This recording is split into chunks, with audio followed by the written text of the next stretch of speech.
get an answer to the stupid question this morning. Trying to find out the name of the former slave who became a U.S. Marshal and the inspiration for the Lone Ranger. 215-263-WMMR. I have two Chris's on the line. Our first one in, though, is Chris R., it says here. Chris, you're on the air. Good morning. Good morning. Sorry to bother you all at work. Nah, we asked for you, Chris. Do me a favor. Tell me what character or what U.S. Marshal inspired the Lone Ranger. That would be Bass Reeves. Bass Reeves, yes. Hang on a second. I'm going to give you a $50 Metro Diner dining card, and you can kick mealtime traditions to the curb this year. Enjoy new hearty dishes like the Carnitas Scramble Bowl and Metro Cristo, a sandwich stacked between two fried jelly-filled donuts. A jelly donut? Topped with powdered sugar. And you can visit metrodiner.com. By the way, Bass Reeves, the first black U.S. Marshal west of the Mississippi, arrested over 3,000 criminals, including his own son. And he was one of Judge Parker's most respected marshals and is believed to be the inspiration for the Lone Ranger. So thank you, Virginia, for that. It's pretty amazing. Bit of info. Yeah, it was really cool. Okay, so update on Megan Fox, Machine Gun Kelly. Please. It seems they have not gone their separate ways just yet. No. A source, I think it's over.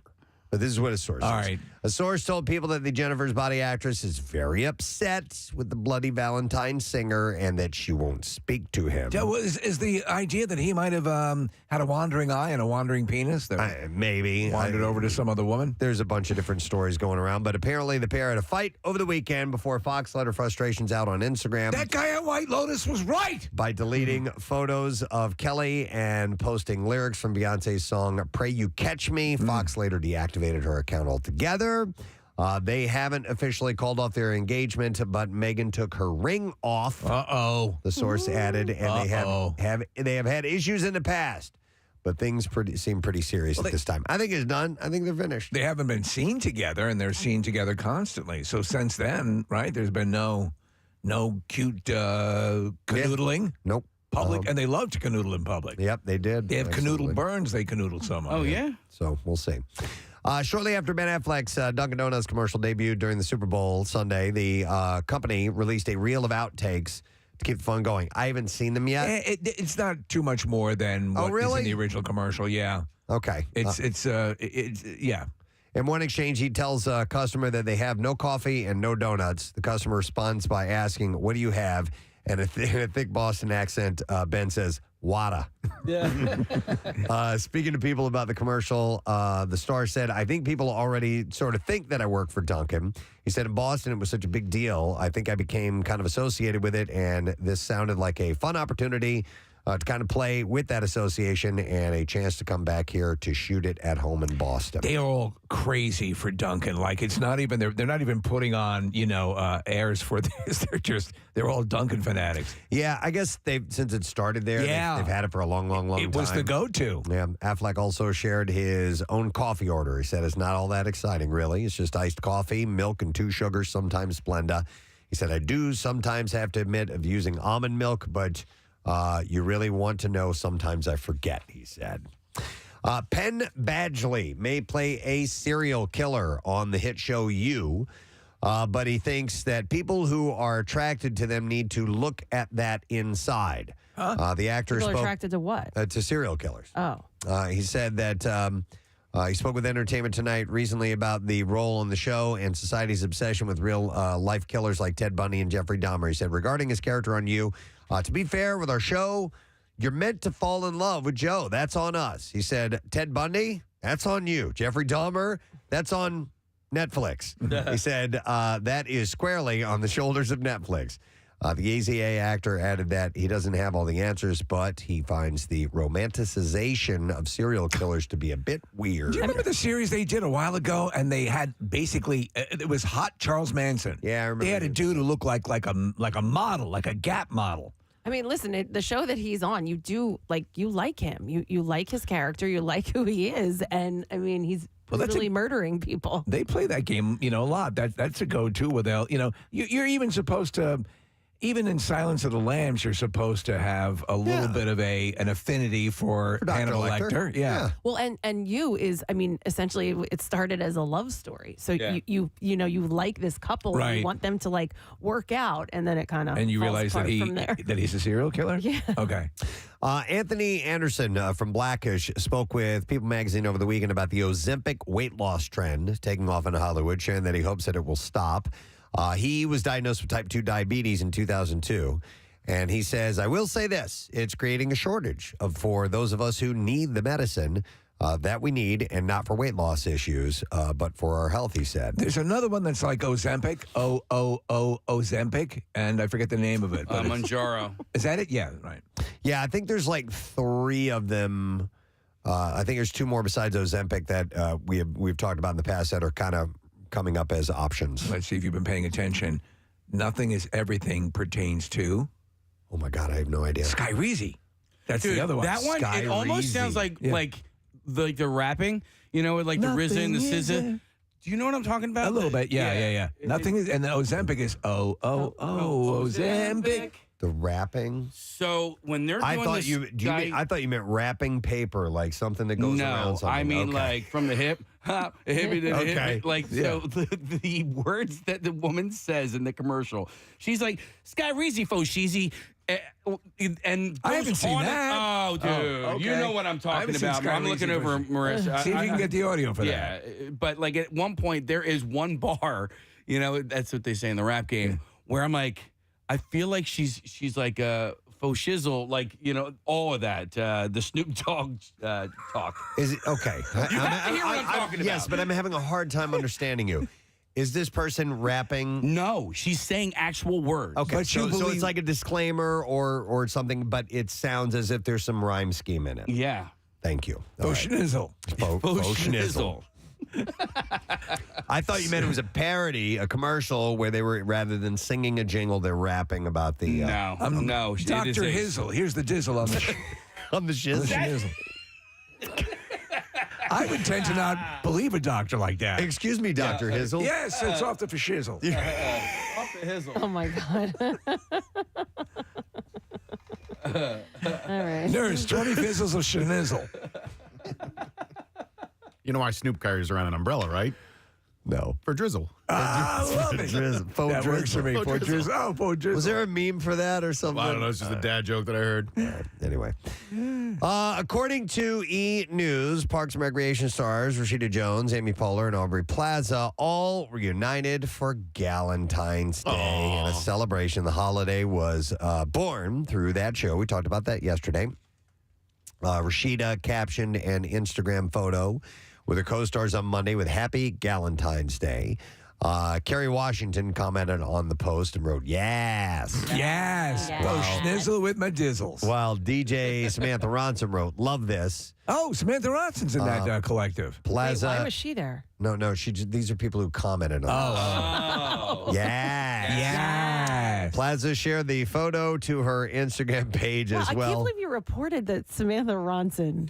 I didn't write He's a journalist. I don't mean you. I mean the people that are Yes. writing your press. That'd be like Woodward, Preston, not reporting on Deep Throat in the basement there. Yep. This is a huge story about what Samantha Ronson thought of this Instagram post, Kathy. Plaza shared the photo to her Instagram page as well, writing in the caption, happy Galentine's Day. These women keep me alive. There are 3 separate streaming services who also commented. Peacock, Hulu, and Prime Video. They all made sure that they got their word in about how great Galentine's Day is. Faux schnizzle. Did you find that? No. We're trying to find it. Marissa needs your help. Me. She can't quite figure the Sure it part. wasn't Ozempic? No, it's Skyreezy. Okay. Hang on. But I need him for this next thing. I so- want you. I want you back in Philly. I want you. What do you need me? Watson, come in here. I want you. We have a hair Oh, my change. Now, and I'm not even kidding. I have to credit Nick's dad for this story. Stop it. What? Got to be Tony Danza. Tony Danza went through a transformation during the pandemic. And he said, I make a joke in my show. I don't want to talk about the pandemic except to say that it had a devastating effect on my hair color. The 71-year-old actor is now showing gray locks in the Broadway opening of Pictures from Home. And he said, I just let it grow, and this is what happened. How old is he? He is 71. He looks good. Jizzle dizzle, my schnizzle. Dan added, remember that Clairol commercial? Only your hairdresser knows for sure? Well, now everyone knows for sure, he said. He's going I'm fully gray, like Richard Gere. He looks very Bill Weston-esque. He does. In a photo that I'm looking at here. I'm going to do the top 9 songs of my career. 10 would sound desperate. He's growing it out. He's also got some length to it as well. So he's not the only one who's embraced the salt and pepper strands amid the pandemic. Kelly Ripa, Sarah Silverman, and Kevin Hart all shared candid social media content about their grays in 2020, while Andie MacDowell decided to keep her silver curls even after lockdown. There's no way Kelly Ripa is. It just happened to be gray. She's not going gray. There's no way. What do you mean? You said that she showed her grays. What, is she just showing a picture? What, like, there's no way she's going to live with gray hair. I thought you meant there's no way that she is growing gray hair. No, she's definitely growing gray hair. No, but yeah, I think during the pandemic is showed what a I said, picture. Okay. is that Pre-dye. that some people were not getting out and getting the beauty treatments they needed to get done, so Got they it. had a little bit of gray showing. No, I don't think she's kept it. Okay. But Tony's sticking with it. Yeah. It's about time. I like He's- it. He's 71 years It's old. like a decision Hello, that Nick. Can I get your dad's number? I don't know about men, but at least for women, like it's a decision. Okay, I'm gonna go gray. Like I'm gonna let my gray grow in, and it takes a little while, like hair would because of the growth process. But it's a decision that that they have to make and stick with if they're gonna try to do the gray thing. There is a gray hue that I think looks very flattering, and some variations on the gray make you look older. But like Marilyn Russell has her hair, she went gray and it looks great. Well, I think at least this is just my opinion, but the process of it, like going from dyeing your hair to just letting your natural gray grow in, that middle process is like sort of what makes you look a little bit older. Oh, okay. Once So it's not completed. Okay, once it's completed and it grows in, like it can actually make them look better and make them look younger. I see what as you're far as saying. their hair goes. I was thinking about dyeing my beard again. I need to find a dye that is not going to be You know what? because I'm allergic. Yeah. I gotta tell you something. I think it would look weird though after all this time. This looks good this way. The thing that serves you the best is keeping it at about this level. I keep it trim, yes. So it silhouettes your Tight. chin. You've always, that's been something of concern to you, but gives you a good jawline, but it's not too much. There's got to be something out there. There are, Oh, there- yeah. okay. Skyrizi. There's organic Skyrizi blends that you can use. No, but there are organic things that you can use, and I've We just never tried it looked once. into it. What was it? Oh, were you- Angela came in with it. Was it like No, it was Nutella. Nutella? That was Yeah. it. Yes, That didn't work. Did not work. That did not work. Don't you let me lick it off your chin. I think that was a practical joke, actually. So I think I read that somewhere, and I tried it. You got to try baby diarrhea. It's all the rage. You should go into the salon and let them do it. That where Angela works, they are like The best. They're the best, but they're so fun. I was there the other day and I was laughing so hard at her. Like she's just a nut. Angela? Yes. Oh, I know. Preston, that'd be a wonderful. Could you imagine hanging out with Angela and her buddies? Oh, my God. Laying Yeah. back in the chair. Yeah. Well, Let and it's them on touch ya. it's on the way home for you. Yeah, it is. You could hit It's it a Plymouth from meeting, right? Yeah, from here to home. Who's you her could stop over. coworker? The really Billy funny? Joe. Yeah, she's hilarious too, and they should have like a podcast. If those seriously. two go at it, it's hilarious. All right, I'll look into it. All right, so I have a couple of unfortunate stories of people passing, and some of them pretty tragic. Sharon Stone's younger brother, Patrick, passed away. He was 57 years old. He died he had a cardiac death due to heart disease. And what's terrible is that this is less than 2 years after his own son and Stone's 11-month-old nephew and godson, River, died due to total organ failure. Oh, 11 months old. geez. Horrible. So just tragedy in this family, unfortunately. He is survived by his wife, and he had not only Sharon as his sister, but two other siblings, Michael and Kelly Stone. So that was unfortunate. And then, this is terrible too, Page Six reports that Austin Majors, former child actor who played this kid on NYPD Blue, his name was Theo Sipowicz. I remember him. He was found dead at a homeless facility on Saturday. He was What? 27. Cause of death is not yet known, but They were potentially fentanyl overdose is suspected. It's horrible. Major's family confirmed the news on Monday and said in a statement that he was a loving, artistic, brilliant, and kind human being. So that's terrible. And then I think I had one more. I want to get all those. Get him out of the way. I think maybe that's all. You that I actually had. should have saved the Tony Danza story to bring us up after all this. I have other ones. I have other things that are less. I'm dying my pubes. Okay, no, I don't have any. All right, that's good. That was the last tragic story. All right. Unless I have it hidden here. All right, good. Let me see what else I have here for you. So, Deadline reports that at the annual Oscar nominees luncheon yesterday, the president of the Academy of Motion Picture Arts and Sciences, Janet Yang, called the Academy's response to Will Smith slapping Chris Rock inadequate. I think she's right. She said, I'm sure you all remember we experienced an unprecedented event at our Oscars. What happened on stage was fully unacceptable, and the response from our organization was inadequate. We learned from this that the Academy must be fully transparent and accountable in our actions, and particularly in times of crisis, you must act swiftly, compassionately, and decisively for ourselves and for our industry. So what should have happened is there was a full-blown assault on stage. Yeah. Security should have escorted him out of the building. And that, I mean, the whole world saw that happen. But everyone was so stunned. And then he went on to win the Oscar and got a standing ovation. Well, I know. I also understand that in the moment, in that time, it was like, Yes. No.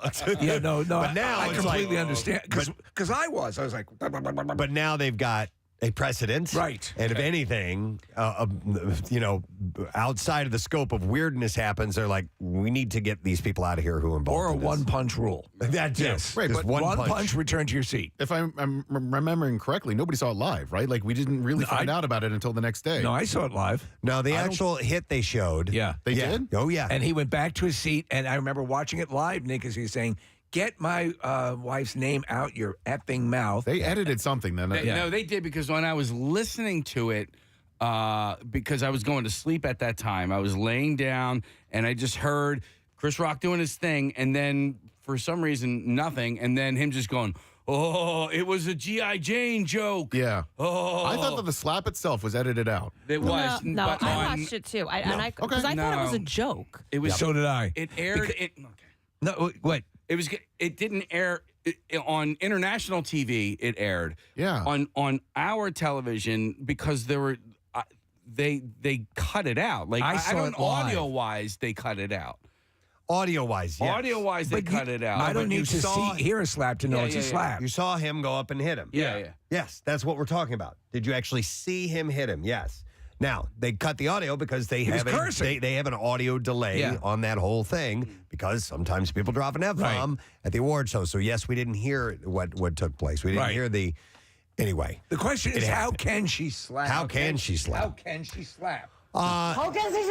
Tina Fey and Amy Poehler are hitting the road. The I famed, thought they just did a Galentine thing. the famed duo announced their first ever live tour together. Titled the Restless Leg Tour, and it will feature a limited run of shows this spring.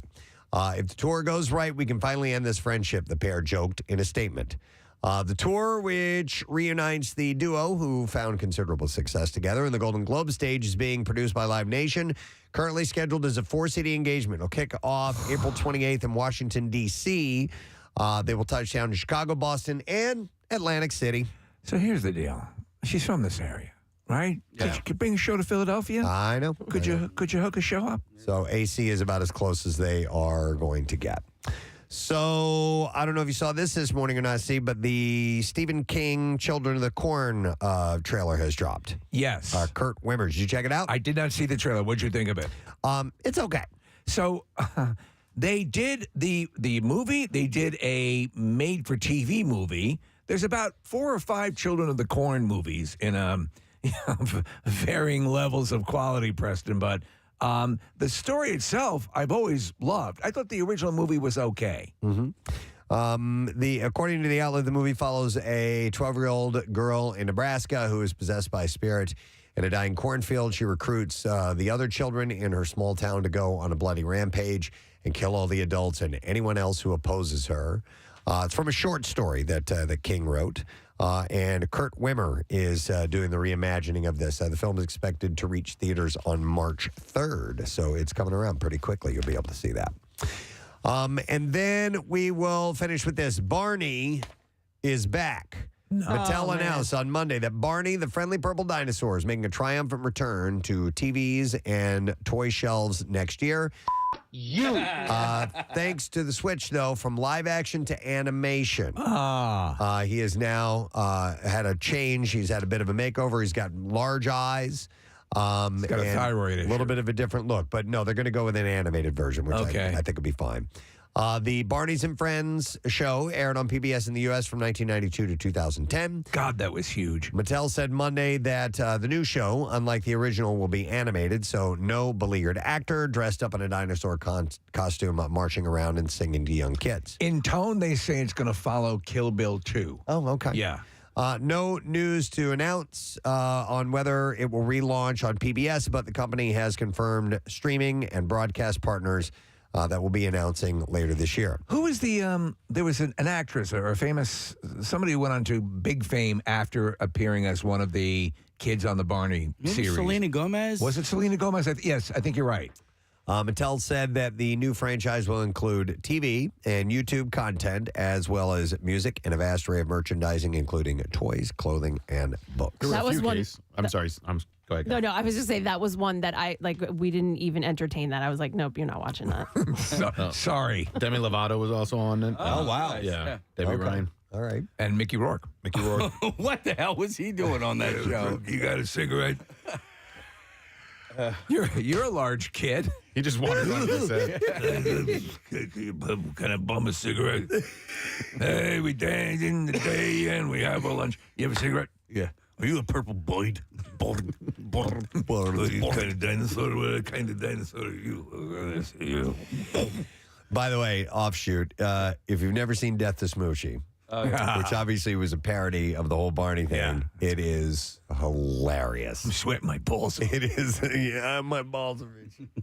What are we playing here? We do have the Skyreezy beat. Oh, we found it. Yes. All right. This is the Skyreezy. Yes. If you're just tuning in, a drug, a weight loss drug. Plaque psoriasis. Psoriasis. Oh, for psoriasis. Yeah. Oh, okay. Psoriasis. Well, anyhow, Casey says there's a woman that speaks in this that apparently it sounds like she's spitting bars. Yes. All right, like she's rapping. Yeah. in Like it. she's a rapper. And none of us have. No. Like she's Missy Elliott. All right, let's check this out. Here we go. Now there's Skyrizi, Risankizumab Rizza, a prescription-only 150 milligram injection. Oh, okay. He's right. You're right. He's It's right. very Snoop Dogg-esque. Yeah. So that's the actual name of the Yeah. of the pharmaceutical. Play it Yeah. again. Yeah. And we have it isolated. Okay. Can you put a beat under it? Hang on. Probably. Risankizumab Rizza. Don't schism. Casey's completely right. You're totally spot on. Yeah. Risankizumab Rizza. Where's my some God. Snoop Dogg? Do we have any give me music? some. Oh, yeah. Do we have any music? Gin and for Snoop juice? Dogg? We got to play something that has to go with it. Risankizumab Rizza. I don't think I had the capability. Oh, here, come but on. I think Rizm, Marissa did. ism, cam, rizap. Hang on a second. Rizm. Risen, Risen, kism, ab, rizza. That has to be Snoop Dogg. That's hilarious. That's Risankizumab Rizza. that's its technical name. Risankizumab Rizza. Risankizumab Rizza. We need a. And listen to a little background Yeah. music, too. Risankizumab Rizza. Question is a. Oh, shizzle. Wow.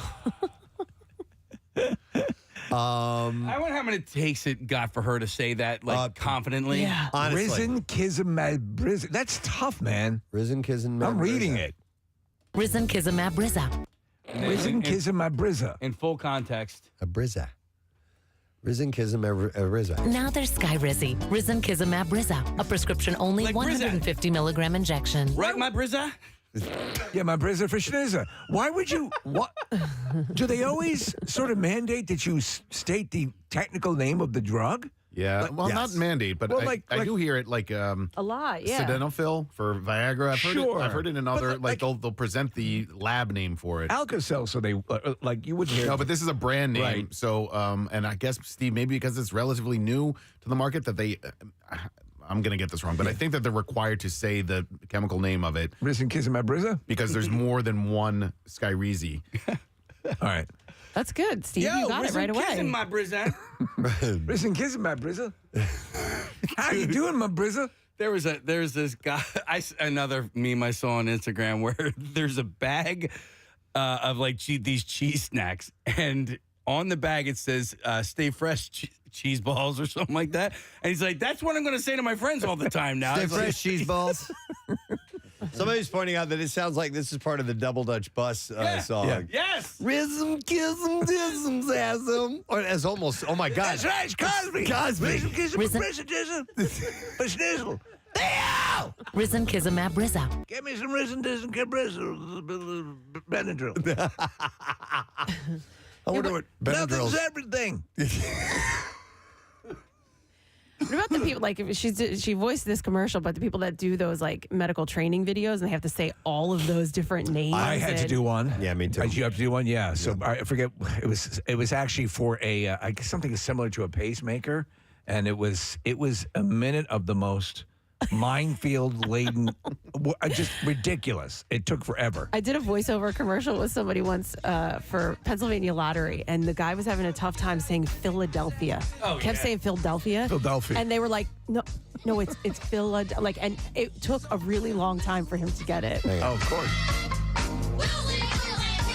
Risen Kizimab Rizzo.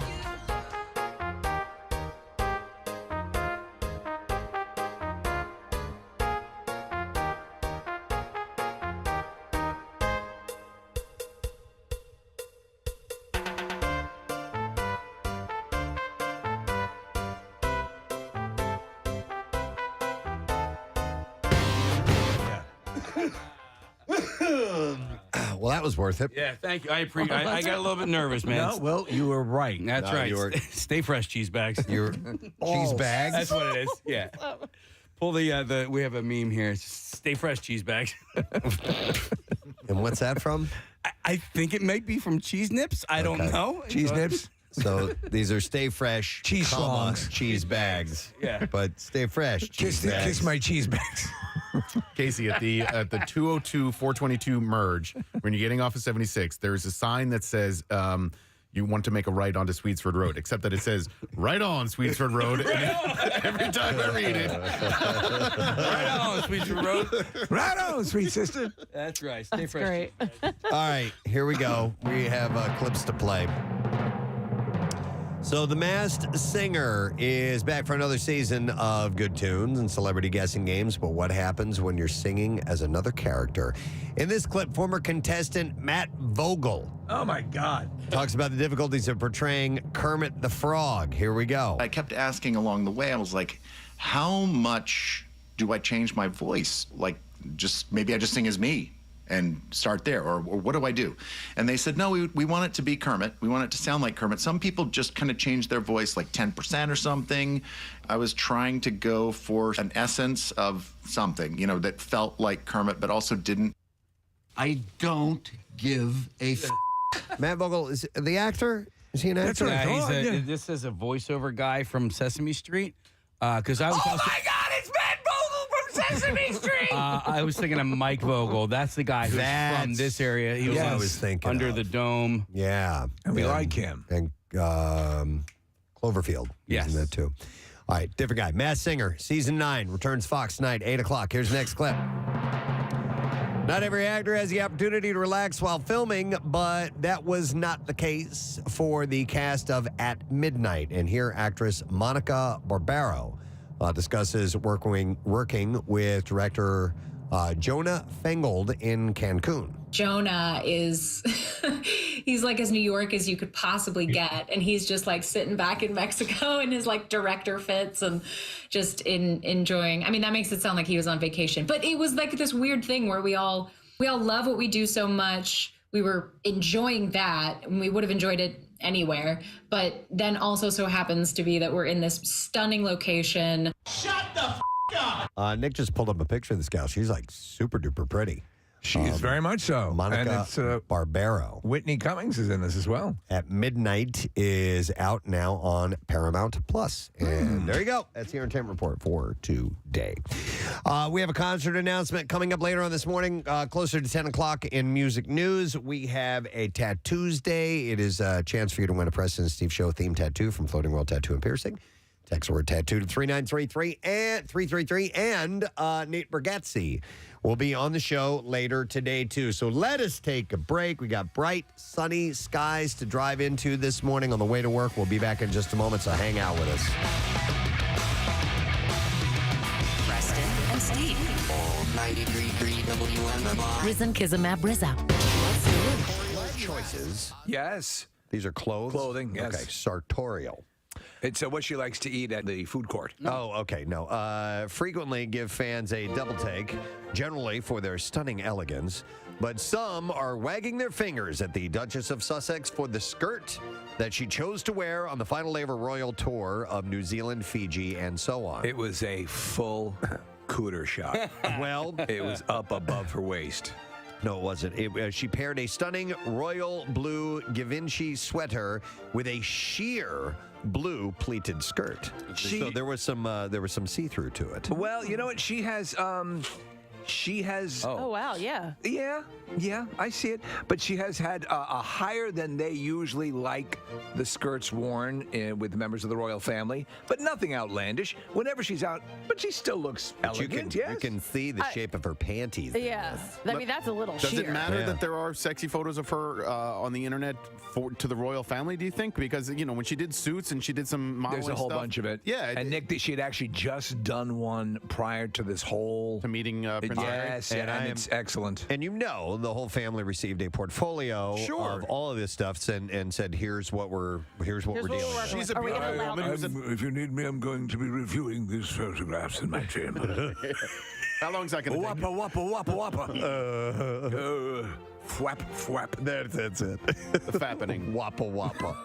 By the That's way, the royal family version of fap. why does this all have to rest on her shoulders? Like, why doesn't she have people looking at her going, yo, dude, I can see your panties? But she makes the final choice. Yo, dude, I can see your panties.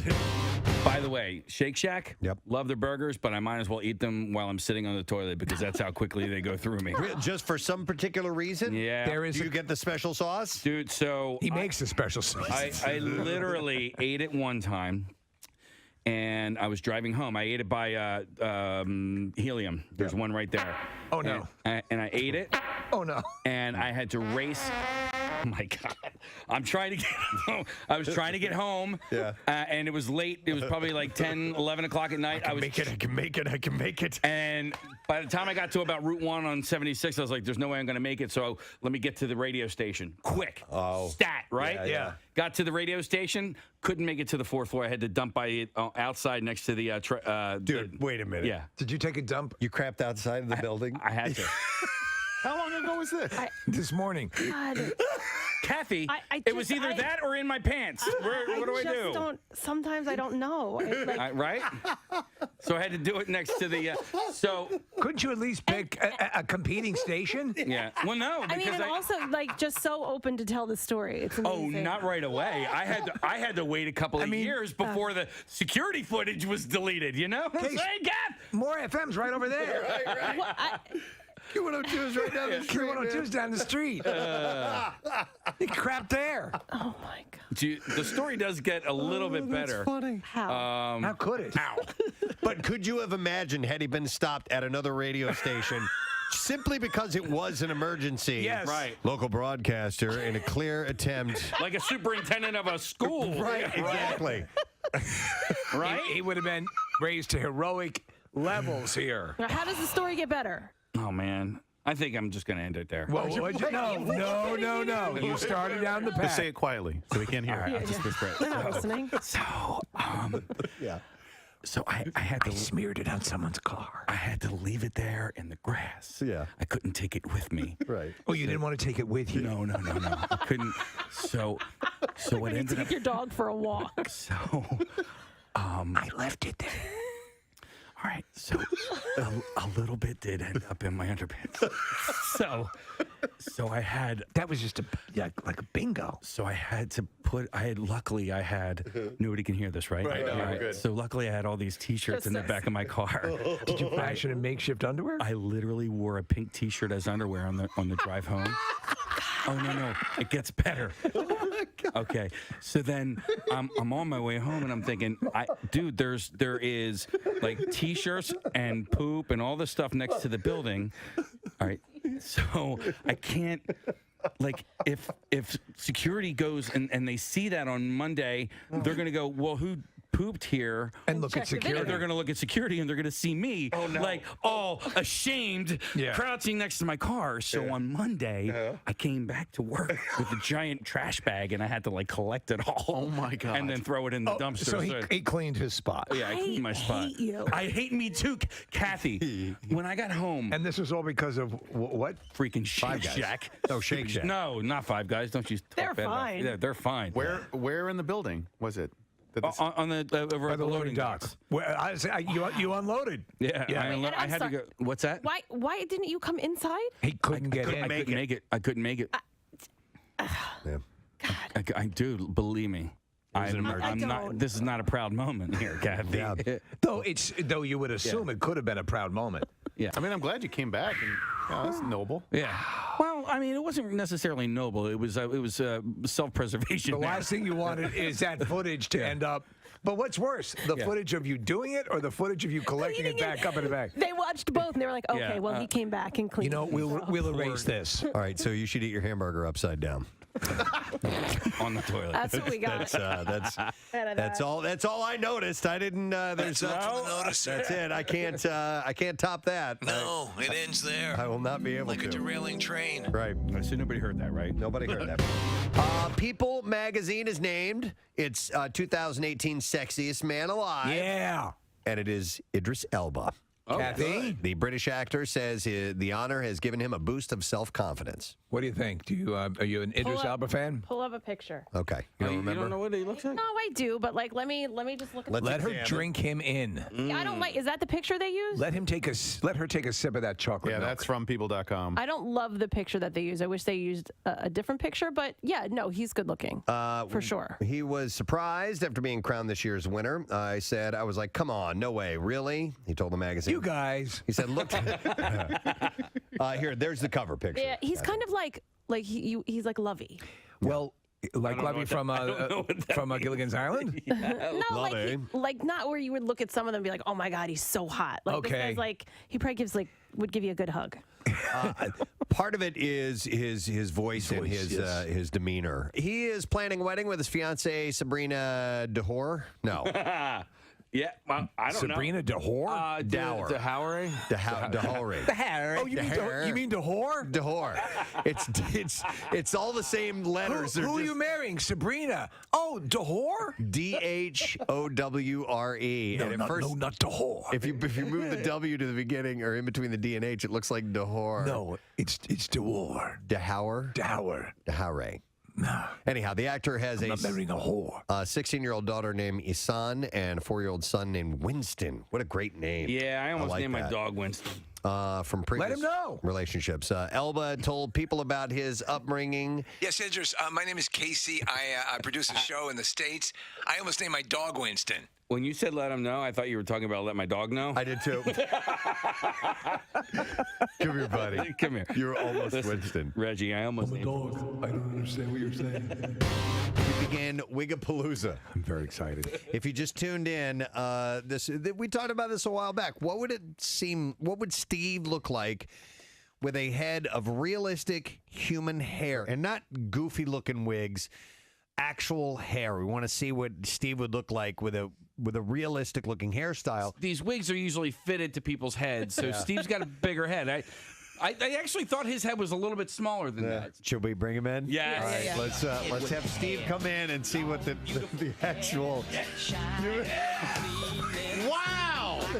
Dude, Oh my God.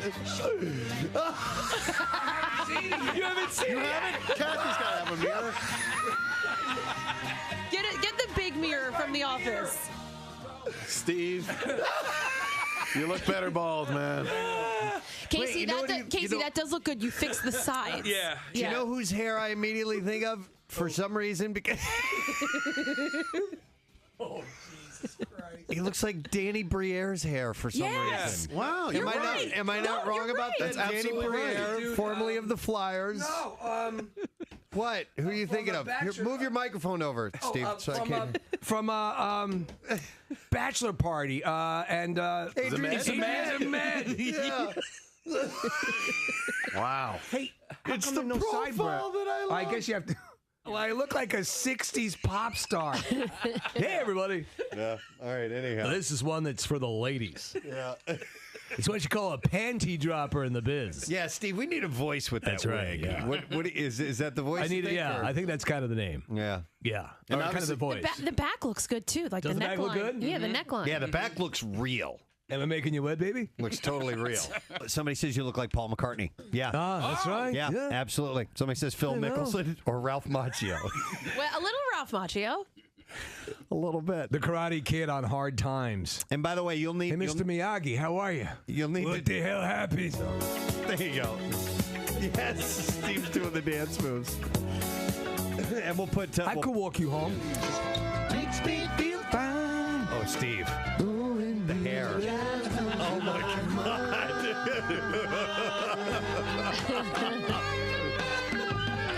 Summer breeze Nice. makes me feel Oh, fine. you've got to watch the webcam. Steve is singing directly to you. I thought that was beautiful, actually. I have to go pleasure myself. Hi, I'm Bri- so turned on. All right, well, let's bring him in and see what we have next. Except Steve has been out of the studio when he gets.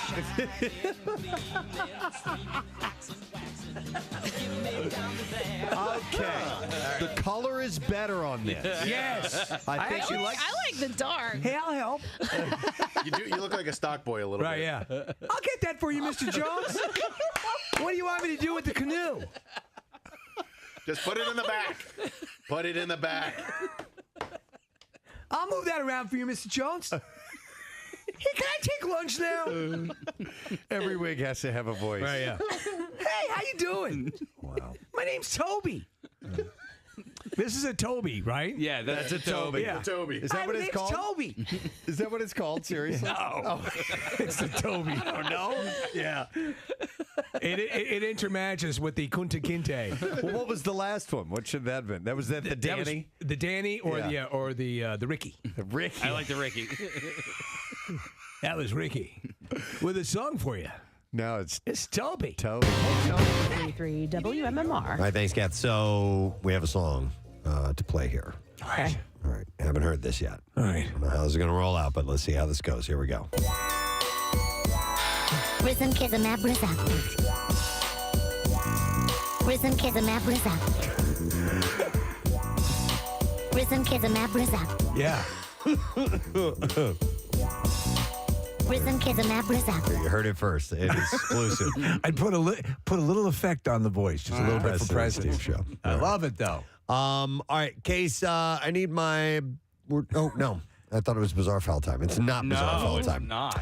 It is time to talk about something that Kathy had mentioned to us. And this was, we actually were going to discuss this last week, but we got too embroiled in all things Eagles and Casey's big game adventure and all that. I think it was on Friday when we had a conga line of guests coming through. So Kathy had told us so there was something that happened. How do you want to tell this Yeah, story? no, it's a friend of mine. I actually A friend of yours, okay. Yeah, I texted her to see if maybe she wants to call in. You guys know who she is. Hopefully she'll call in and then you'll hear who it is. But so she also was very busy over the past couple of weeks with the Eagles, and you know she has 3 kids, and so she had her husband take her son to a birthday party, and so the son dropped or the dad dropped the son off at the birthday party, and he called to check in with the wife and was like, dropped him off. He's he's great playing with all his baseball buddies, whatever. And so she said, she goes, baseball buddies? She's like, this isn't, it's none of his baseball team is at this birthday party. He's like,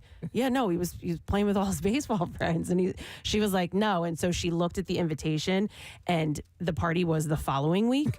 So the husband had dropped his son off at a birthday party, and the kid knew, obviously maybe there were some friends from school or whatever, but the kid wasn't invited to the birthday party. And so now the husband leaves and the kid is at a birthday party that he wasn't invited to, and I guess maybe knows a few people, not sure. Oh, and that he's like, sucks. And he's like, what do? Do I go back in for him?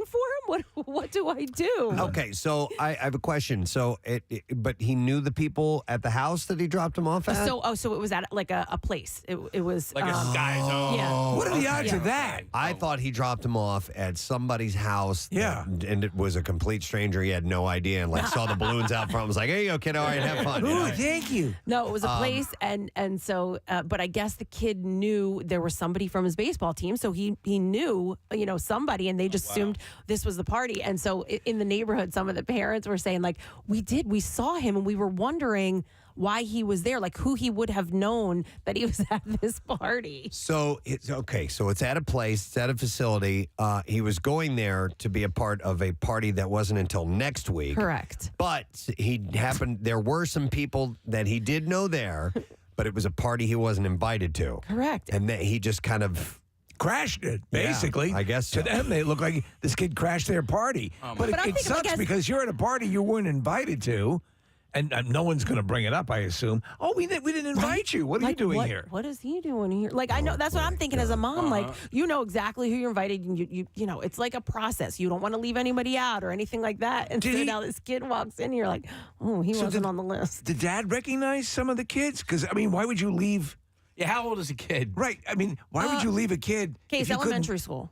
Oh no. Yeah. So who waved off and said, "Oh, we got him now"? I don't know. But he left, and so she's on the phone going, "The party's next week. Whose party is he at?" And the husband was like, "I don't know." It was a retirement party for Bernie Schmaltzel. Oh my God. Yeah, that's kind of because usually don't you when you go to drop a kid off, don't you find an adult to say, you talk to the person who's hosting the party and let them know you're there. Right. And I know he wasn't invited, but we brought him anyway. And just double check on the time. You double check on the time of when you're supposed to come back and pick him up, and do I need to stay? Yeah, but you know what? Preston, I brought little Steven, and he's here, and I know you didn't invite him and didn't want him here, but I'm bringing him here anyway. Could feed him and give him a good time. I'll be back in an hour. But you know what? Those places, like those Sky Zones or whatever, it gets kind of crazy, and you're like, oh, okay, all right, you found the group, okay, all right, I'll be back. All right. Yeah. Isn't that protocol though? Right? You find the adult. You find the parent of the child who's having the birthday. Or somebody. Yes. Right. Somebody. If you can, I'll watch the little fella. Yeah. Typically, they're running around too. So, listen, yes, that's normally what you do, but I could easily see somebody being like, all right, you're good. You found your buddies. All right, I'll be back in 2 hours. Well, so, Do you recognize anybody here, kid? It wasn't a party, but just a couple of months ago, my daughter was going to the movies with her friends. The mother bought the movie tickets. The father dropped them off and took them to the wrong theater. And they sat there, right? And they just sat there. He dropped them off, and then he took off, and he left, and he was gone, and they were stuck at the Regal Edgemont. And all right, so if you've dropped your kids off at the wrong place, we want to hear about it. 215-263-WMMR. Or if you've been dropped off at the wrong place as a kid, I definitely want to hear about that, too. And, Steve, there is the explanation. Like Casey said, the dad dropped off. This situation, the dad dropped off. I think we're going to see a common theme. A mom would go in and say, where's the parent? Okay, my kid's here. Some dads maybe just drop them off. And it's similar to this, but it's not the same thing with dropping off your kids. But the woman, it's from a movie called What's Up, Doc? And Madeline Kahn plays this sort of snooty, woman, and she's all done up. She's got a little clutch purse, and she gets 2 addresses screwed up. And so they take her down to like the docks, like the dingy docks. And the cab driver drops her. She goes, "Are you sure this is the right place?" And she goes up the steps and knocks on, "Hello," like she's there, Preston. She's got her little outfit and her bonnet on, and the door opens a little bit, and there's a guy tied to a chair, and 2 guys punching him in the face. So it can happen like that. Man, I remember what in the days of taking kids to parties when my kids got old enough to where you as the parent didn't have to stay at the party anymore. Is that the being released from jail? Yes. Oh my gosh, yes. So I could see why you might want to beeline it out of there once you're free, but I'm sure that, to me, I don't think like this guy, I don't know what the screw up was, but you definitely want to make sure that someone there is with the party you're with. But you do want to just, all right, you good? Good. All right, see you later. Yeah. I'm out of here. Does anyone here get some stuff done? Does anyone here look remotely familiar? Good. I'll be back in 3 hours. No, it does. It frees up 2-3 hours for you. You're like, oh yes, he has a party. Like you have the day for you to do something. Yeah. I never got dropped off in the wrong place. My mom did drop me off at a school one time. It was like summer classes or something that were, like fun stuff for kids. That was happening at the grade school, at the elementary school. Welcome to Little Turks, little fella. And she had dropped me off there late, and I walked into the school, and I didn't know where to go. And I walked into some classroom, and I walked in the door, and everybody's in a big circle around the room, and they're doing some type of activity. And I walked in the middle of it, and I was like a kindergartner. Hail Satan. Yeah, but I got upset. I started crying and stuff. Of course. Oh my God! You freak out. I was out of place. I didn't know anybody. That's why you always, I think, and I don't have kids, but I think you walk. Here you go. This is the person who'll be your contact. And now I'm going to go and leave you for a few hours and enjoy life. I was slightly traumatized by that. I believe it. I believe it. Let me go to some calls. I have Dan on the line. Hi, Dan. Good morning. Good morning. How are you, sir? Good. What's up, buddy? Gadzooks. Gadzooks to you. All right. So here's the situation. We were moving from an apartment into a house, and I'm ashamed to say that we left our daughter behind. Oh, my God. Wait. Oh, my God. You left the daughter where? Oh, she was in the apartment. She went to the bathroom. Oh, my God. And my wife and I thought that she was in the car. How old was she? Oh, man. She was 3. Oh, man. Oh, my God. Did you just get confused? Did you think your wife had her and your wife thought that you had her? Yeah. I can see that happening, especially in the hubbub of moving. Yeah. I'm sorry? But you're moving. There's a multitude of things Confusion. going on. You get confused, but you both thought she was in the car. Yeah. I thought she was in her car. She thought she was in my car. How my far was God. the house from the apartment? A day's it was drive. about like 20 minutes. Oh, all right. Oh, my God. That's a good Oh, my ways. God. That is a good, that's it was, 40 it was minutes. pretty far, but as soon as we got there, we looked at each other and we're like, where's Kate? Oh my God, Dan, how old was she at the time? 3, he said. She was 3. She was 3. That's oh my God. So she was in an empty apartment. Yeah, by herself. Maybe she thought you were setting her up with her first place, right? I hope so. Yeah. I don't know, man, but I'll How tell you did what, she that- come- that she is comes out probably my most embarrassing moment as a parent. Sure. my She God. comes out of the bathroom and the place is empty. Was she crying when you guys went back?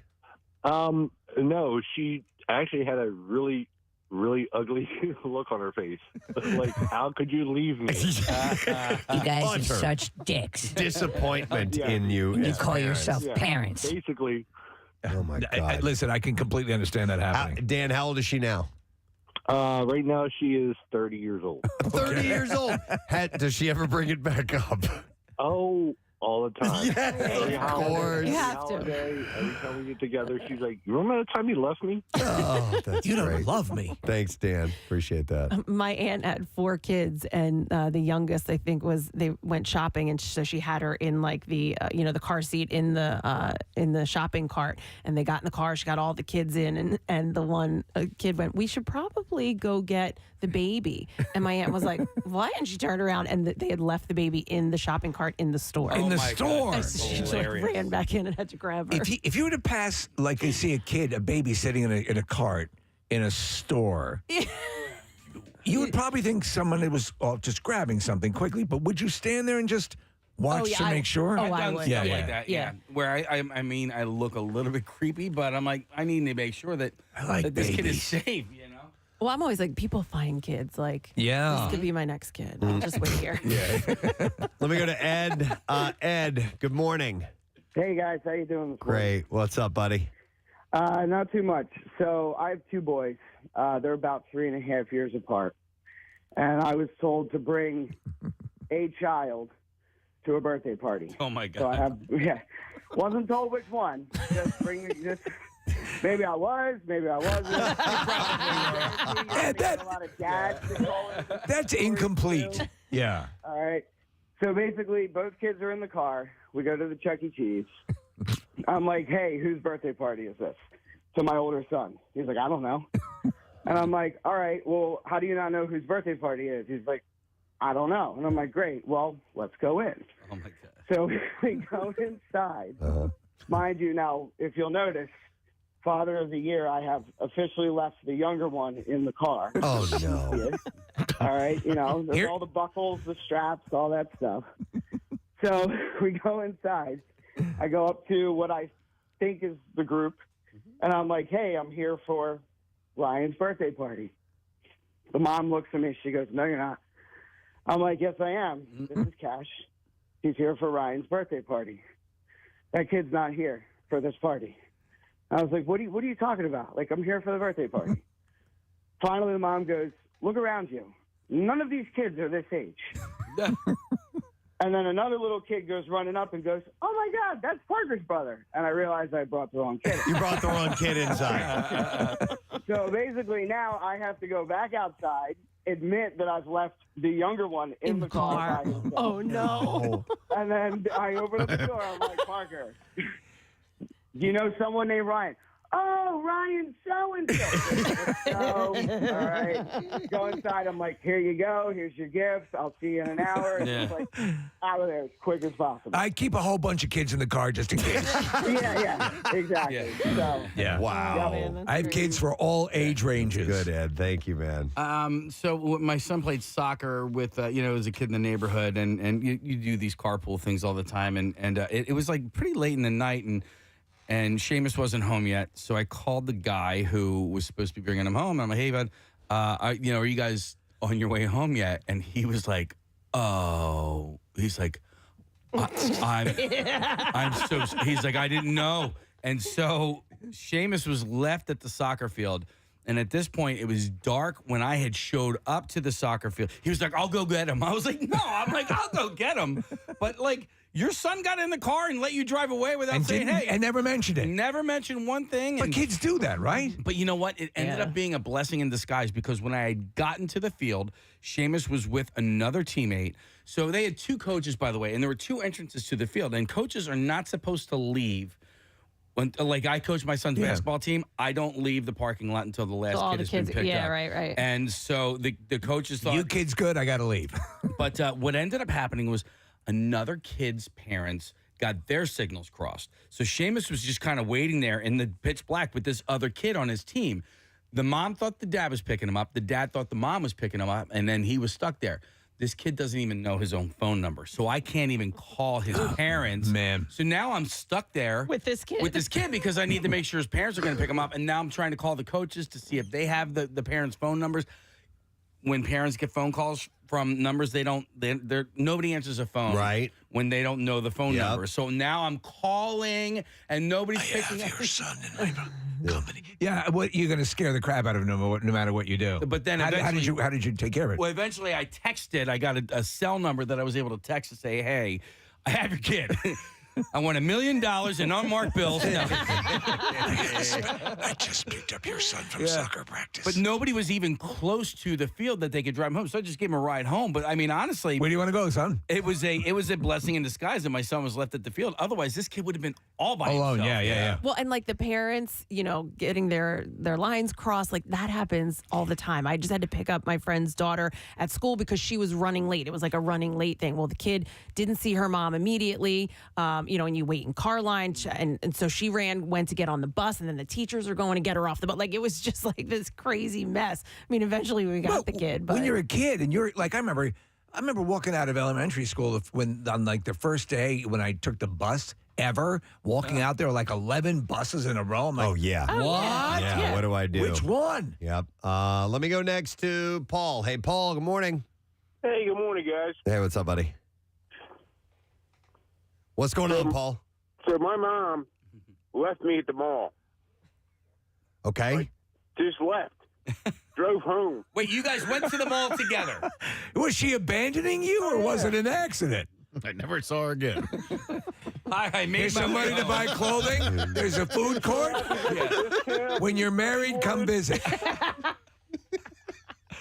Yeah, I walked all the way home. She took me back to the mall and left me there again.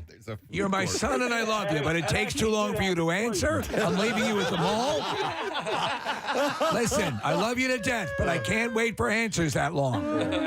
You're now living at the mall. The Deptford Mall was being built. She would go to the Cherry Hill Mall and run around all the department stores, and I had to keep up with her.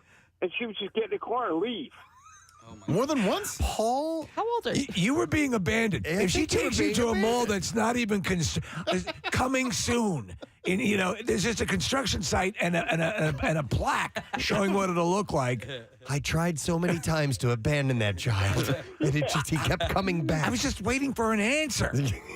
Do you want to live? I don't want to go to the mall. Mommy, I don't want to go. All right. Thank you, Paul. Appreciate it. Would love to hear about what happened, but that's I will okay. say though, we were anti having our kids having cell phones up until my son was left at practice. Then I was like, this is why. Yeah, yeah. You know what I mean? Yeah. Like you're like, what does a 10-year-old need with a cell phone? It's like, well, if they need to get in touch with you on, an And if they want to emergency, order $1,000 worth of Grubhub, something like that, You know what? Honestly, to that point, I wonder how these Apple tags, So you talk about having a phone or whatever, being able to locate or freaking out because you can't find your kid. Yeah. But Kathy, you just picked up some, right? Yeah. I mean, besides the obvious implications of stalking someone. Yeah. But for a tag for a kid, to me, that makes kind of a sensible Absolutely. decision, All right, I've got Savannah on the line. Savannah, good morning. Good morning. Hey, what's happening? Okay, so a couple years ago, one of my friends was visiting back from Israel, and I got invited to go hang out with her and a couple other people. And my dad had gone to drop me off. So he dropped me off at the house and left, and I was knocking on the door, and nobody's answering the door. So I had to call him, and I was like, I don't think that you dropped me off at the right place. So he comes and picks me back up, and he puts in the address again, and he's like, wow, I'm an idiot. I pass by this address every single day. I don't know how I dropped you off the wrong spot. So how far was the address he dropped you off at the actual address? What did you say? How far was the address he dropped you off at from the address you were supposed to be at? Probably like 10, 15 minutes. Okay. Oh, wow. Was it like the same street, just like a north or south? Yeah, that's exactly what it was. Wow. That happens. So we have a very similar address to our address in our neighborhood, and I could see where, you put in a GPS or whatever, and you end up at the wrong house. But I think, and this has to happen, Preston, at a certain point where you think your kids are old enough where you're like, okay, here you are, have a good time. But I do that, but you always wait until they get into the house. Even when I'm inside, dropping my kids' friends off at their houses, I wait there to make sure they get through the front door, and then I drive away. But I do it with adults. Yeah. Okay, I got him here. I'm fine. I do. Like, I'll drop my friend off if we go somewhere, and if it's at night, I wait for her to get inside. Yeah, we're the same way. Yeah, most definitely. Just in case. I'm sure our window's open. Let me go to Blair next. Hi, Blair. Good morning. Good morning. All right, Blair, what's your story? So this happened to my brother, but when he was younger, he was going to a Cub Scout meeting. My dad dropped him off at the church, and then when the meeting was over, my dad went to pick him up. While my dad was gone picking him up, my brother walks into the house and looks at me and my mom and goes, "Woo, that was a long walk." Oh, no. And then my dad comes home in a panic. So there was no meeting, and he dropped. There was no meeting. They decided to go on a trip, and they did not let my brother know. Did he earn a badge for that? Yeah, right. Some sort of a navigational skill badge. I fought off a drug addict. Yeah. Oh my God. Yep, it was over a 2-mile walk. Nice. All right. Thanks, Blair. I would imagine it happens more than we realize. You F up. You did the wrong thing. I can see that in the normal daily travails of having multiple kids or one kid or whatever you're doing, in the process, you just get distracted. Yeah. And so that happens. All right, hang on. At Chuck E. Cheese with Paul. How about this one? Let's go to Bill. Hey, Bill, good morning. Morning, guys. Gadzooks. Gadzooks, what's up, man? Hey, so I was on a family vacation with my family in Aruba. I have 4 brothers and a sister. We were on the bus, and it was a long day, and I fell asleep, and I'm the eldest of the group. So I guess I fell asleep, and I woke up about an hour and a half, 2 hours later. I'm like, where's my family? Apparently, they just got off the bus and didn't notice I wasn't there until the bus drove away. And fortunately, I was old enough that I could navigate my way back to the hotel. But I was like, thanks, guys. You're in a Caribbean island, and you had to find your way back to the hotel? Yeah, fortunately, Aruba's not too big, but I was like, wow. It's big enough. Yeah. It's an island. I'm not going anywhere. Oh, wow. my God. And so, what did your family say? They said, we just thought you had gotten off the bus faster and ran into the hotel or something. And they were like, oh, yeah, we figured you had it.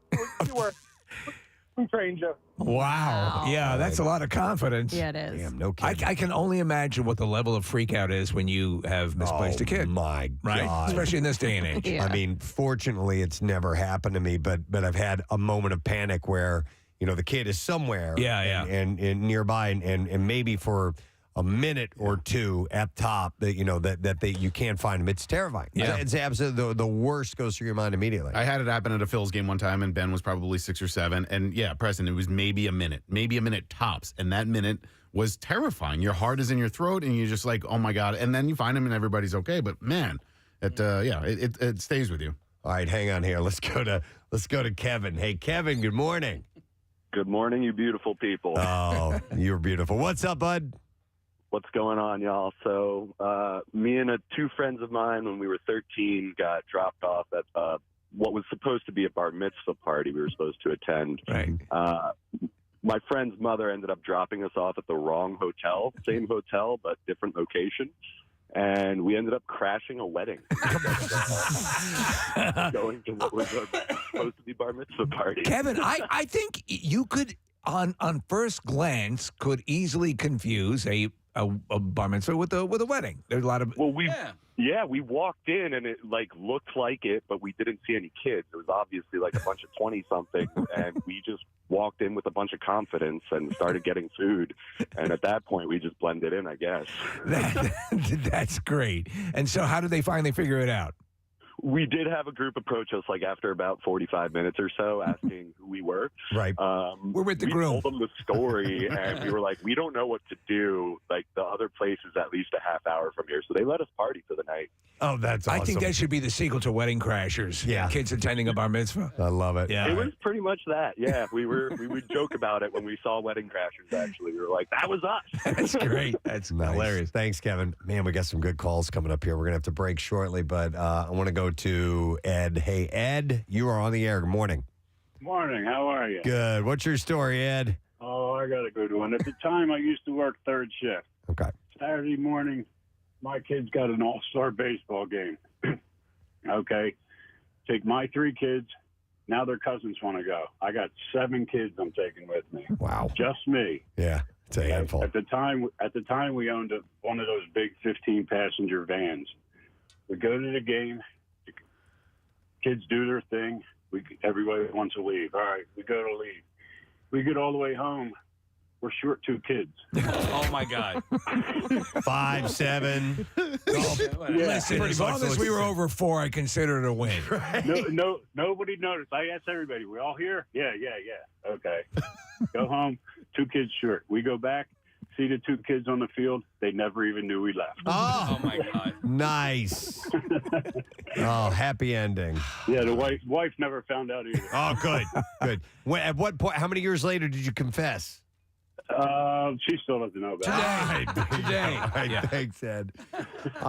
Okay, this sounds very, very interesting. I will go to Joe. Hi, Joe. Yeah, hey. Hey, bud, you're on the air. Go ahead. So this was back in the late 80s, and I was working a summer job as a maintenance man in an apartment complex. Beginning of summer vacation, a mom drops off her 2 elementary school-age kids to stay with grandpa for the day for summer vacation. Mm-hmm. Well, the kids knock on the door, no answer. They finally were smart enough to walk up to the office, and the office calls us like, hey, can you go check on so-and-so in this apartment? We go in and check. The grandpa had passed away in his sleep overnight. My God. My God. We found him in his bed, cold as ice. And then we're like, well, what do we do? We've got these 2 children up at the office. Oh, my God. And we kind of sneak back into the office and go, can you, try to call the parent? Because do we have a contact for him? Because he's gone. He's flat out gone. Jesus. Oh, my goodness. So how did this get resolved? They finally managed to get a hold of one of the parents. I guess, either the kids, I mean, they were a little bit older, elementary school. They probably knew, mom's phone number or something. Okay. But mom had just. Kids ever play with the dead body? Oh, my God. It was, it's like, we don't want to tell them. And No. What do you do with that? Yeah. Oh, my God, that's the worst. And so I guess the parents didn't need to wait for them to go in, or they just kind of dropped them off and left them. That's crazy. Yeah. They spent the afternoon watching Matlock. All right, thanks, Joe. That's insane. Sure. All right, Katie was on hold for a long time. Let me go to her last call here. Hi, Katie. Good morning. Hi, Gadzooks. Gadzooks. All right, Katie, what's your dropped off story? Okay, well, I actually thought of a second one while I was on hold, but the one I called in about was when I was in kindergarten. There was an arrangement with the bus driver because my mom was a waitress and she worked certain lunch shifts. And on those days, I was to get dropped off at my babysitter's house. We lived in this little neighborhood in Rosemont called Garrett Hill. Well, the bus driver must have forgotten what day it was and drops me off at my house. There's no one there. My mom's work was in Devon. So I'm standing outside my house crying. It's like a neighborhood of twins. The lady, like 2 houses down, is like, come in, we'll call your mom. And I'm like, I can't go in a stranger's house. Right. Right. She's my neighbor. Yeah. So instead of doing that, I left my house in Garrett Hill and walked to Holy Child, which meant crossing Lancaster Avenue by Villanova. Whoa. A woman, I'm on Lowry's Lane, like approaching Lancaster Avenue. A woman pulls over and like tries to help me. And I don't remember what she said, obviously, but she crossed me at Lancaster Avenue. My parents, of course, in hindsight, were like, why didn't she keep you? Why didn't she get you help? For all I know, she may have followed me slowly in her car. I don't know. Right. Well, you're not going in a house. You're not going to get in a car with a stranger. Yeah, definitely not. Right. Wow. So I show up at Holy Child where my 2 sisters were in, like, I don't know, probably like 7th and 8th grade or 6th and 7th grade or something.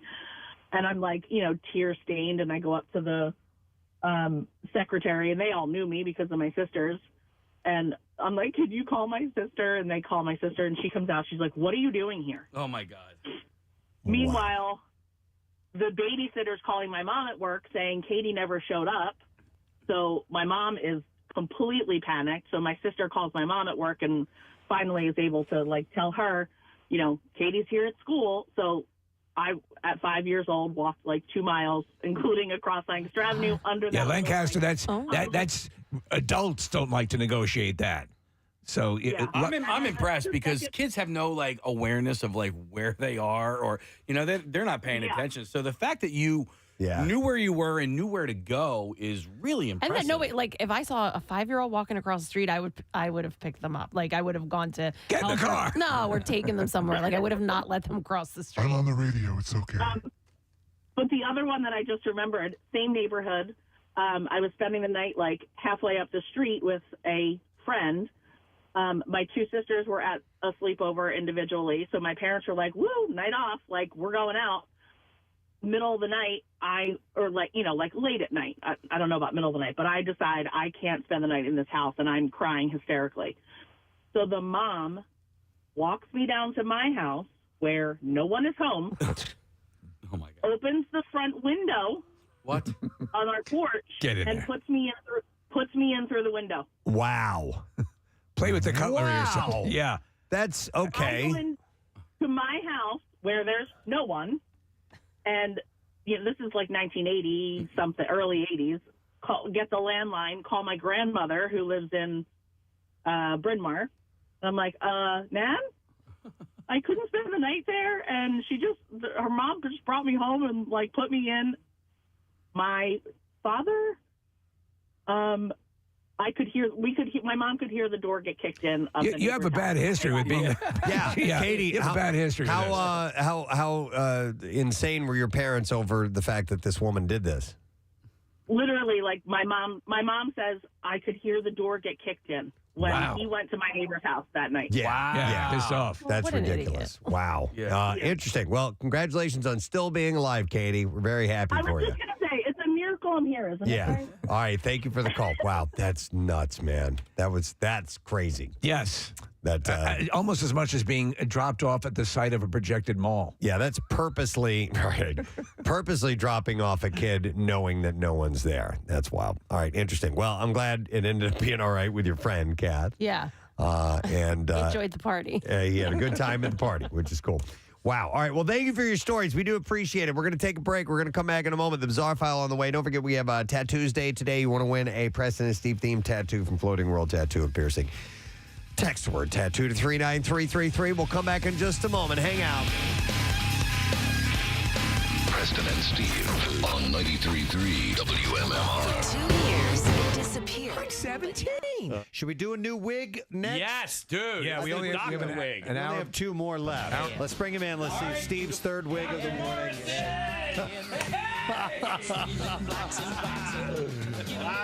Wow, man. It is the best one. Yeah. Steve, and that's real hair. What's that?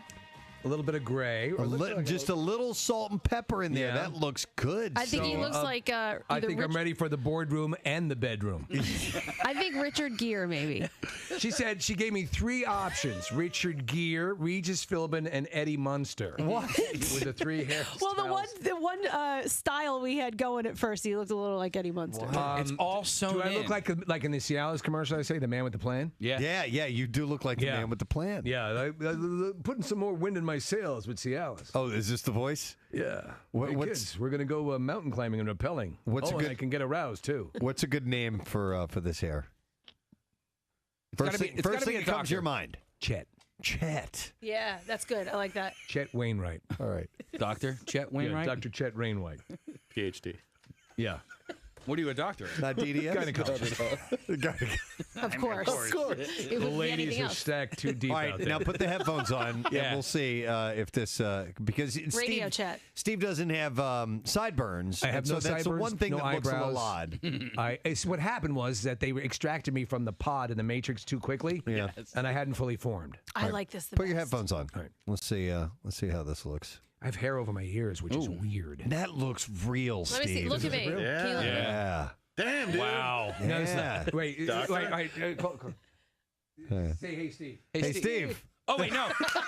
Sorry, you got to do it. Dr. Chet Wainwright. Hey, Chet. Right? Yes. All right, do it again. One more time, ready? Hey, Dr. Wainwright. Can I help you, ladies? Oh my God. I think we got a yeast situation. Casey wanted me to play this music.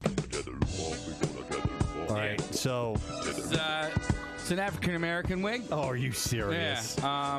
It's real hair. Yeah. It's real hair. I mean, it's like a $1,500 wig, and this particular wig is going to a politician. All right, somebody who's running for office. So it's a short crop. Okay. You know, it's a short crop.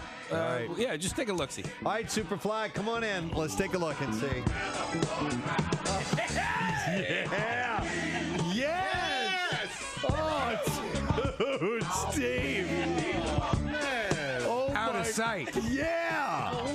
That looks real. It looks pretty real. looks I think this looks the realest. Apparently, I would be a really good black dude. It's a tight curl. You know what this reminds me of, though? And see if this frames you a little bit. Like Mr. Brady. A little bit. A little Mr. Brady in the latter part of the series. Okay. Sort of what they would call an Isro. Yeah. No, you know what it looks like? It looks like my friend Nolan, who's Jewish. Now, Peter, Bobby, someone broke that vase. All right. So, other than the Brady affectation, what kind of can you need to look at yourself in the mirror? Yeah. Yeah. Take a look and see what name, what voice, what your style is going to be. Wesley Python. You like that? Yes. I love the name, Wesley Python. My name's Wesley. Yeah. Wesley Python. So are you kind of? Oh, then they're kind of like a Billy D. I'm like a Billy D. Okay. I'm like a malt liquor drinking. All right. Wannabe. Yeah. Smooth. Wesley Python. Smooth. Yeah. I go down like my ladies. Hang on, I want to try something else. Yo, Wesley.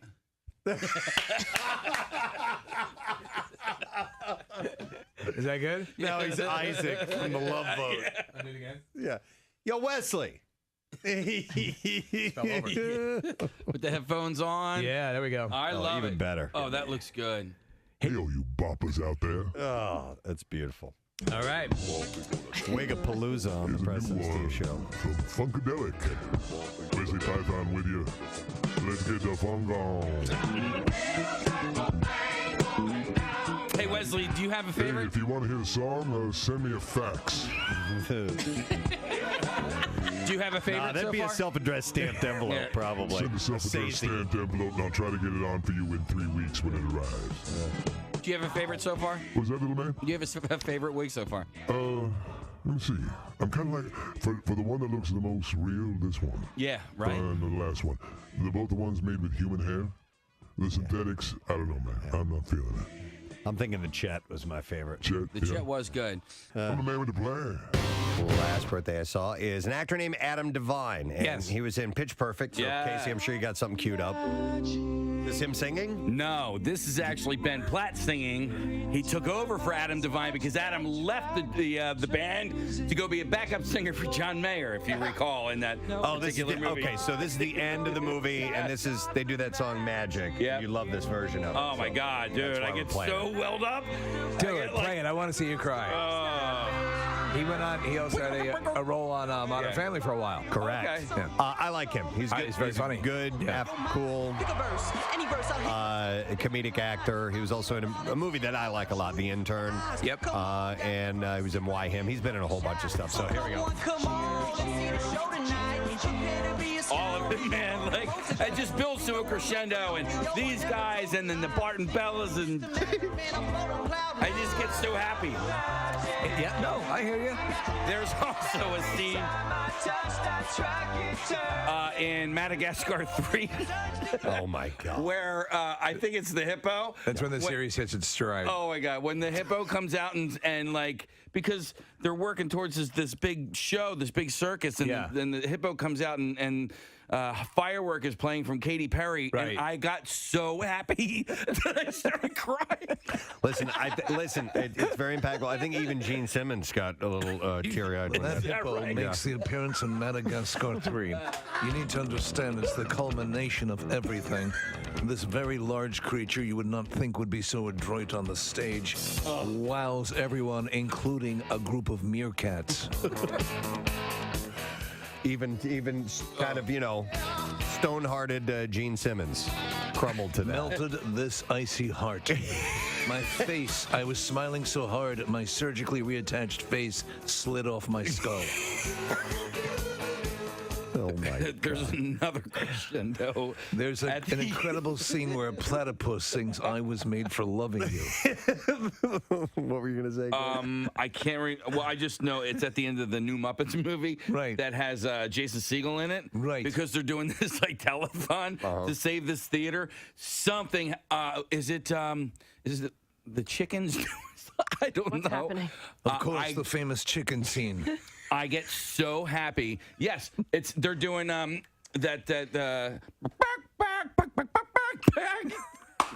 Gnarls Barkley song. Oh. It's F.U.? Yes. Okay. When they do that again, I'm so happy that I start crying. I don't know why. It's just the way of I it. cry out of happiness sometimes. Back to you, Preston. From this made you cry? That one did? I don't know. Maybe I was Do you want to so- bawl like a little girl? Yeah. You want to see a chipmunk sing Gnarls Barkley? Now that's incredible. Oh my God. It's just a crescendo, and when it gets to that part, I don't know why I'm. You so like happy. those? You like I those? Love it. Tug at the heartstrings. All right, Yeah. well, how about at the end of Coco, where he's singing the song Kaka. to the grandmother, Coco? That one puts me in absolute tears. Now, it's a little different than a chicken singing Gnarls. You gotta understand, it's a crescendo that builds to that, right? It's there's a whole like sequence, and then it gets to the chicken singing. Okay, I'm sorry. We have it on the video screen. Now that I see it, yes, wow, what a tearful moment. Those incredibly talented chickens. Well, the holiday season begins in earnest when Oprah Winfrey's annual list of favorite things arrives, showing America all of the wonderful things we probably can't afford this season. Do you remember how huge this used to be when she would have that episode? Yeah. And by the way, in fact, our favorite things when we first did the Christmas Miracle, that's what it was based on. Yeah. The original name was Things That Make Us Explode in Our Pants. That's correct. By the way, Kathy's holiday activities list will be coming sometime soon, right? Yes. Yeah, I mean, it's pretty much ready. Marissa and I were talking about yesterday. We're waiting on some musical accompaniment for that, so it's on the way. Strange My God, that was sexy the way she said that. Ew, really? Don't ever say that. But you went, yeah. That's how I feel about holiday I know. activities. That's what turns you on. She bites her lower sex, lip no, thank you. like Kristen Stewart. Yeah. Activities. So Floral and Hardy. And she followed that up with, ew, don't ever say that. Because it came from you. That's weird. I know. And on Wednesday, Oh my God, I'm so moist. Winter activities. This year including Hanukkah and Ramadan. all right, and on Wednesday, even the 64-year-old admits that the list has gotten a wee bit out of hand in recent years. She said, these days, choosing my favorite things makes me a little cuckoo. What started as an organic extension of wanting to treat people to some of the things I truly love has turned into an annual list that takes a team to curate. I then go through every item, picking my favorites and narrowing the selection to my own. It's a process, but because it's important to me to remain as true to my original inspiration as possible. My guideline, do I really like it enough to want to receive it myself? So that's how she decides Of what's going course, to be on here. look at the judgment parameters. She's a multi. What is she, a billionaire now at this point? Yeah.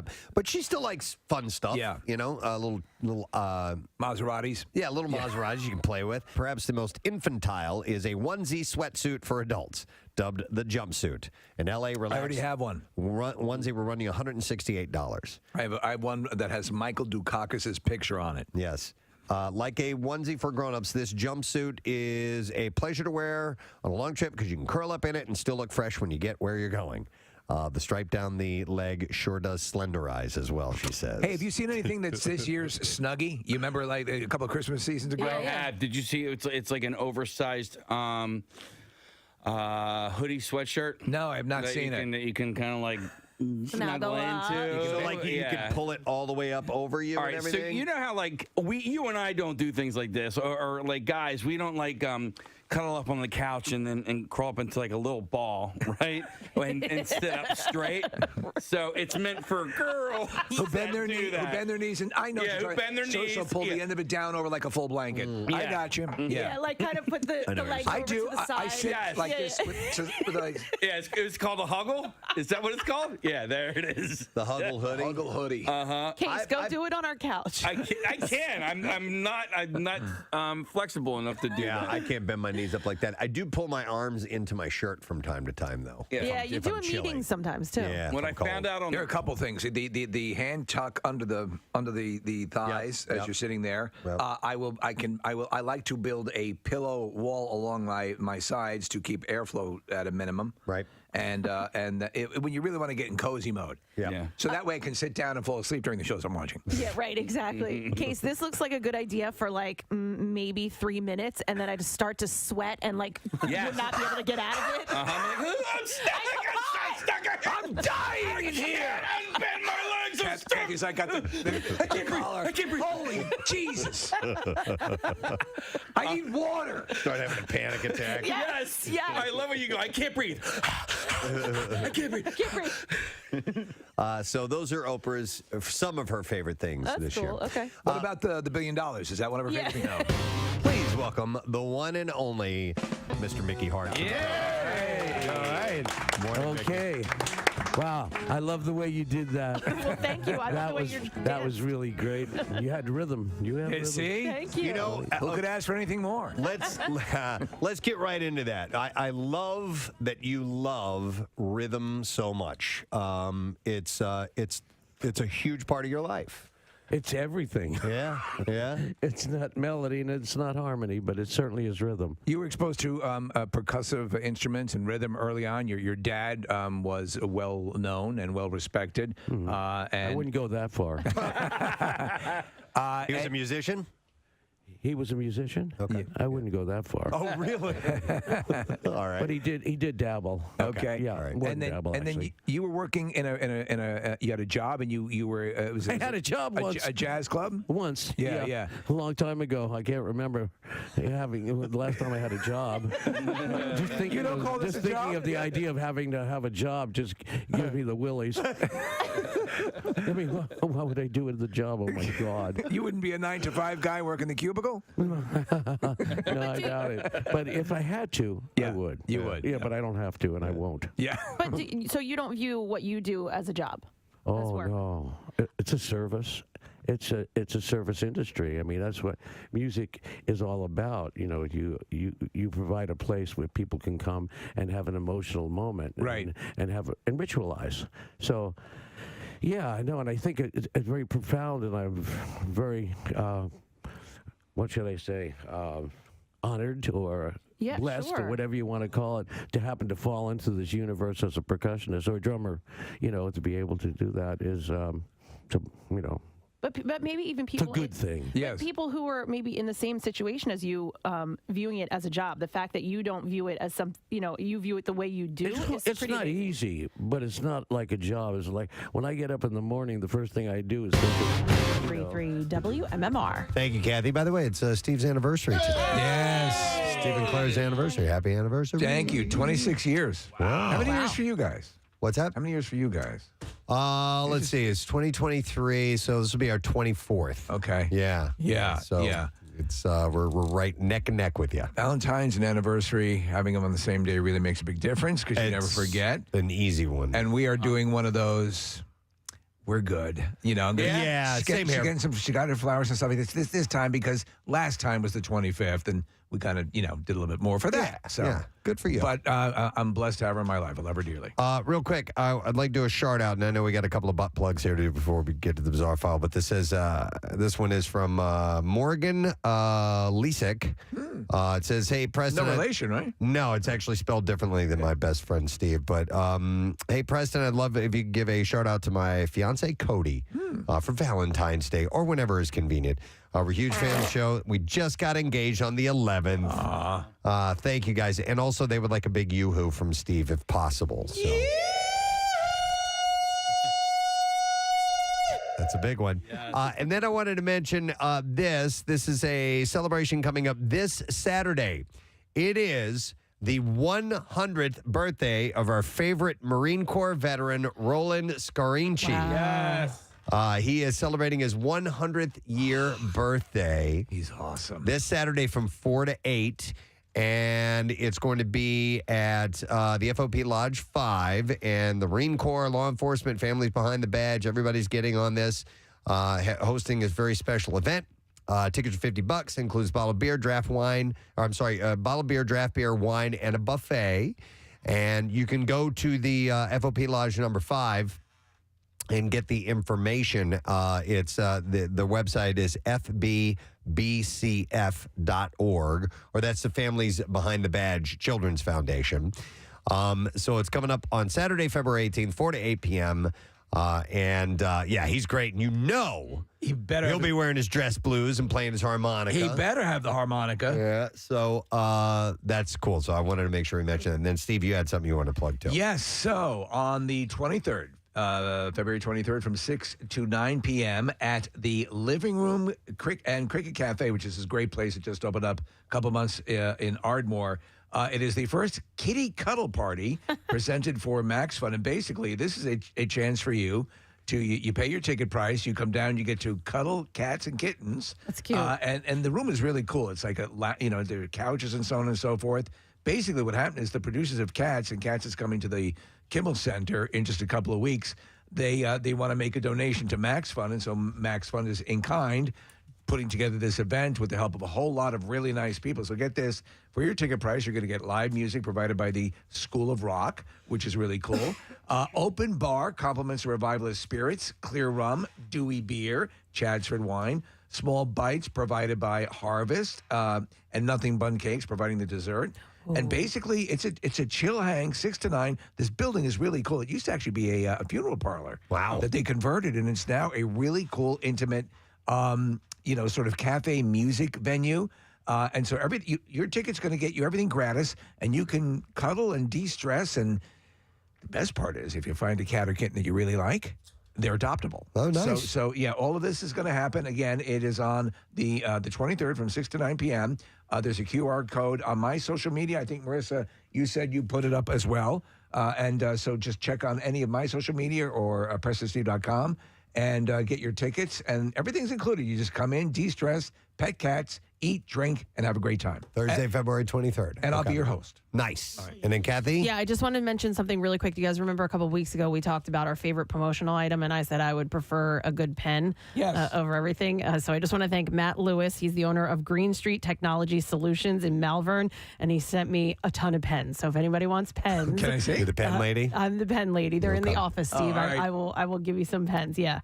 So they're a full service IT company, and it's a small little company in Malvern. So Matt, thank you for the pens. Nice. We will put them to good use. All right, we got B-File stories. WMMR presents Preston and Steve's Bizarre File. Brought to you this morning by Montage Mountain this Friday. Join Nick from 8 to 10 p.m. He's going to be at McGurk's Pub in Fort Washington for a Cardboard Classic warm-up party. Nice. Chance to enter to win rooms for the weekend and VIP passes. Yeah. That's very cool. Enjoy specials on Surfside cans as well. All right, we're going to start with a story that we have some audio to play along with. In Georgia, an off-duty first responder survived a terrifying crash after his accelerator got stuck while driving. On Christmas Eve, James Benefield was traveling in his 2006 GT Mustang when the car's accelerator got stuck. He then tried pressing the brake, shifting the gears, even tried pulling the key out of the ignition, but nothing worked. When he knew that he wouldn't be able to stop the car, he realized that he would have to crash. And with the Mustang clocking 110 miles an hour, he crashed the car in an empty parking lot. The car flipped 5 times. Miraculously, he survived with just an injured lung and a dislocated thumb. He was back at his job 6 days later, and he had to watch as the first responders freed him from his total card using the jaws of life. So here's some of the 911 call from that. You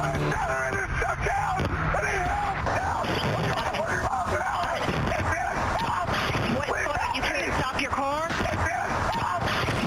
You can't stop your car? Whoa. Oh, my God. Damn. All right, what's this next clip? It just says escaped. Here we go. It was a scary situation. It was one where I definitely thought that I was going to die. It was the most terrifying experience of my life. As soon as I left the road, kind of shot my arms out just to try to protect my head.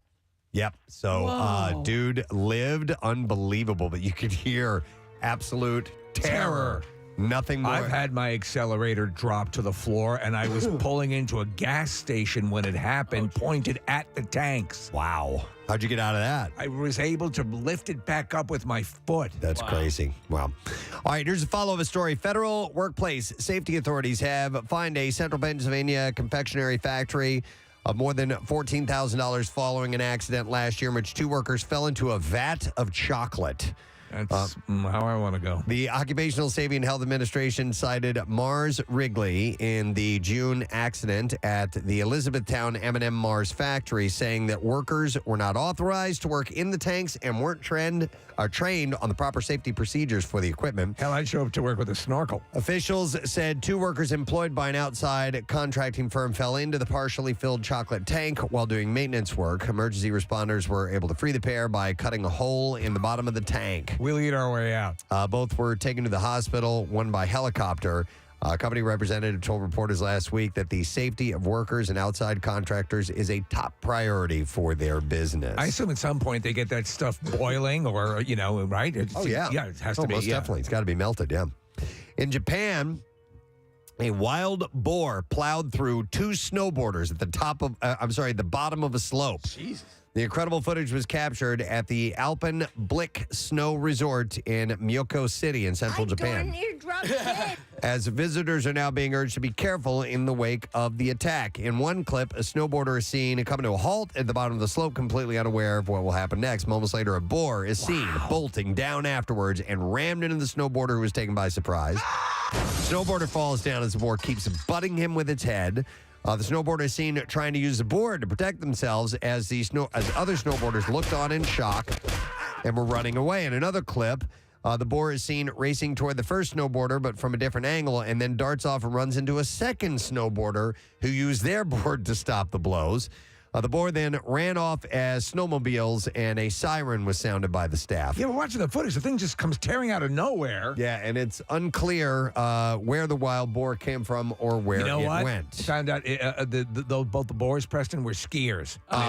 They don't like snowboarders. So they're telling people to be aware and watch out that you never know, there may be a wild boar out there. I mean, he just barrels in and starts attacking these guys. Yeah. 2 men have died after their utility vehicle broke through the ice on Lake Champlain in Vermont Saturday morning. Police confirmed they were investigating after emergency crews received a report around 7:10 a.m. that an enclosed side-by-side UTV was out on Keller Bay when the vehicle fell through the ice. First responders learned that 2 ice fishermen had been in it and were able to pull one man from the water while the other was located by a diver. Police identified the victims as brothers, 71-year-old John Fleury and 88-year-old Wayne Fleury. Oh, they're older, too. Yeah, the fire department pulled like this. They pulled John from the water and brought him to shore for emergency medical care. His Rush University of Vermont Medical Center. He later died. A diver found the second fisherman inside the submerged UTV. The incident comes less than 48 hours after another fisherman died after falling through the ice Thursday on Lake Champlain. 62-year-old Wayne Alexander had left his home to go fishing, never came back. When he failed to return, a relative went to look for him and called emergency crews after finding his truck parked in a fishing access. Several agencies responded and they found him in the water. He was wearing a flotation suit. And he was brought to shore and taken also to the University of Vermont Medical Center, and he died from his injuries as well. Yeah. Following the deaths, the Vermont Department of Fish and Wildlife released an ice safety advisory advising the public to stay off the ice on Lake Champlain this weekend due to unsafe conditions. You ever watch that show, Ice Road Truckers? Yeah. Yeah. It's crazy. It's insane. And then one last story. The Oscar Mayer Wienermobile had to make a pit stop on Friday because thieves targeted the iconic vehicle and the catalytic converter of the 27-foot-long hot dog on wheels was stolen. Nothing balls sacred. on these people. Right. According it's an iconic vehicle. Joseph Rodriguez with There was an ambulance right next to it. Penske Trucks. He and his team at Penske helped give the vehicle a temporary repair so that it could get back on the road. Rodriguez staff sealed up where the catalytic converter had been cut. Yeah, I won't be home for dinner tonight. I'm working on a chili dog. The iconic vehicle was back on the road and able to make it to its first stop of the weekend. Wow. The Wienermobile has a stop plan on Saturday and Sunday as well. So are the thefts of catalytic converters still as robust as they were a while ago? As far as I know, Yeah. I still see stories about it happening all the time. So, yeah. All right, and there you go. That's what I have in the bizarre file for you at this point in time. We will take a break. We'll come back in a moment. Don't forget, around 9 o'clock, Nate Bargatze, comedian who's got an Amazon special out right now, will be joining us. And we have a concert announcement coming up. It's a pretty juicy one, too.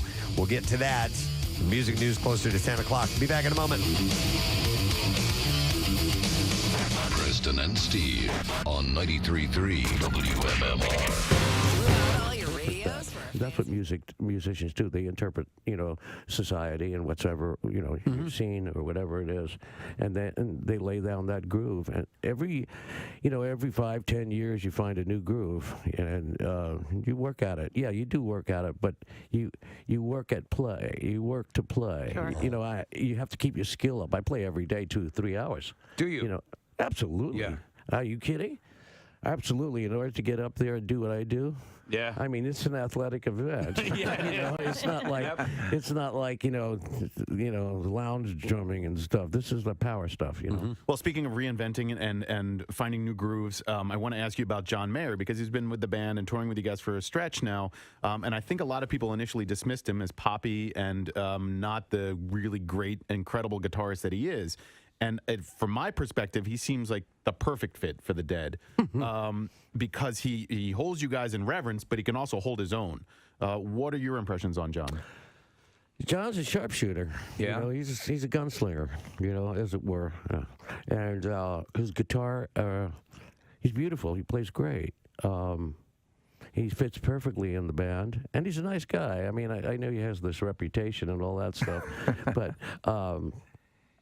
I've never had a moment of weirdness with him. He's just a very pleasant person to be around, and he plays his ass off. You know, Before he was a star, he played in the conference room down the hall in these offices.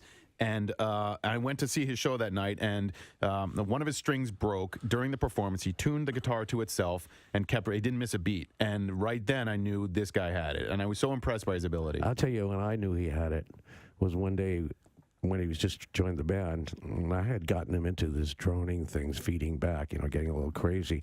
And so during the drums and bass part, he got down on his knee and he put the guitar into the speaker and he started feeding back. And I was looking at him, I was saying, oh, okay.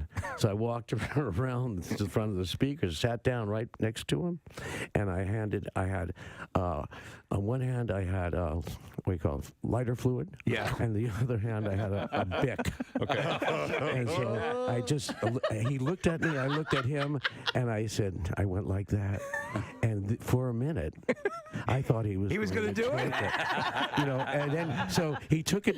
He did take it while he was feeding back, and he put he put the Bic on his amplifier, and he took the lighter fluid and used it as a slide. And so he played slides without He lighter didn't go fluid. full Hendrix on that. And I said, John, you were going to do it, weren't you? And he said, you know, I was really thinking about it, but the guy who makes my guitar is in the audience. I couldn't do it. He almost lit his guitar on fire, so I knew right then he was okay. Wow. I was wondering if you had watched the Grateful Dead documentary that was on Amazon and what your thoughts were. No. It was very in depth. Oh God, it was just awful. I just did not like it. You didn't care for it. It was just a one-sided affair. It was not for me, and it really didn't show the Grateful Dead in its totality. It was more like a Jerry, you know, whatever that is, memorial thing or whatever.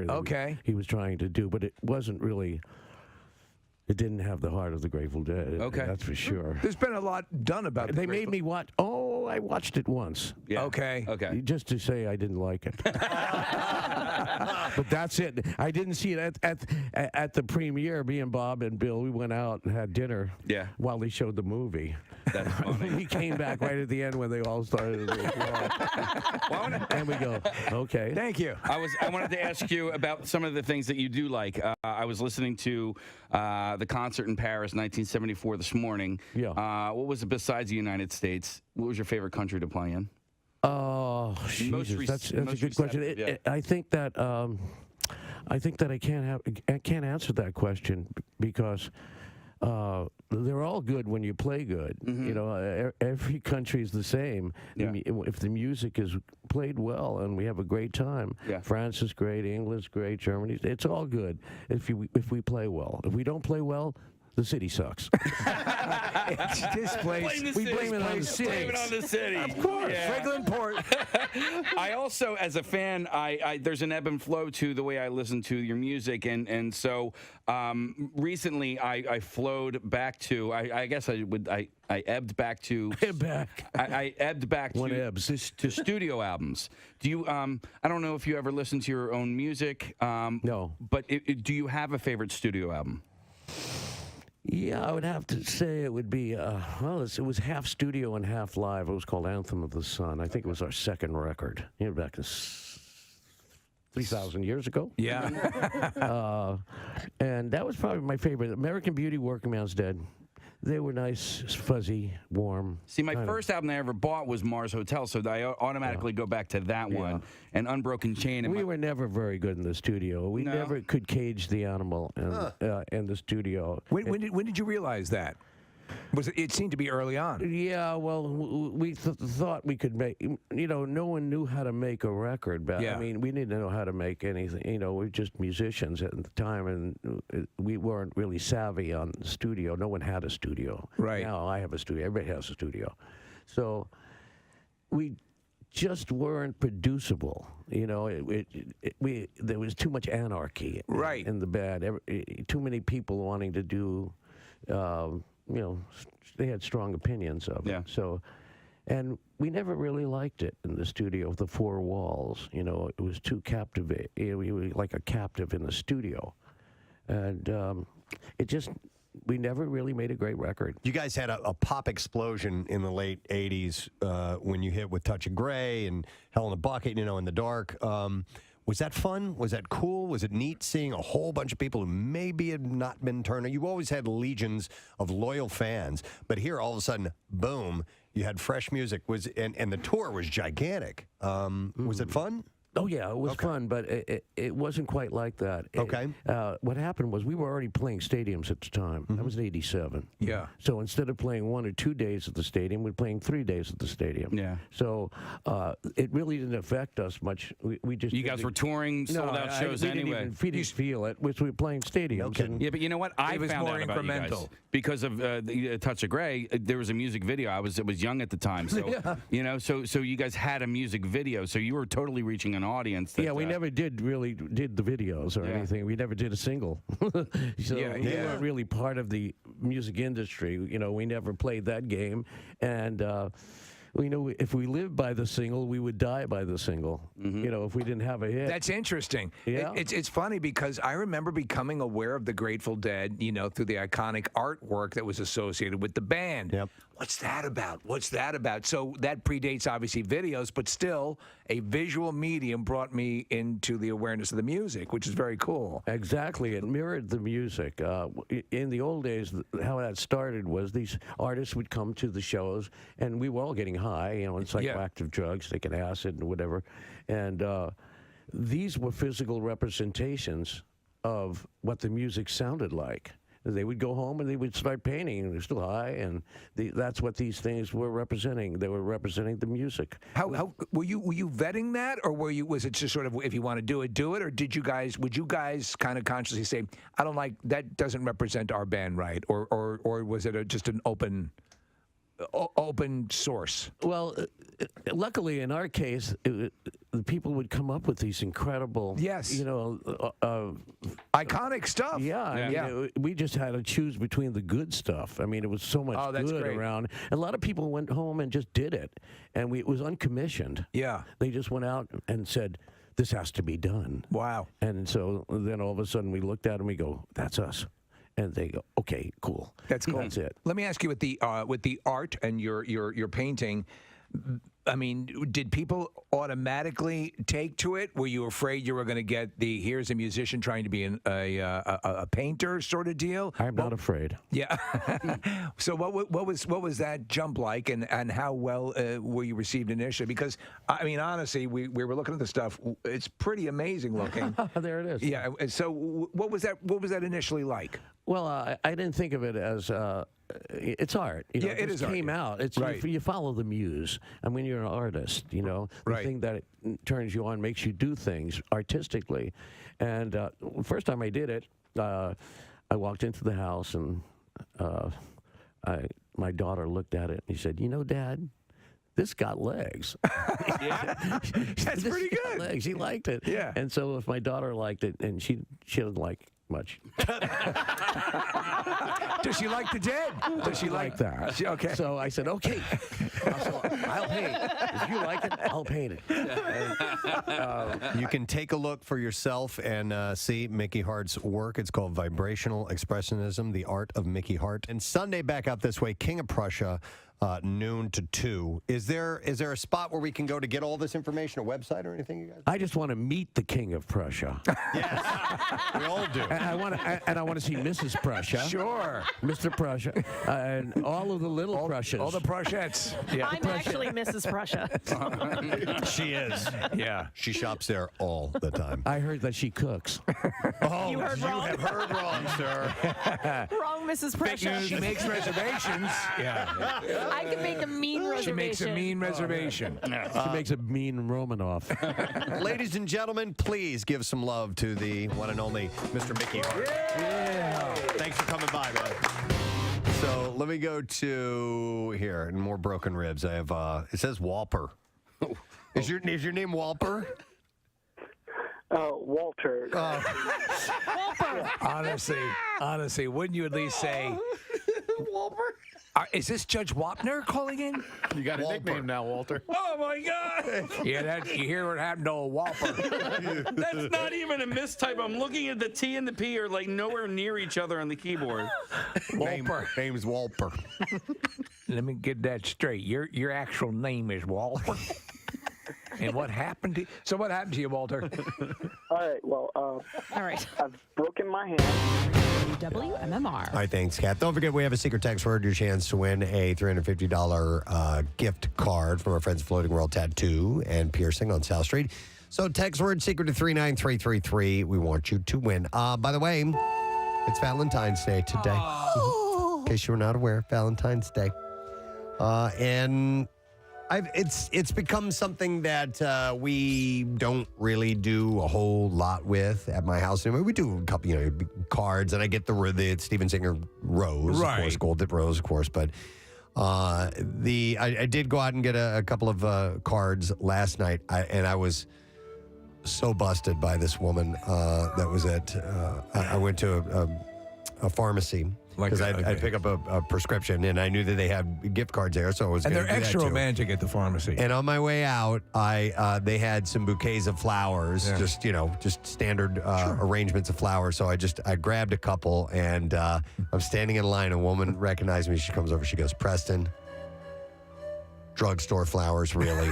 Oh, no. And I was like, I know. I forgot to get any flower arrangements or anything like that because we did purposely tell each other, we're not going to do much for Valentine's Day. There's enough stuff that we do throughout the year of exchanging gifts and all that stuff. And we just get my birthday was just a little while ago, and you had Christmas right before that. So and my wife's birthday is coming up. And so, you take the breather. So I did take those home, and I start to arrange them in the vase. And as I got out of the light of the pharmacy, I'm looking at home, and I'm like, oh, these are horrible. They're brown. They're falling apart. There's aphids all over. Everything.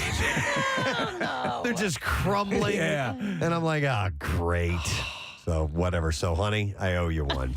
I think my wife would prefer, as long as the flowers didn't cost that much, that, we'll go to Produce Junction and stuff like that to get our flowers. These are going to be, the Produce Junction's flowers were better than what I got. Is that right? Okay. Oh, yeah. Produce Junction They're actually terrible. has decent flowers. Yeah.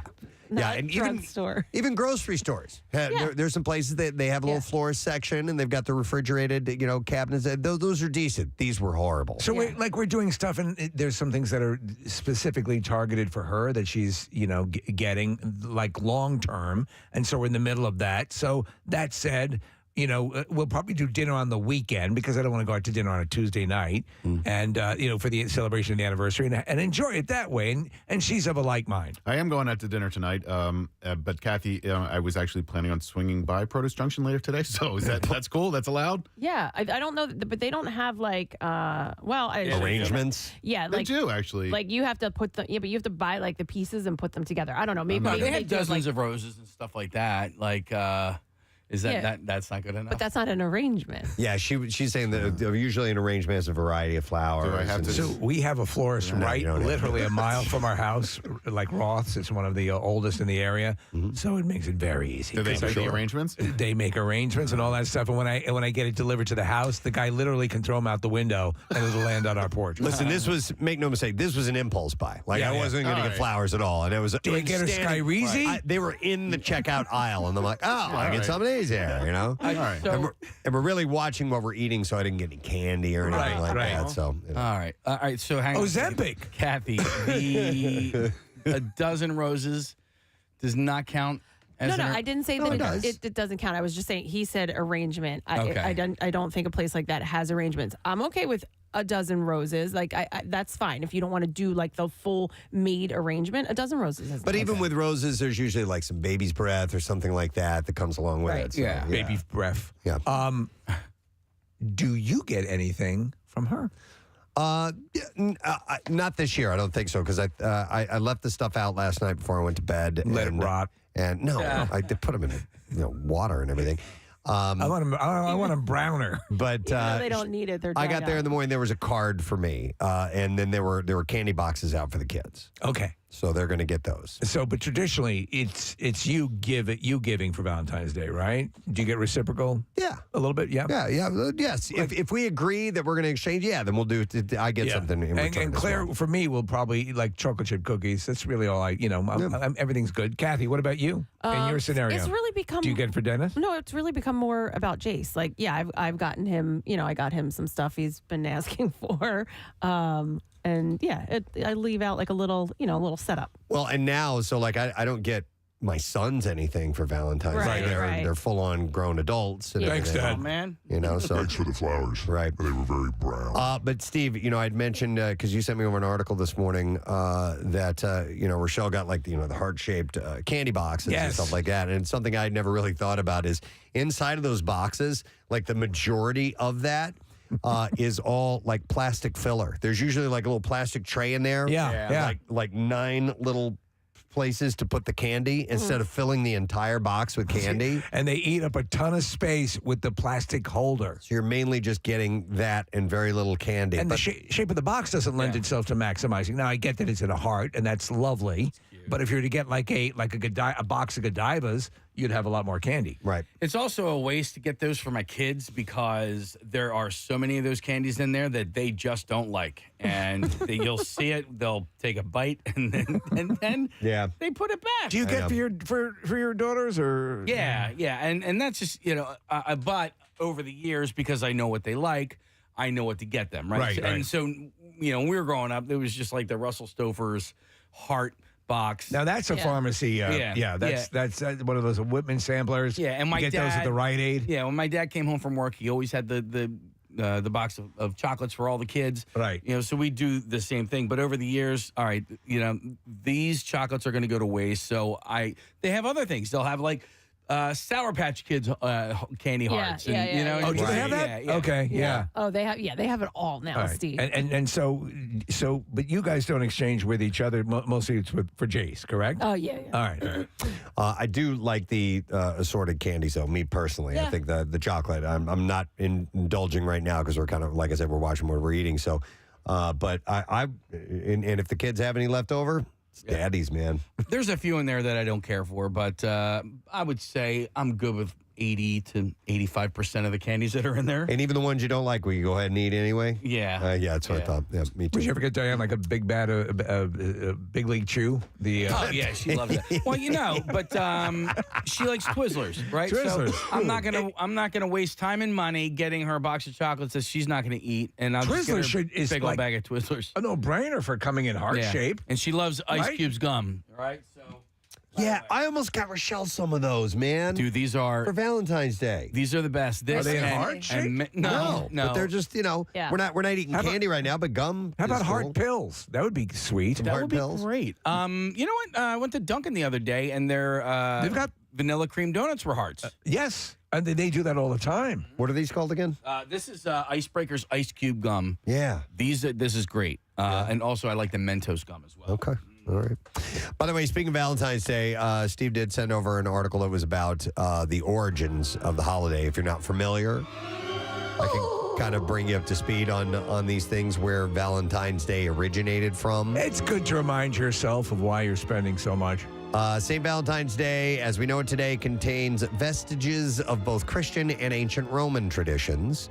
The Catholic Church recognized at least 3 different saints named Valentine or Valentinus, all of whom were martyred. One legend contends that Valentine was a priest who served during the 3rd century in Rome when Emperor Claudius II decided that single men made better soldiers than those with wives and families. He outlawed marriage for young men.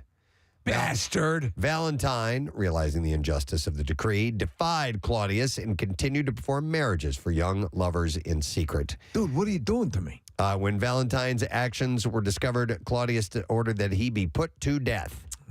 Still others insist that it was St. Valentine of Terni, a bishop, who was the true namesake of the holiday. He, too, was beheaded by Claudius II outside Rome. This is a dangerous business to get into. Other stories suggest that Valentine may have been killed for attempting to help Christians escape harsh Roman prisons where they were often beaten and tortured. Were they given small boxes of chocolate candy?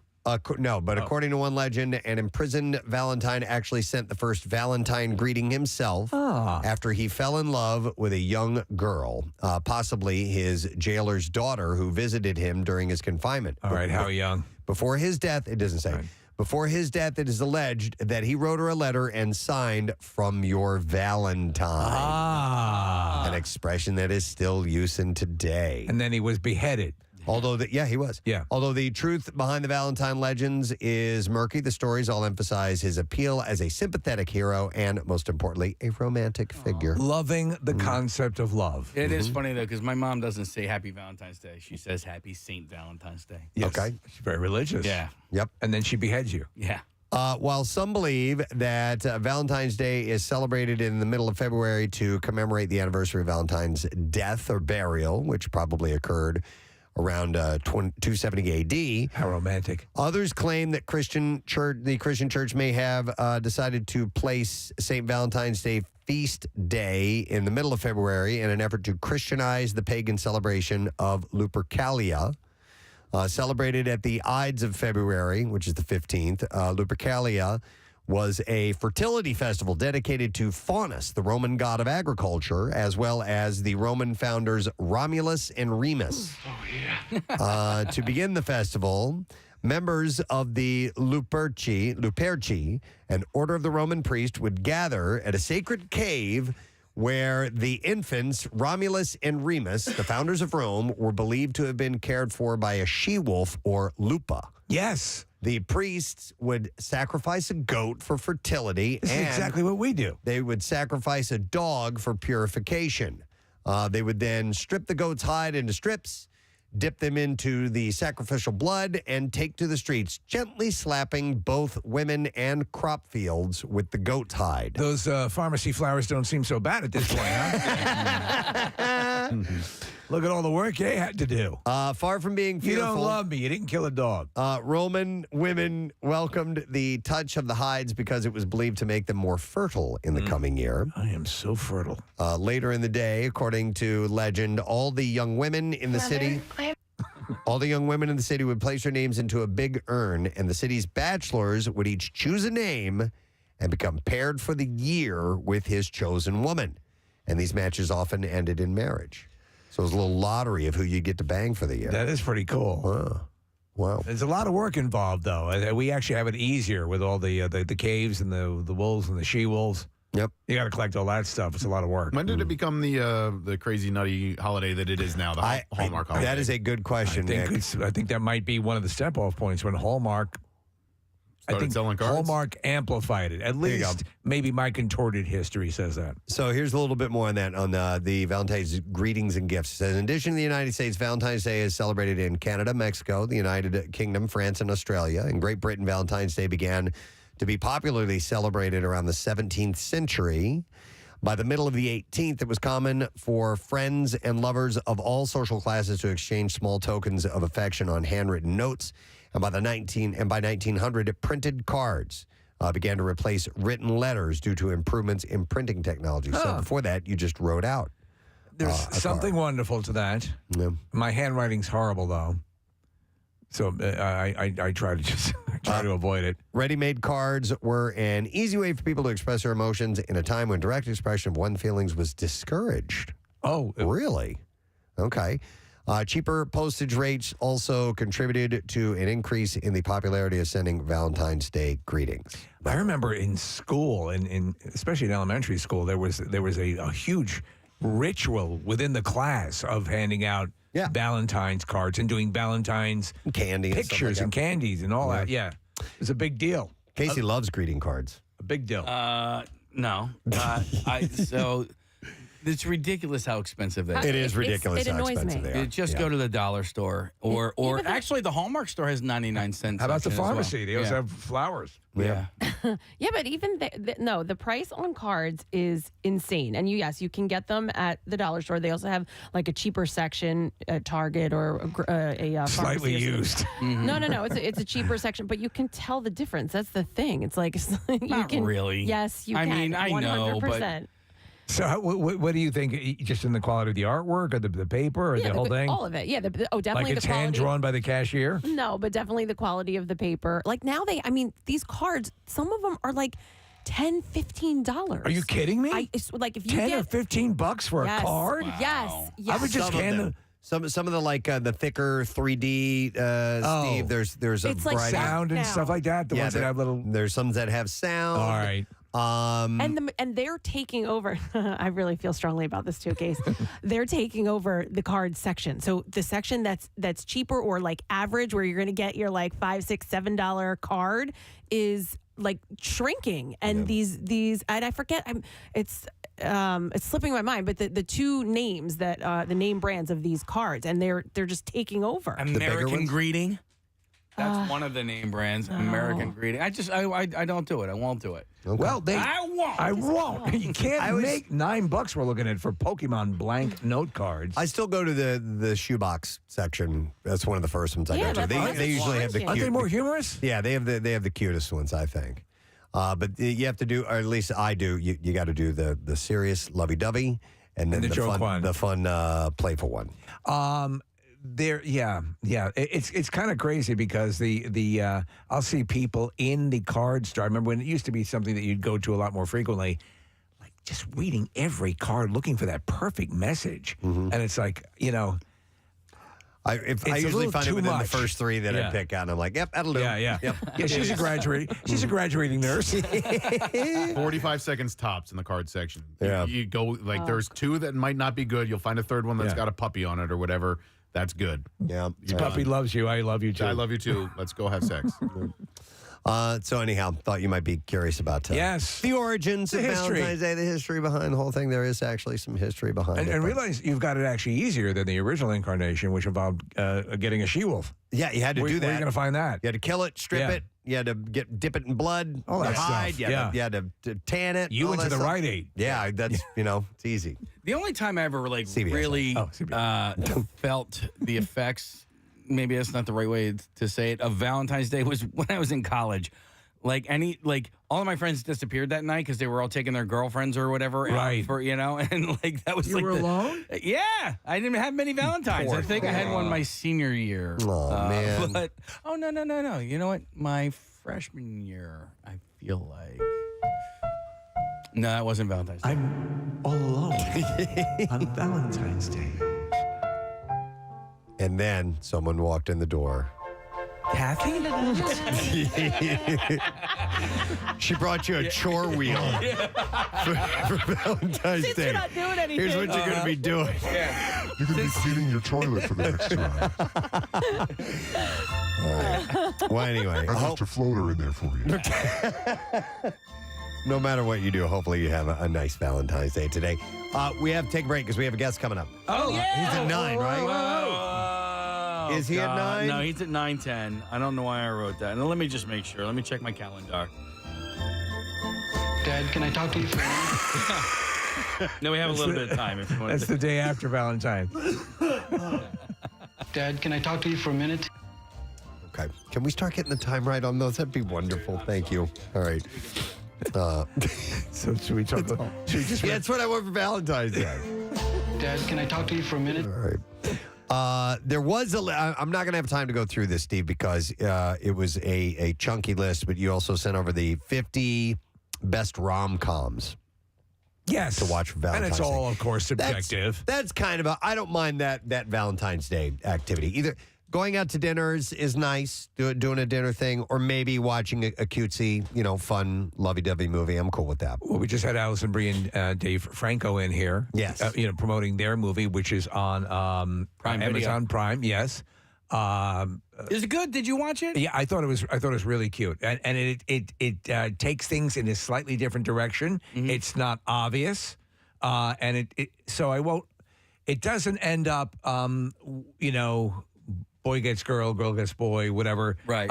And it does it in a nice way. And the cast is very likable. I thought it was a solid job. I watched the movie You People with Jonah Hill. Right. And there, his chemistry with the girl in that movie I loved, but Eddie Murphy's character, Julia Louis-Dreyfus's character, like all this stuff, one-dimensional? It's super one-dimensional. Yeah. Well. And then like the resolution at the end was just a little too tighty. Well, they asked. Like, I hate that. When those guys were in here, they asked, one of my, and I said Preston, Blast from the Past, which is a rom-com with a sort of a quasi sci-fi twist to it. Right. Real quick, Casey, I watched You People as well. It was funny to me that Elliot Gould and Rhea Perlman were both in it. Yeah. And you barely saw them at all. Like, there were a whole bunch of stars in that movie that hardly had any speaking roles. And it was like, was that Elliot Gould in this movie? Are they playing like grandparents or something? I think just so. church members. Yeah, I think they go to the same synagogue. Yeah, but anyway, it was just bizarre. Hey, so on this list that you sent over, Steve, number one is a movie I've never heard of before. As far as rom-coms, best romantic comedies to watch in 2023. Number one is a movie called The Half of It. Yeah, I've never seen it either. No. Yeah. Half of it? Who So in it came out. It came out on Netflix. Let's see. When shy straight A student Ellie Chu takes on a gig to write a love letter for a jock, Paul Munsky, trying to woo his crush, Astor Flores, she ends up becoming his friend and falling for Astor herself. Okay. It's always, I love it. Like Some Kind of Wonderful is that sort of thing where, I love that dude, what? movie. How can you not see she likes you? I know. What are you, a moron? I love that movie. There's a bunch on here that are good, like, When Harry Met Sally. And, Classic. Say Anything. That's a great one. That is a great one. Yeah, I'm incarcerated, Lloyd. I was telling my youngest about that. Here's one, 13 going on 30. That's a fun movie. I like that movie. And she's Jennifer Gardner, and their she's pool boy, adorable. Ben Affleck. Bridget Jones's Diary, Clueless, How Stella Got Her Groove Back, 4 Weddings and a Funeral. Juno is number 12 on this. I told you guys I've never seen Juno. It's cute. Yeah, I it is heard a it's really good. cute movie. I do need to see that one. How to Lose a Guy in 10 Days. That's fun. Big Fat Greek Wedding. That's a fun, yeah. very fun love story. That actually, so the very first Valentine's Day that I had with my wife, she got me my Big Fat Greek Wedding as a gift.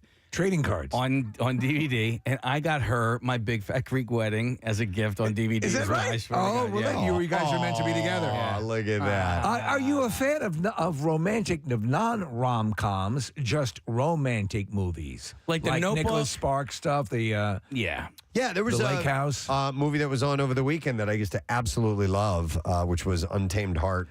Very good movie. Yeah, with Marissa Tomei. And, right. He believes he has a chimp heart in his chest. Christian or something Slater. Yeah, I think he has an ape heart. You ever see Return to Me? That's a heart movie as well with David Duchovny and Minnie Driver. The Minnie Driver. I thought that was a good movie. Carol O'Connor's in it as well. Yeah. And it's got a couple of dark twists to it. It's not necessarily all happy and wonderful, but I think it's a great movie. Do you know it's a really good movie? Somewhere in Time with Christopher Reeve and Jane Seymour. So it's a science fiction. Basically, that Christopher Reeve is able to travel back in time. He believes he is meant to be with this woman, and it's not a comedy. Hey, how come Superman didn't travel back in time more often? And in the comics he did. Well, in the movie, when he has to save Margot Kidder. Yeah, but his dad, Marlon Brando, goes, it is forbidden to interfere with human history. What he said. You can't do this. And there's one thing, I mean, you can do whatever you want, but there's one thing, don't do this.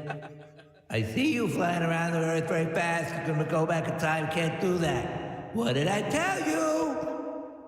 I don't remember that part. You ruined everything. Well, then you had the boulders going back up the mountains, and you had the dam. You can't do that. Most of that was in the director's cut. Whatever you do, never get her flowers from a farm. Even Superman can't come back from that. All right. Can you read my mind? Do you know what it is that you do to me? Do you know how freaking freezing it is up here? Yeah. And no oxygen. Do you like this, Lois? You can fly like a bird in the sky. Remember the spoken word? Rizzle dizzle mazzle fizzle. Skyreezy for plaque psoriasis. Risankizumab Rizza. Was that Superman one where he went back in time where he did the Earth? Risankizumab Rizza. Risankizumab Rizza. And nothing is everything. All right. If you get too close to the red sun, Ozempic. We have to take a break because now we're getting ourselves ready for Nate Bargatze. So we'll come back with him, and we have a concert announcement and music news. We'll be back in a moment. Stay with us. Steve on 93.3 WMMR. His name is Walper. And then a young therapist came into his life. Hi, I'm Kathy Romano. We're going to change that P to a T. Simple as that. And then his life turned around. I'm the head of a Fortune 500 company. And I can do the saber dance. That morning show's not making fun of me anymore. Oh, man.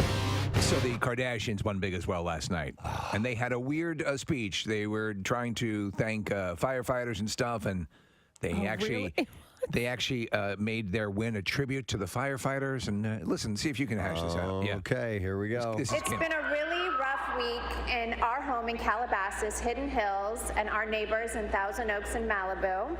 Our hearts are broken from the horrific shootings and those who have lost their lives and homes, as well as the hundreds of thousands of us that have been evacuated from the devastating fires that are currently burning. So thank you so much to all of the people that have voted for us. This is such an honor. Did you make that leap there? Did you make that leap? Okay. There's a lot of fire out there, but thank you for voting for us. Are they dedicating the award? It gets to that at the end, yeah. All right. I'd like to dedicate this win to all of the firefighters, the law enforcement, and the first responders. Okay, that makes more sense. Okay. I'd like to thank the people what put out the fires. Like, it just doesn't seem very genuine ever when it comes from them. You can see the guys who are really, eating smoke and battling flames up. I got great news, guys! Kardashian win was dedicated to us! Like, I get to see them sitting around, like, when we win, we should, like, dedicate to somebody, so it makes us look good. Listen, I want to tell everyone up there on the mountain, you guys are doing a great job. The Kardashians just donated their win to you on a field source floor. I just want to carry that into the fire with you. That's the chief going on the radio to tell all the guys. Attention everyone, Kardashians just donated their win on the People's Choice Awards to you. So I hope that inspires you to go marching into those flames and that super heat and that whipped up win. No word on Little Women LA yet. Yeah. No. During the final night of the Experience and Innocence tour in Berlin, Bono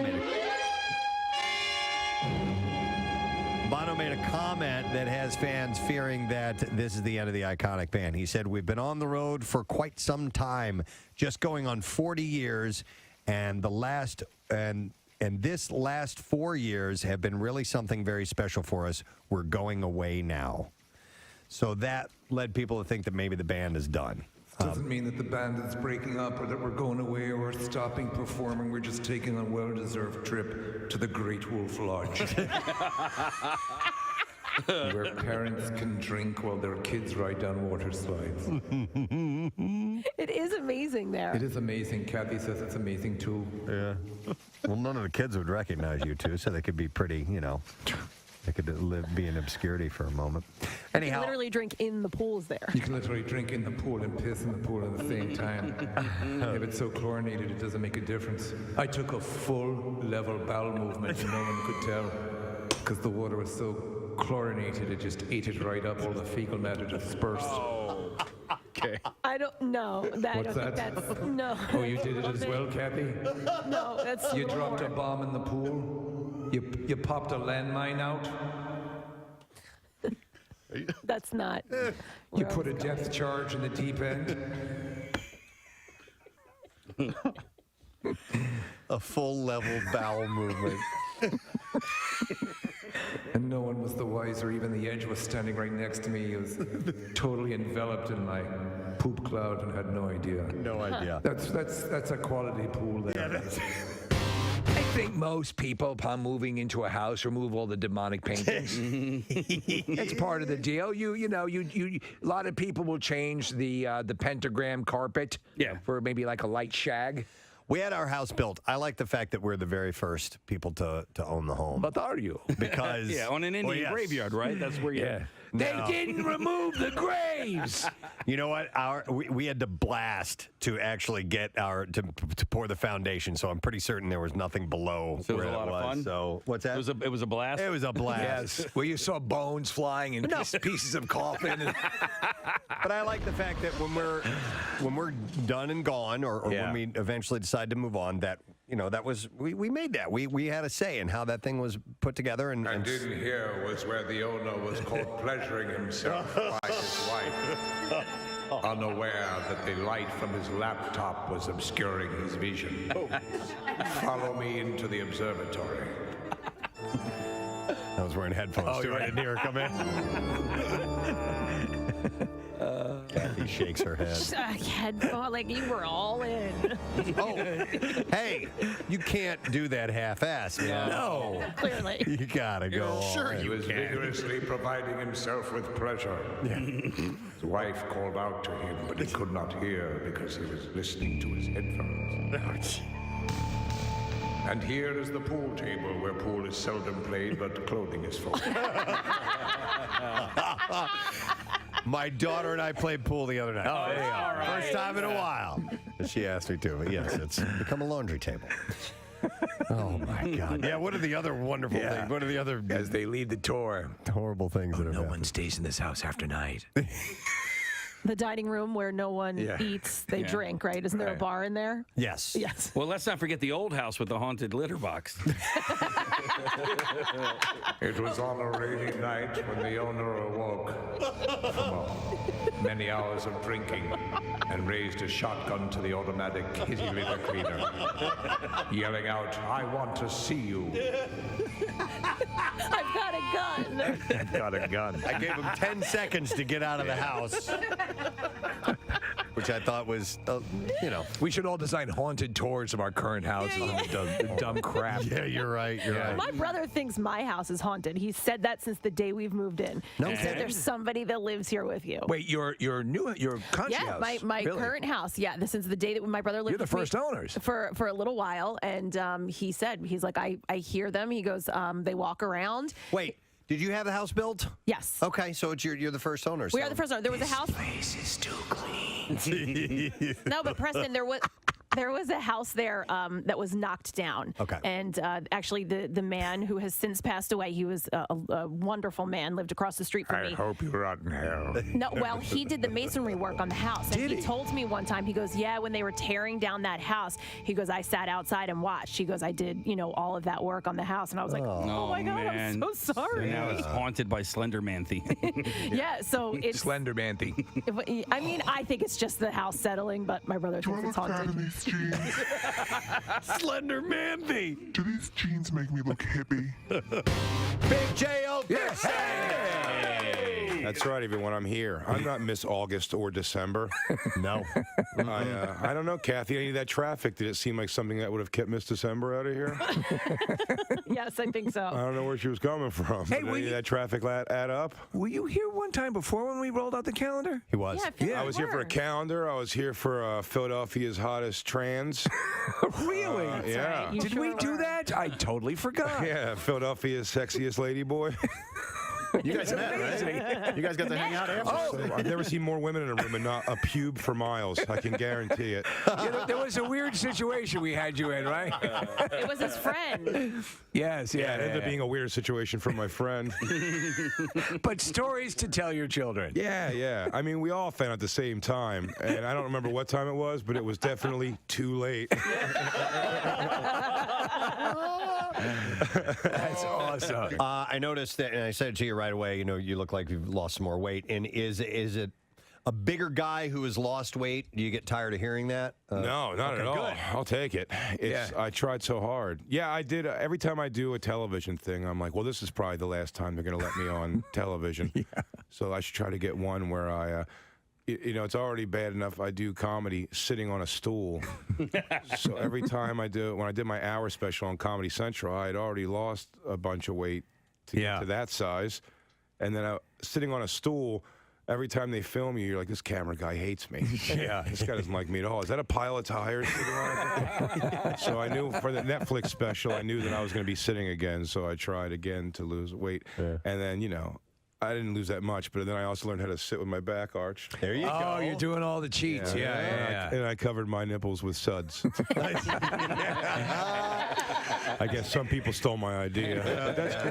That's cool. all right. I said everyone jump in. It's funny because and it happens. This is why we're on radio. I mean, Kathy and Marissa obviously are they're pleasant to look at, but we are not. And when we do any TV or anything, I'm like, dear God, do we look horrific? And people say, there's a different angle. There's some people who've had actors and actresses come in here. They know their angle. They know, what's the best way for them to be their side. Yeah. I'm like, really? I think if you ask those things, it makes me feel like I'm admitting too much bad about myself. Yeah, so I'm like, can you not film me from, I don't know, obviously sideways and from the floor, please? What we've been talking about news-wise, you familiar with this this scam that took place, this GoFundMe? Oh, yeah. So they came by. Never try to help one bum. They came by last year. They came by our Camp Out for Hunger right after that story broke, and we interviewed all three of them on the air. And we got word of this yesterday that the three of them were in on this together. In cahoots. Oh my all of them in God. cahoots, and then the one who wasn't getting enough money, the guy who was the homeless guy, he goes to take them to court. Yeah, and that's Tries how to sue him. it goes Sue to him sue for not giving him his part of the scam. Yes, of the stolen money. Never help one bum.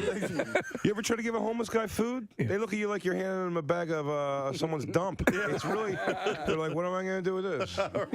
Like you're like, eat it. It's hot. It's food, and they're like, I don't like what? They're so baffled by it. Do a GoFundMe for like an overall like shelter or something. Like to give it to. There you go. I've never seen that work out good where you help one person. With everything else going on, the show and everything, what's coming up for you? It's been a while since we've seen you.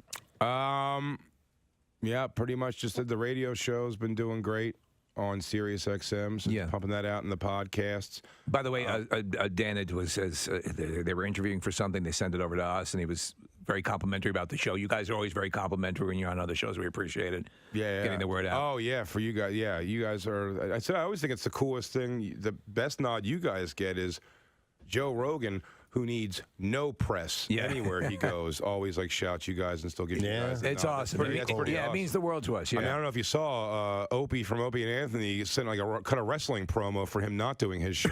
Did you see that on the street? No. Oh, it's very uncomfortable. No. It never understood those dynamics. It was never anything that we got involved with. You just try to do the best. It's like what you do. You just do your show. Do your show. We tried to start a radio war with Bob and Tom, but then they disbanded. That's a shame. Bob and Tom. Bob and Tom have been around for a long. Well, used to be around for a long time. They're garbage. Keep it up. They're junk. Yeah, I'm like, and I It's look the at worst radio show I've ever done. Really? Why? They want you to do bits. It's a yuck fest. And I mean, and I was like, yeah, you don't want me to do bits. Like my bits are too. And they go, well, that's how it works here. I go, well, I'll leave. Like it's fine. And they go, we need you to do bits. I go, well, what do you want me to do? The one about this, and I'm just saying like vile things. Yeah. I'm like, if you want to do bits, it's gonna be like I can't. I'm like a dirty comic. It's gonna be bad. Hey, do the latest bit about your daughter. That. Yeah. They got the things people when the hate mail I've gotten for that Netflix special, like the things people have to write to like when someone has to cite the parts they don't like, it is so funny reading that. Oh my God! Oh, that has to be worth it alone. He thinks there's humor about his daughter's genitals. I'm like, why? How can you write that? I thank you, Kat. So our next guest has got a new special. It's on Amazon. It's available now, and it is called Hello World. Please welcome to talk about that, Mr. Nate Bargatze to the program this morning. Nate, good morning, sir. Good morning. Great to see you guys, talk to you. Talk. It's the same We'll thing. take anything from you, man. For real. Hey, I appreciate it. no, listen, you've got the special. You've got a tour starting up as well in a week or two, right? It's already going. I mean, it just doesn't. It just all it just keeps going forever. Oh, okay. All right. Oh, I see what it's here. Oh, I see. It says here it says it begins May 23rd or for the 23rd of February and then performing in Hershey May 5th. I guess that's close as you're going to get to Philly for the time being. The data's sketchy, but when I come to y'all, look, I know everything resolves around Pennsylvania, but exactly. I do got to go to Tupelo. Okay. That's where you want to work on it. Yeah. All right, so Nate, I saw you. You performed at the Academy of Music just a couple of months ago, and I was fortunate enough to go backstage. I was with my friend Alyssa and Jay. And Alyssa, you're her favorite comedian, so I pulled a couple of strings, and we were able to go backstage. Guys, by the way, I had like a shut the hell up moment, like where I just you were prattling on. I was, and I'm like, oh my gosh, and I could. Nate, do you remember telling someone to shut the hell up backstage? No, I remember just walking away. I'm joking. No, we were all. He knew all of us were back there, so we were all hanging out. Yeah, so that act in a very cool room too. That place had like this like a very old room that was felt very historical. Yeah, it felt like you were in like the White House like living room or something like that, right? Yeah. Well, yeah, it was awesome. Your vibe, your general vibe, even backstage in this special, as you're going in and off, on stage, you have it seems to be a very good, congenial atmosphere back there. A lot of people, a lot of friends, and you don't take the stage like Kiss or Pyrotechnics. Everything seems very cash and very chill. So I could see you engaging Casey for at least a couple of minutes. Oh, yeah. No, we hung out. We were all just backstage, like, just talking. We hung out probably a little bit longer than you would like. Huh? No, it was, couple minutes. You could have left a little bit earlier, but it's all right. It wouldn't have been bad if you left earlier.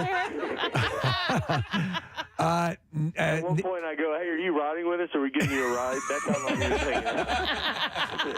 Like that to me says too long, but I guess it's all perspective. I loved it. Yeah, Nate, I wanted to ask you, and we've asked you this before, but you have a very there is a lot of nuance to your material. And it has to be, and that's what I appreciate about it. It's clearly worked. You're clearly, growing the material and adjusting. That's got to be a little bit harder to test material. I assume it takes longer to get stuff up to the level you want it to be before you do a special. Oh yeah, it takes. The good thing with this special was like. It was because I did the Greatest African American we did outside because of COVID, and then but being at home. So when I was building this hour, or when you're thinking of material, when you're cutting up stuff, it's really you need to be like living a real life basically, and with COVID you kind of work because I was home. You were, so it's. Able to gather that material, and then afterwards is like when it kind of went forward. It's we did a big hard tour, and so like then when you're touring and you're going to do this stuff every night and doing a lot of shows, it's like you can just really like every night you're just changing little things. It's not much, it's just little words here and there, then some jokes fall off, some jokes stay in, some new jokes come. And so building it is it was super fun. Yeah, I completely appreciate that because the people that I'm sure I know you look up to Seinfeld as well, and people like that. And Seinfeld was Seinfeld's a big Norm Macdonald fan, and those people who are known for and I always say the economy of language and also letting things breathe a bit. It's tough to get there, but I think you and Preston actually on the show share a common thing. You will mention golf courses. While you're working in hopes of getting invited to play those golf courses. I've been doing that for years. Oh, yeah. Yeah. I mean, I do a golf joke in every special, and it's worked out pretty well. So, is there still a holy grail you need to finagle your way onto golf course-wise? Sorry, what now? Is there still a course you need to finagle your way onto, as on your must-do list? Augusta's one of the big ones. There's some up there. What's bad is like here's the hard part too is I'm so busy it's hard for me to go. places. Like, I get asked to play a lot of charity events or whatever, like some of these, with, you know, a lot of times it'll be like athletes and all this stuff. And, you know, and you're like, yeah, they're retired. Yeah. Like, they have nothing. A comedian, I mean, 43 is our peak. We're in the thick of it at 43. So, right. I can't go play yet. But, yeah, so far it's been good. I can't say, you know, kind of, as long as if I'm free to go, I got asked to go play Pine Valley, which is the big one. But I mean, that's one that like I'm like working. I'm like it's dear. I'm in Red Rocks in Colorado, like so. It's like it's just tough. I had the chance to play it last year. You cancel Red Rocks and come here. Yeah, no, we got Red Rocks sold out. It's like 9,000 people, but there's got to be at least probably a few golfers that like I get it. Yeah, right. Right. You won't piss off everyone. Oh man. Yeah, it won't be everyone. Would be a few. That'd be very funny if their wives are mad and he goes, you got to take that chance when you get it. All right, not everybody gets to go to Pine Valley. That's right. If you had been in Phoenix this past weekend, would you have gone to the Super Bowl or the Waste Management tournament? I mean, probably I actually went to the Wednesday practice round program. I didn't play in it, but I was there. In Scottsdale and Waste Management. So I walked around, saw the 16th hole. Yep. I'd never seen it, and that's a scene. Yeah.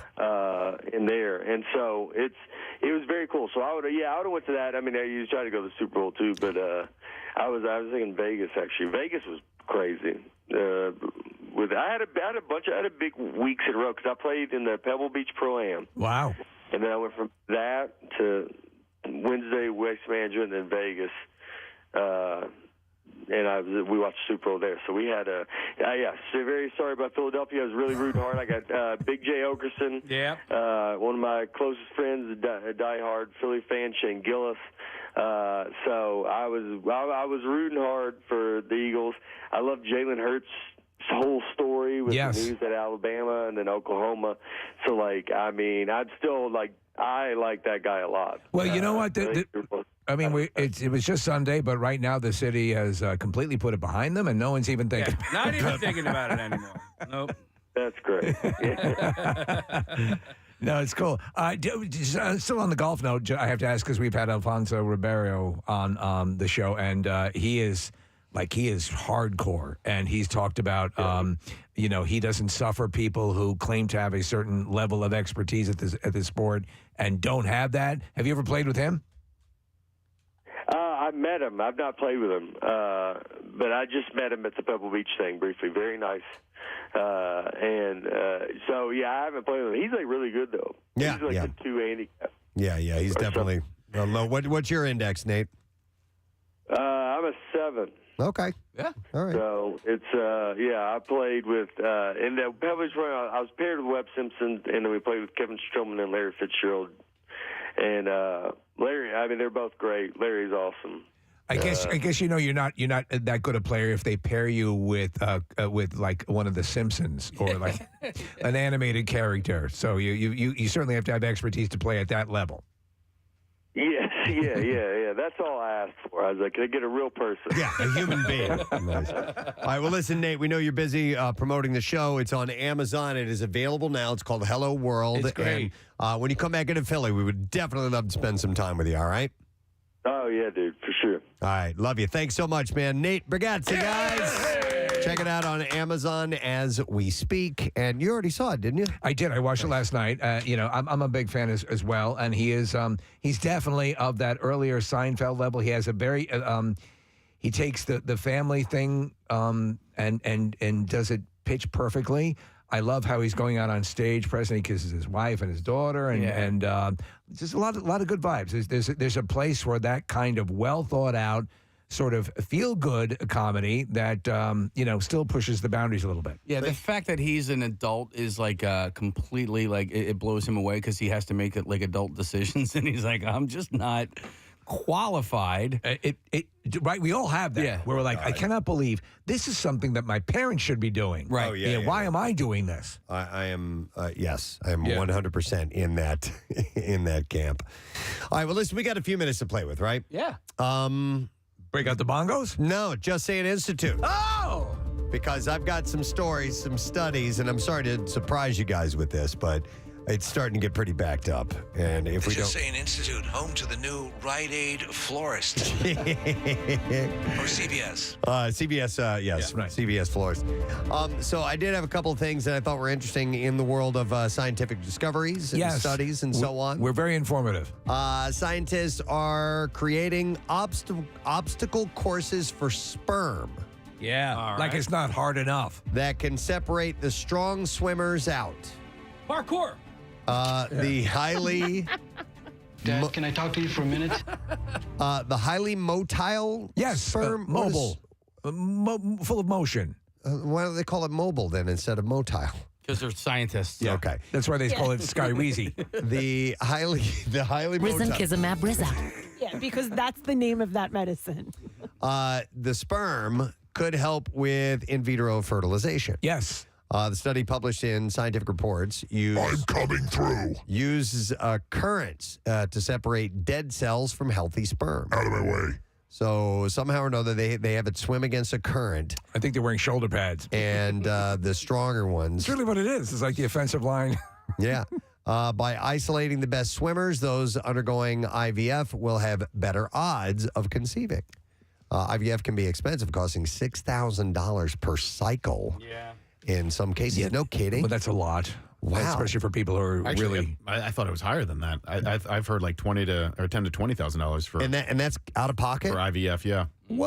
almost always. It doesn't Depends on what always. state you're in. Right. Yeah, and it doesn't always work. Tax-free sperm in Delaware. I have. No, Delaware is insured. So in Delaware, your insurance will cover it. IVF has never been on our radar. We got very, very lucky. We're both fertile and had no problem. And I didn't even once consider the costs involved in that. And I had no idea it was that expensive. Two friends going through it right now. They had a baby about 9 months ago, and then they're about to do it again in a few weeks. And it is really interesting to see them go through the process. The first time that they did it, it did not work, which was awful and tragic and really sad. And then the second time they did it, it was great. And so that was their rainbow baby. And now they're doing it again, and they already know the sex of the baby. They know the whole procedure. They know what worked last time and what probably didn't work the time before. It becomes very scientific. They probably did all the genetic testing, right? That's exactly right, yeah. And that's even more expensive. Are they using his sperm?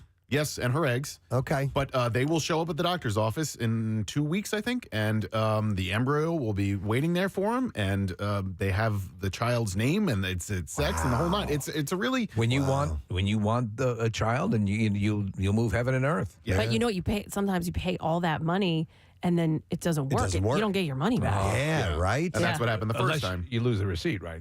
No, even if you have a receipt, Steve, it's done. That's got to be. I mean, that's twofold. It's devastating on the emotional level, and then obviously it's hitting you right in the pocket too. For shizzle. Wow, for shizzle, or Risankizumab Rizza. Rizap. What did they say? Risankizumab Rizza. Rizap. What? I wonder what that is backwards. Yes. Okay. Casey, All right. can you back that up? Oh, yeah. Hang I on. think it's Dad. Dad, I have a strange discharge. Hang on. Risankizumab. Why is it stopping? You know why? Hang on. Brism? I can't explain it. Why? I just love you. I do. So I'm just gonna have to reverse it. Faux shizzle, yo jizzle. That needs to be a fertility clinic. Yes. For shizzle your jizzle. Right? Yes, for shizzle your jizzle. There's no way you could do that. No, I can't. Risankizumab. I can't even say Risankizumab Rizza. I feel like Jackie Bam Bam ordering something to Dunkin'. Risankizumab. A donut. That's how he would say donut. Yeah. Risankizumab Rizza. Yeah. That's it. Risankizumab Rizza.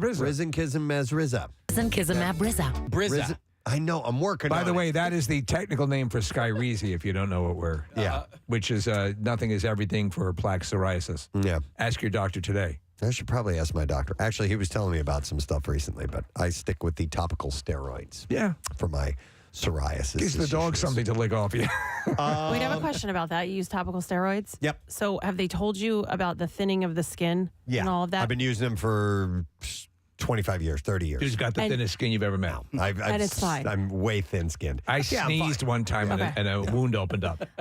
Wait, where do you put it though? Like arms, legs? No, wait, stop it. Elbows, as you can see, I have a little bit Elbows. on the elbows. Okay. And nothing is everything. I have some spots on my knees and scalp, ears, stuff like that. Oh, you put it in your hair? No, not that. There's there. I don't have That's to. Soul Glow. I don't. It's so hard to Makes have you a feel all conversation. so silky smooth. Yeah, you can, but I don't have a real problem with that. Years ago, I did. Okay. And they had shampoos and things like that. You could Okay, use, so. Are you and- having issues? No, well, it was like stems back a while ago. When I had the hives and all that stuff. Oh, whatever. all that stuff. No, but because Dr. Mike's like, well, you can't use it too much, and your skin will fall off. There'll be holes in it. Mike. So I was just wondering because it is a real concern. So I was just wondering, or a side effect, or whatever. I was wondering after long-term use if no. Okay. I have no problems with Do you that. think Kyle could hit that note in Soul Glow? Oh, I think he could. You think so? He said yes. His pipes are solid. Hit that again if you wouldn't mind, Steve. He could easily hit this. I'm feeling oh so silky smooth. All right, Kyle's going to come in here and do it. Oh, I know he can hit this. I You like can't. that song, by the way. I think just as a song, Soul Glow works for me. All right, Kyle, do you need to be warmed up? I know it's in your falsetto range, so It's there. Yeah. I don't know Do you want if to it's hear it there at again? 9:30. What's that? Do you want to hear it again? put on your headphones here. Hang on a second, and then we'll see if you can hit this. That's way up there. It might be very raspy. That's okay. That's all right. We understand this in the morning. You got a great voice. Oh, man, it's on the edge of just. I don't know. That's pretty high. That's high. I probably have to warm up for like 20 minutes or so. I'll bet you would. One more time, Steve.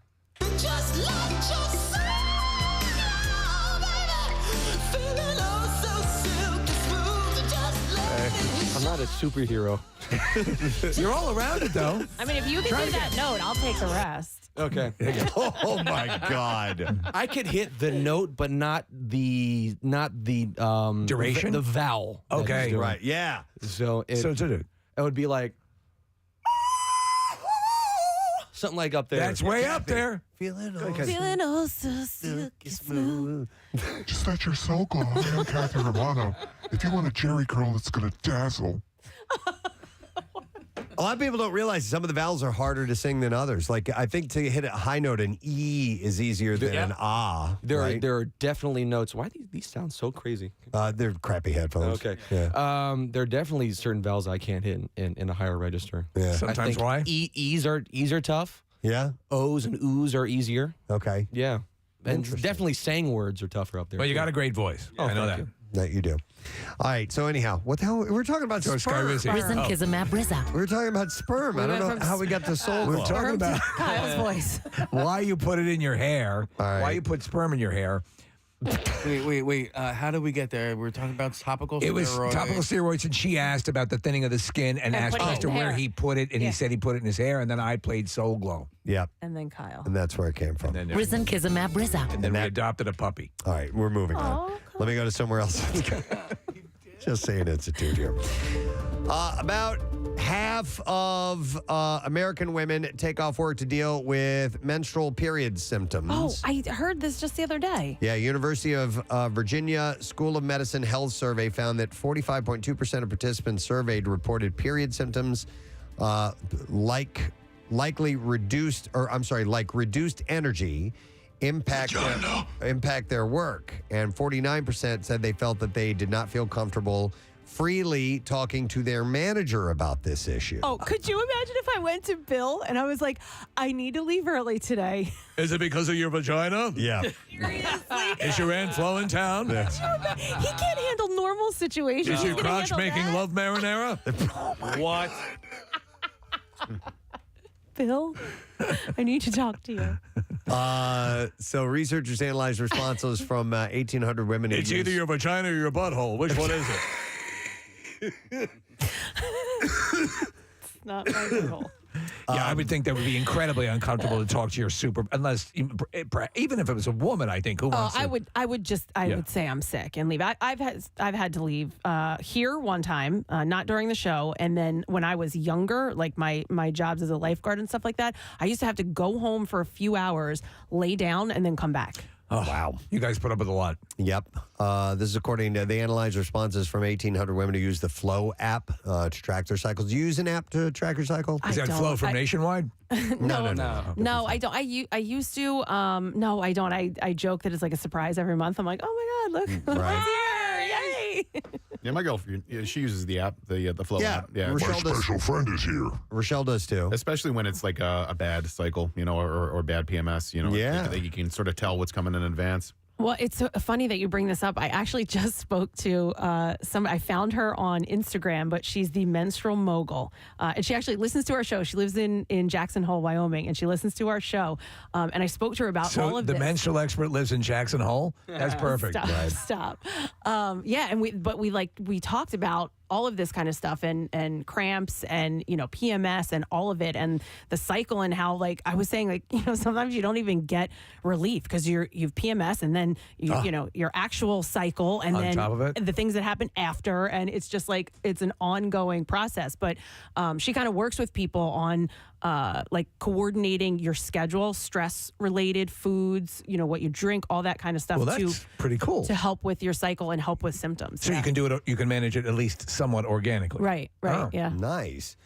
So according to Dr. Jennifer Payne, she said organizations would do well to pay attention to this study and promote environments where women can feel comfortable in addressing needs surrounding the menstrual cycle, like talking to Bill about it. Oh my God. You on your period?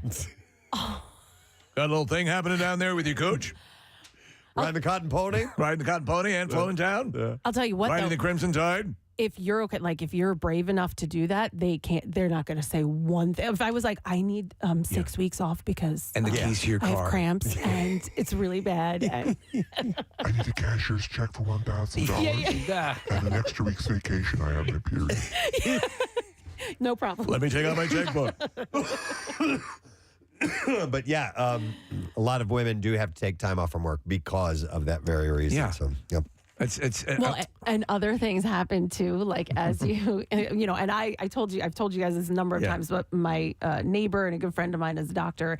She's an OBGYN, so we get all the information, but things that happen later on in life too, like there's other reasons, revolving around your cycle that you can't. Sometimes you can't go to work. You have to stay home. Absolutely. Understandable. All right, we're going to do a couple of stories about mental health here real quick from Just Saying Institute. From the lower half to the upper half. So many people dread the morning commute, but the trek may have a mental health benefit to it. A study from Wayne State and Rutgers University found that commuting creates what's called liminal space.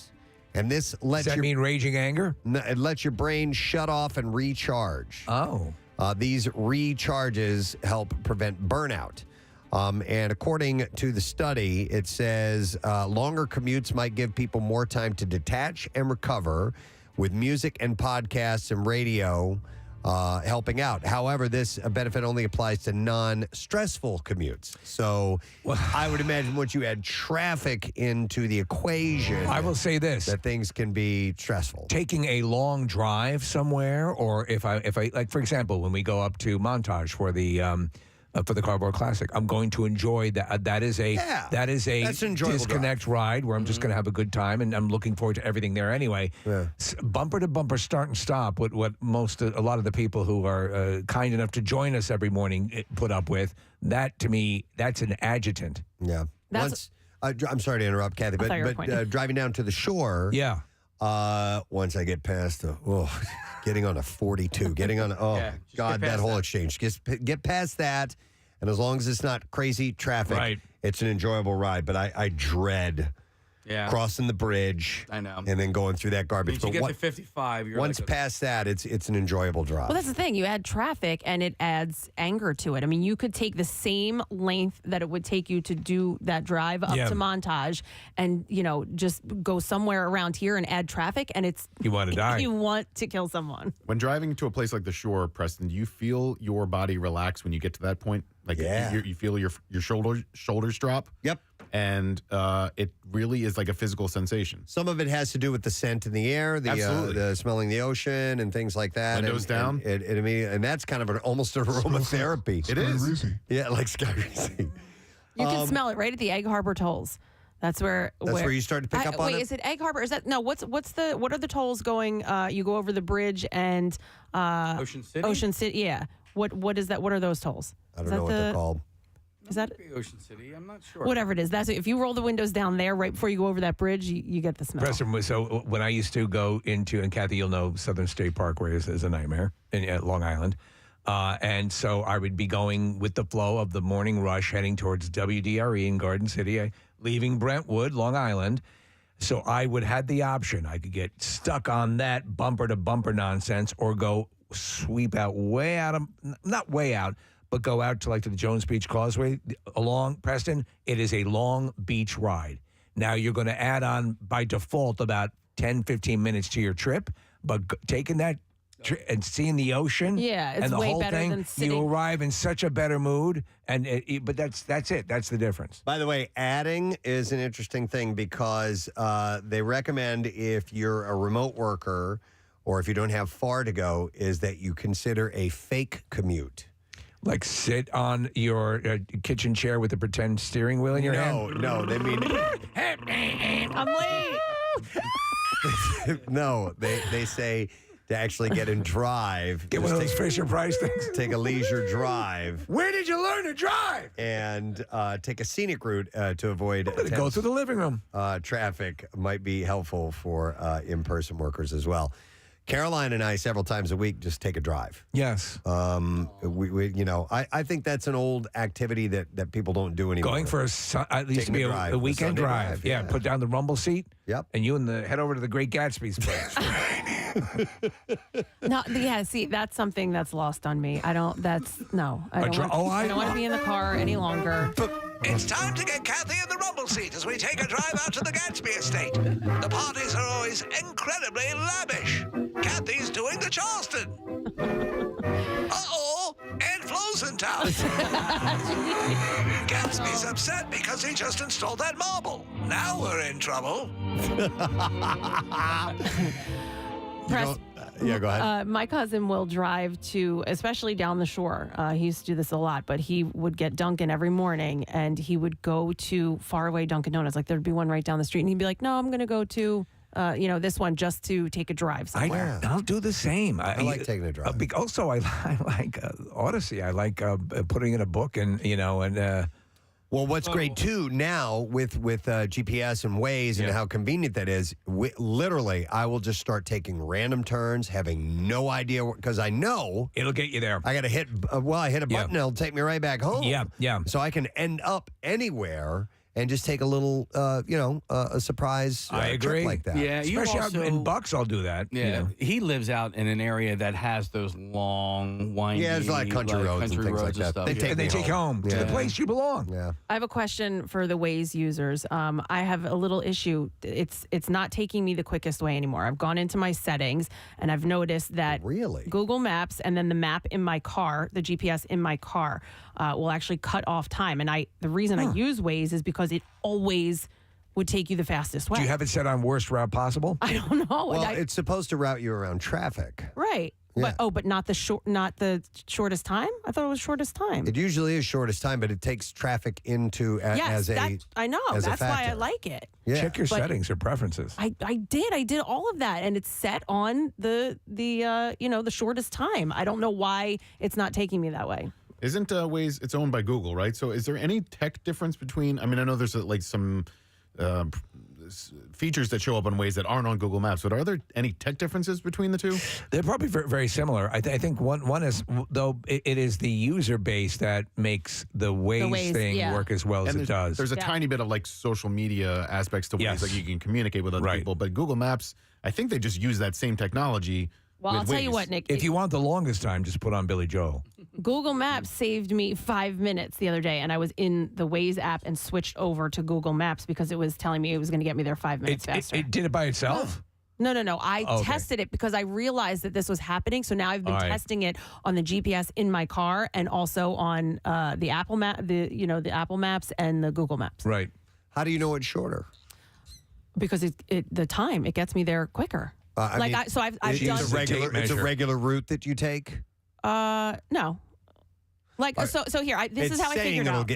So when you punch it in, it's saying less time than when you punch it in Waze. Correct, but when I figured out this was happening, I would leave Waze on my phone and then I would put it in my car. Oh, okay. And I would go and see, and towards the end, it takes me a slightly different way, and it's adding time on. And if Are you using the James Mason voice? If I just stayed, it's going to take longer. If I just stayed with my car GPS, it got me there. The last time it got me there 5 minutes earlier. Okay.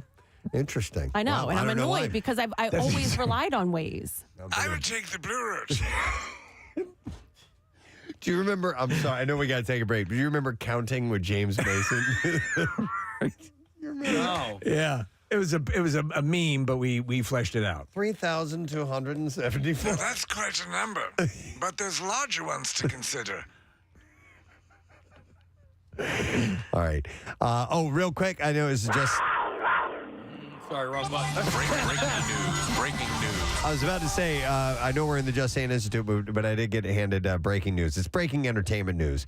The Ted Lasso Season 3 premiere date is Wednesday, March 15th. Oh, excellent. Wonderful. And it is the last season. Plus, there's a new trailer that's been posted now at PrestonandSteve.com if you want to see that. So that's a good thing. All right.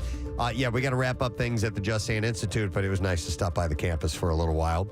We do need to take a break because we have some bizarre file stories, which we're going to share in a little bit. And then we have a concert announcement coming up with music news. Excited to share that information with you. Stay with us.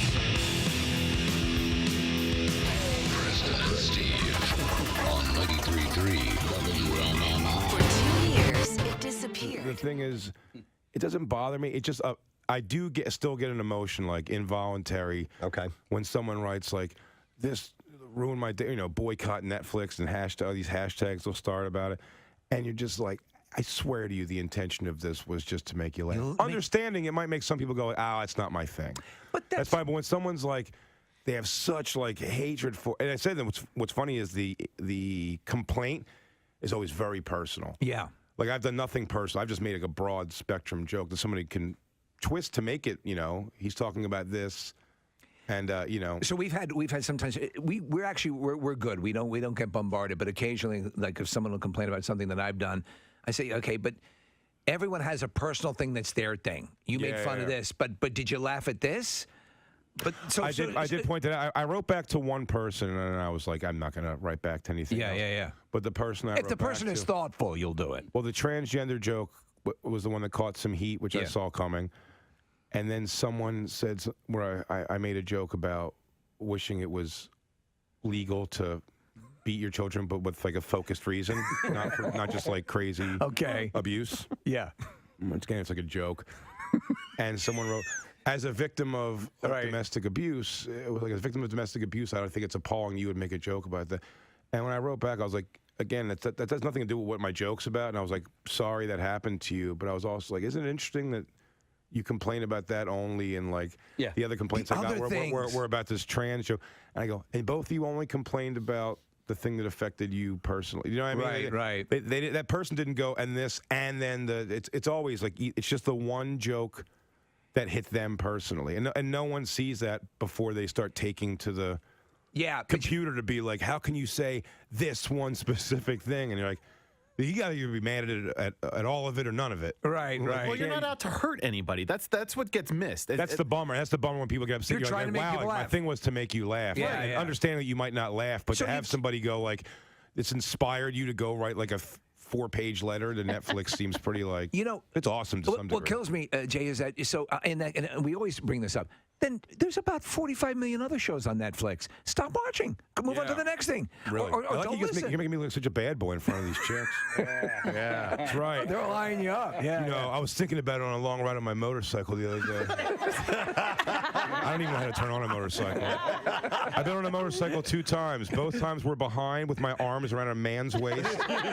And both times I burned my calf on the exhaust pipe. 2 for 2. I think the most telling thing was you said, I don't know how to turn on a motorcycle. I don't. Turn on. Is there? Is that what you do? You turn it on? You start it up. Yeah. You can make the sound. I know there's something where I have to go like that. Right? I don't understand like the thing. It's all like the YouTube celebrity. No. You know, a social media celebrity. I don't know how that kind of came out of nowhere. But sometimes like that Post Malone's got a song or two that like, you're like, it's producers though. It's smart. It is. That the Cash Me Outside girl, I've gone 180 on her. We went from like just crapping all over to think to I'm almost a fan. I bought a new Explorer yesterday, and you have to name it. You have to nickname it in the Ford app. Yeah. And I named it Bad Baby. That's her name. That's her rap name. I thought it was, I love her. And isn't she's, it Bobby? Like Barbie? Bad Barbie? No, Bad Baby. Okay, all right. Bahad Bahaby. Okay. She is garbage, but I love her. I've picked sides in the Woe Vicky Bad Baby argument. Well, you know, she's fighting now Iggy Azalea. Yeah. Well, you know Woe Vicky? that's who you want that to put a good is. side by side? Look at Woe Vicky and Lamb Chop. Remember Lamb Chop? Sherry Lewis's Lamb Sherry Chop? Lewis's I just Lamb really dated myself for all these hot chicks. You guys remember Willem Cat from America's Greatest Hero? Greatest American Hero? We on the bonfire we do a thing. There's Woe Vicky and some dude she was hanging out with got into they insulted They threw shade. Snoop Dogg. Yeah. And then came back with an apology video that's like 30 seconds long, and whenever we have to apologize in the bonfire, we had our producer like verbatim write it down. Their sentences. Can you play it, by Jay? See if you can look that up. It's Woe Vicky. It's Woe Vicky apologizes Snoop Dogg. It is. There's sentences that go nowhere. It goes, nah, I'm saying, because we don't even know be like when it come then. That's no exaggeration. Yeah. Okay. All right. Marissa's going to try and search that and bring that audio. I believe in Marissa. She can do this. At the end of the day, we respect Snoop Dogg because he a real OG, you know. Yeah, shout out to Snoop. Like I'm sorry for everything I said. I didn't mean it like that. I make people happy, like do funny videos. That's what I do. And I'm sorry for everything I did. Like towards you and towards everybody that's with your shit, whatever. I'm sorry for everything. Yeah, for real. Like we really ain't know like what we was saying. Like it was really off of the camera, no cap. Like you know. All right, it ends there. And by the way, that's like twin speak. By the way, that's Yes. like When twins share a language. Yeah, nobody else knows what the hell they're saying except for those two. I have no idea what they said in it, but we have it written out. So whenever someone gets and they get mad at us at Sirius a lot, but we always gonna go. I like to say to John Fugelsang, "You a real OG. I'm sorry for everything I said and what I said be like, because it sometimes be like that, and then you know I ain't know what I says and that stuff and you says." But we just like to say the name. He goes, "I'd like to apologize to John Fugelsang." Say, man, sometimes our sincerest apologies to Radio Andy. I love the concept of John Fugelsang being known in the hip hop community. All right, thank you, Big J Okerson. Let's hear it from everybody.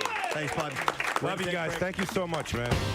The holidays are nigh, and Meghan Markle is about to celebrate her first Thanksgiving and Christmas as a royal. But by all accounts, it's going to be pretty weird. Sparkle Markle? Well, first up, Thanksgiving. Some question whether the American-born Meghan will be allowed to celebrate the holiday, seeing as it commemorates that time many English-born pilgrims set forth on a long and dangerous voyage to flee political and religious persecution in their homeland. I thought she and the royal family were going to go visit with the dad here in the States. Last year, Meghan celebrated with her mother, Doria Ragland, in California. What's going to happen is to be determined, but the Queen reportedly hasn't forbidden the celebration by royal decree, and Meghan and Prince Harry don't have any events scheduled for the day, so she may be indulging in turkey and stuffing behind closed doors. Now, for Christmas, meanwhile, we want to hope she doesn't eat too much gravy because, listen to this. I've never heard of this before. All right. She will have to be weighed before her Christmas meal, per a juicy new report hailing from the royal expert Ingrid Seward. Apparently, every member of the royal family, including Harry, Prince William, and Kate Middleton, must be weighed before and after dinner on Christmas Day. All right. After dinner, and do they get to poop first? That I don't know about. But what is this about, this bizarre thing? It's a tradition. Okay, apparently the Queen asks guests to weigh themselves to ensure they're being well fed. Oh, okay. And once weighed, the guests must enter the dining room in order of seniority. Once seated, the head chef carves the turkey, and paper hats are donned, but not by the Queen.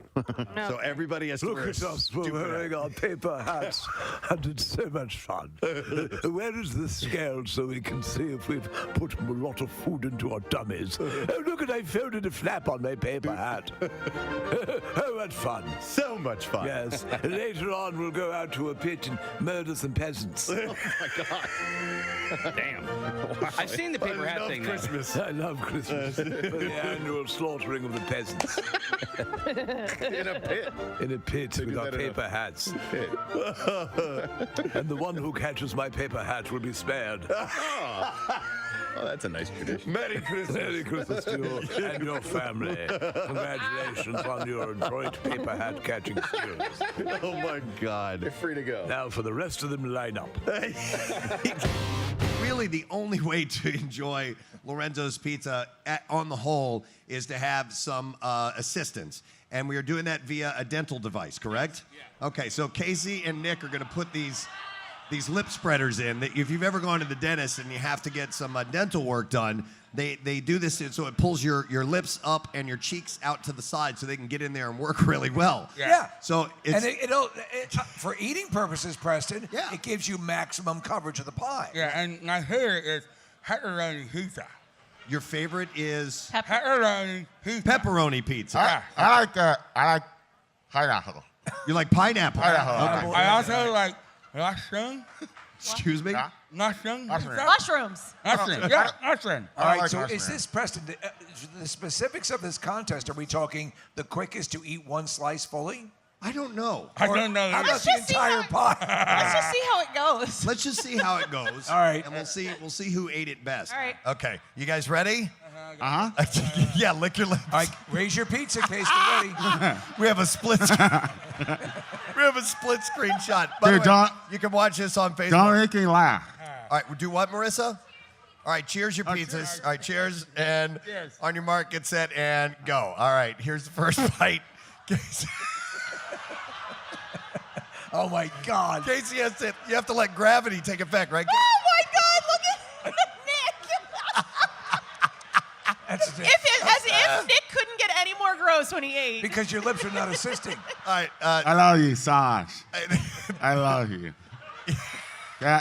All right. I love you. Start eating. He loves you. He loves you. Nick looks like he. Oh my God. Don't make He can't lick. Nick is laughing his ass off. Oh, my God. This is Casey, disgusting. do you need something to drink? I got it. Okay, you got it? All right, so. Oh, Nick, did you take it out? No. Oh, okay, all right. Casey's going to take a drink.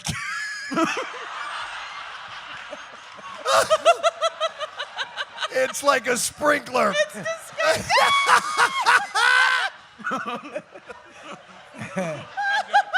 Nick, here's some water if you need it. All right. Thank you so much, Try Preston. not to get any of it on All the, right, don't laugh, on Nick, the now. equipment. Don't get it on the equipment. That was. Casey looks like he's looking at a UFO. Hey, Maris. Oh, my God. I don't want him to Jesus, knock it's that up over. there. Yeah, thank you. All right. Excuse me for 1 second. Okay. Nick's wiping his He's mouth. wiping his mouth. Okay. Casey, I noticed Okay, sir. you're using the gravity method. You lean back. Yes. Yeah, this is not her radio. Yeah, I agree 100%. Nick is leaning forward, which I find kind of wild. All right, now he's tilting back. You got to let gravity take over. This looks like an inspiring story Oh my God. It's of so two gross. guys born without lips. Oh my God. It actually, Steve, it looks like the sequel to Hellraiser. It does. You know what, though? What? It's really delicious. It is delicious. Yeah. It's Lorenzo's, of course. How far along are you guys? I'm almost done, Steve. Now, Casey's about halfway. He's eaten more than you think he has.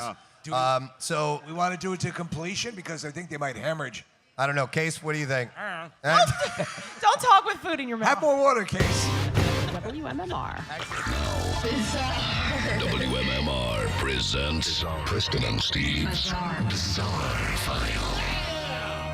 Bizarre File is brought to you by Montage Mountain. And this Friday, join Nick McElwain, 8 p.m. to 10 p.m. at McGurk's Pub in Fort Washington because he's doing a Cardboard Classic warm-up party, and it is your chance to enter to win rooms for the weekend. That's awesome. And VIP passes. So you can enjoy specials on Surfside cans as well. So McGurk's, 8 to 10 p.m. this Friday with Nick.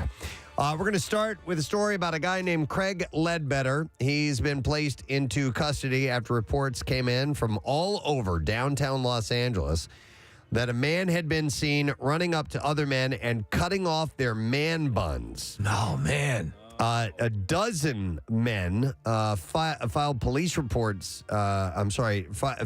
Filed to the police station to press charges after their bun thief. Top knots and man buns were removed by Craig Ledbetter.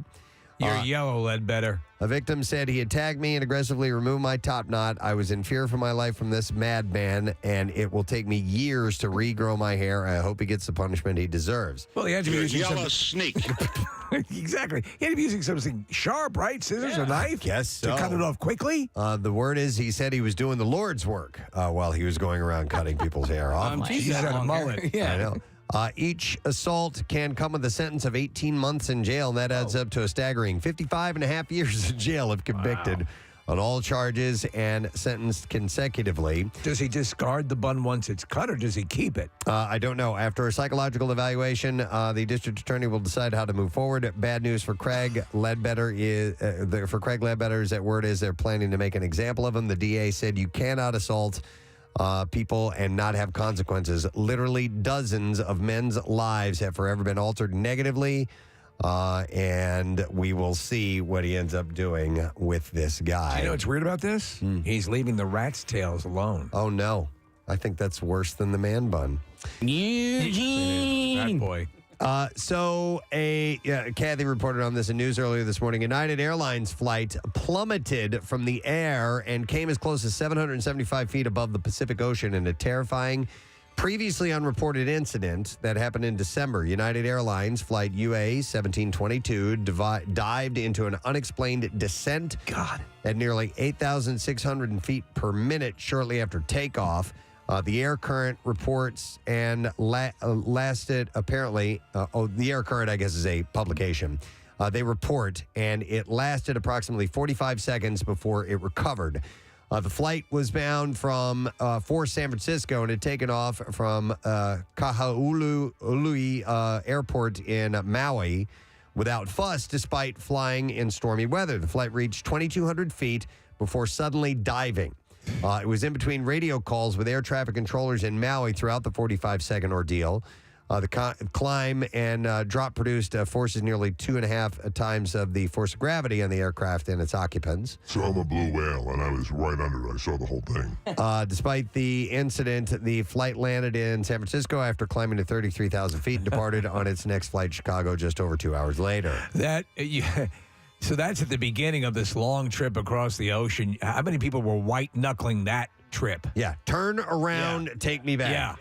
Yeah, a spokesperson confirmed the incident, and a formal internal safety report was filed upon landing. The craft was also inspected before its next flight. As you pointed out, 2,200 feet is they'll reach 30,000 feet. Yeah, they're just getting going. The result led to the pilots of the plane receiving additional training as well. An award-winning German ballet director has been suspended after smearing dog feces on a critic's face. Oh, man. My God. They do things differently over there. Marco Gecki was apparently furious about a review of one of his shows by journalist Wiebke Huster. Wiebke? He allegedly confronted Ms. Huster during the intermission break of another show and smeared a paper bag filled with dog excrement on her face. I've got some dog poo-poo for you. Ms. Huster's employer, the Frankfurter Allgemeine Zeitung, said that police were investigating. The internal review of Mr. Gecki's show in the Dutch mountains, it was called, was described by Ms. Huster as being like, quote, alternately driven, mad, and killed by boredom. So that's not a rave. Mr. Gecki said he believed the damning review had cost the Hanover Opera House subscriptions and threatened to ban her from the Opera House during the confrontation. Oh, I'm going to get her. Hanover State Opera said Mr. Gecki had been suspended with immediate effect as his impulsive reaction went against the rules of conduct. They said Mr. Gecki extremely unsettled the audience, the employees of the house, and the general public, and thus massively damaged the state ballet. The statement also said that Ms. Huster's personal integrity was blatantly violated. Yes, I mean, you have dog crap rubbed in your face. The newspaper for which she worked described the incident as an attempt to intimidate our free, critical view of art. Mr. Gecki has been the director of the Hanover Theater since 2019 and won the 2022 German Dance Prize as well. Yeah. He farted in my face. He did worse than that. Cello Archia and his mother are still traumatized following a bizarre incident that happened in broad daylight at a busy intersection. For unknown reasons, Archia says that a car suddenly stopped in front of his mother's car in the middle of the road, forcing his mother to slam on her brakes. He said, obviously, me and my mother were furious about the situation, so saw them glaring at both of us, like through the mirrors, especially to my mom, so we were just showing our anger. As cars continued to pass on by, Archia said that two women got out of their car, yelled slurs out the window. Then they returned to their car. One of them came out. Then one of them went in to get a Sharpie. And then she began writing profanities on the car as Archia recorded it all on his phone. With a Sharpie? With a Sharpie. Permanent marker. All right. Archia says that he wanted to get out and confront the vandal, but his mother told him not to. The woman got back in her car, a white Ford sedan, and drove off. You know what you can actually do with a Sharpie? If you take a dry erase marker and draw on top of the Sharpie, you can erase it with that. He's right. At least it works on dry erase boards. Is that right? Yeah. He's hoping by sharing a story that someone will recognize the women and turn them in after the incident. And that's it. That's what we're going to wrap up with in the bizarre file for you for now. All right, we're going to break. We will come back in a moment, and we'll get the lesson question, trash, music news, and that concert announcement that we've been teasing all morning long. Stay put. Coming back with that. Preston and Steve. Preston and Steve. On 93.3 WMMR. See what you put in your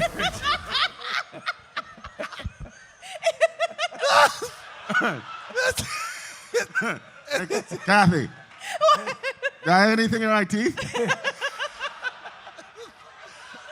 I'm sorry we're doing such a visual thing on the radio, but this is just hilarious. Casey, This is my favorite sweatshirt. it's his favorite sweatshirt. Did you get some on your favorite sweatshirt? Damn it. It's an absolute mess. I tell you what. It makes you really appreciate. Keep going. Oh, it fell out. There. I know they kind of slip out every now and then. What? I have no They idea. kind of slip out every now and then. They slip out of your house. slip out of every now and then. Say? You say? Yeah. My dental. It doesn't affect your yoga cards. It doesn't affect your what? Your yoga card. Yeah. Your Yoga Yoga cards. Yoga hearts? What? Yoga hearts. Yoga card. Oh, your vocal cords. I thought you said yoga fan. All right, keep it going. I think actually Nick is closing in on perhaps I finishing. was so hungry. Yeah. I think are Casey's lip spreaders a little bit bigger than Nick's? Yeah. No, I think His lips are almost pulled back to his ears. I thought maybe Casey's mouth was a little smaller than Nick's, so it looks like that. Nick is like a wood chipper. Ew, Nick is drooling all over the place. You can actually feed full pieces of lumber into Nick's mouth. Not a delicate flower. My lip spreaders, I got from a dentist. He got his lip spreaders from a This dentist. is legit. All right, we're closing in. You know what, though? I would pay good money to see Kathy do this, to be honest. Oh, that, I would pay with her perfect teeth. good money. That's a pair. They're clean. All right, just going to put them in. Why not? And have at least a bite. All right, Kathy. Oh, I can't believe you agreed to do this. All right. All right, she's taking a bite. Let's see. Look at Kathy's teeth are perfect. Look at They are perfect. They're absolutely perfect. This is like that. This is like that special prom night, Kathy. How does it taste? It's stuck. It's because you can't assist the swallow. She actually sounds very articulate with that. She's shaking her head to try to get it down into her throat. Yeah. And there we go. Nice job, Kath. Not bad at all. You want some more? Yeah, I can't believe she did that. Did you guys finish? Casey's finished it. No, he's not. He cheated. I called no fair. What did he do? He threw it in the trash. Oh, he can. did. All right. Look at this. Look at this, J.O. That's a cheater. We're going to Secaucus for the film. Oh. All right. Preston, it looks like a fish striped pants. Yes, it does. Stand up. Let's see that. There you go. I pissed on her. You did piss your pants. Okay, well, that's, you know what? Declare winners. It's a tie. I think it's a tie. All What do right, you guys there you think, go. right? I mean, they both did a phenomenal job. Though Casey's human sprinkler impression was quite impressive. I think you guys should kiss. I really do. I think it's. Oh my God. That is repulsive. Food all over. Oh man. You all right, buddy? Yeah. You know what, though? What? I got to take my hair sweatshirt off to reveal my favorite pizza. Oh, it says Delco. We're happy to have him here, ladies and gentlemen. Tony Rock is here. That's how I'm coming on stage tonight, right there. That's your song, right? That's going to bring you out on Take the stage. yeah. I like it, man. How you doing? I'm good. How are you? Good. Welcome back to Philadelphia. Thanks for having me. Yeah, Appreciate it. of course. You enjoying your butternut squash soup over there? Butternut squash soup. Who knew? Yeah. For breakfast. What's the restaurant downstairs? Harvest. Yeah. Oh my God. Butternut squash. Kind of tastes like sweet potato. Yeah. It's really good. You know, now there's endorsement deals available. Yes. Hey, I'm Tony Rock here for butternut squash. Just in general. Nothing gives you comedy cred like butternut squash. And this is how you sell it to men. And fellas, she'll dig it too. Have you noticed that? Every commercial, when they want to sell something to men, it's like, it'll do this, energy, vitality, whatever, and then it's fellas, she'll dig it too. Well, what I love is like, oh, girl's gonna like it. I gotta get it. I love it when they do you'll be a stallion in the boardroom and the bedroom. They did like those the Just for Men hair color things. Oh, So yeah. I used to color my beard because it's totally different color than my hair, and it turns out I was allergic to it.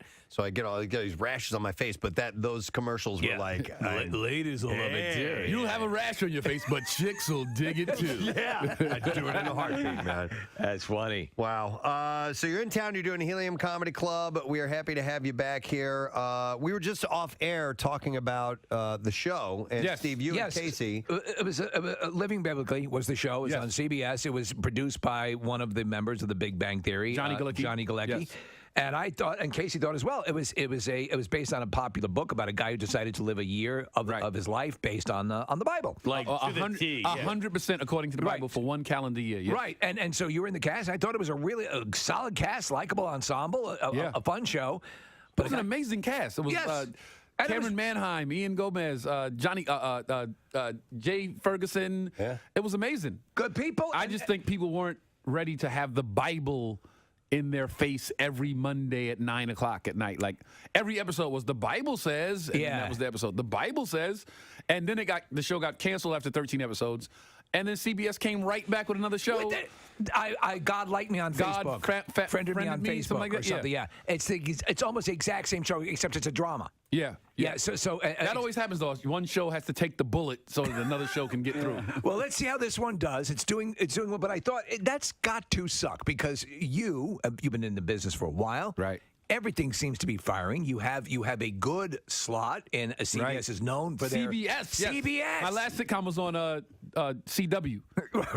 Totally different world. different world. CBS, man. I'm looking forward to Super Bowl tickets. I'm like, I'm gonna be with the cast sitting there like, hey, we're on the big screen at the Super Bowl. I was looking forward to all of that. They pulled it.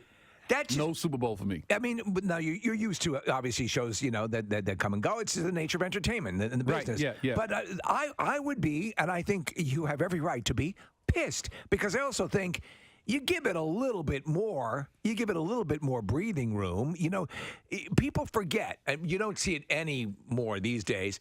Seinfeld struggled for like a year and a half. Seinfeld was like damn near canceled. And then they said, let's give it a few more weeks. And then for some reason it turned around. It turned around. I really think that show biblically would have been a super hit. By the way, couldn't you port that over? Couldn't you give that a chance on perhaps, I don't know, on the Hallmark Channel or something where you maybe would find an audience? Oh, after an all-new Touched by an Angel. Touched by an Angel. An all-new one. And fellas, she'll dig it too. That should have been the same, right? I brought Dave Chappelle on stage one night in L.A. I do a birthday show every year in L.A. at the Laugh Factory, and Dave Chappelle stopped by, just came by. Oh, wow. Rooms packed, and people are like, hey, the Laugh Factory has a great show going on. It's Tony's birthday, and Dave pops in. My idol, Dave State Chappelle. of the art.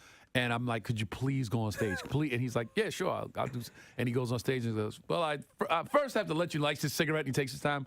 First, I have to let everybody know that I didn't even know Chris and Tony were brothers. I thought it was a horrible coincidence. And then I see you do stand-up, and I said, the kid's going to be okay. Yeah. Oh, that's awesome. Man, that's great. Amazing. Yeah. Pregnant Meghan Markle's sartorial choices. Yes. These are clothes? Clothing, yes. Okay, sartorial. It's what she likes to eat at the food court. Oh, okay. No. Frequently give fans a double take, generally for their stunning elegance. But some are wagging their fingers at the Duchess of Sussex for the skirt that she chose to wear on the final day of her royal tour of New Zealand, Fiji, and so on. It was a full cooter shot. Well, it was up above her waist. No, it wasn't. She paired a stunning royal blue Givenchy sweater with a sheer blue pleated skirt. So there was some see-through to it. Well, you know what? She has. Oh wow, yeah.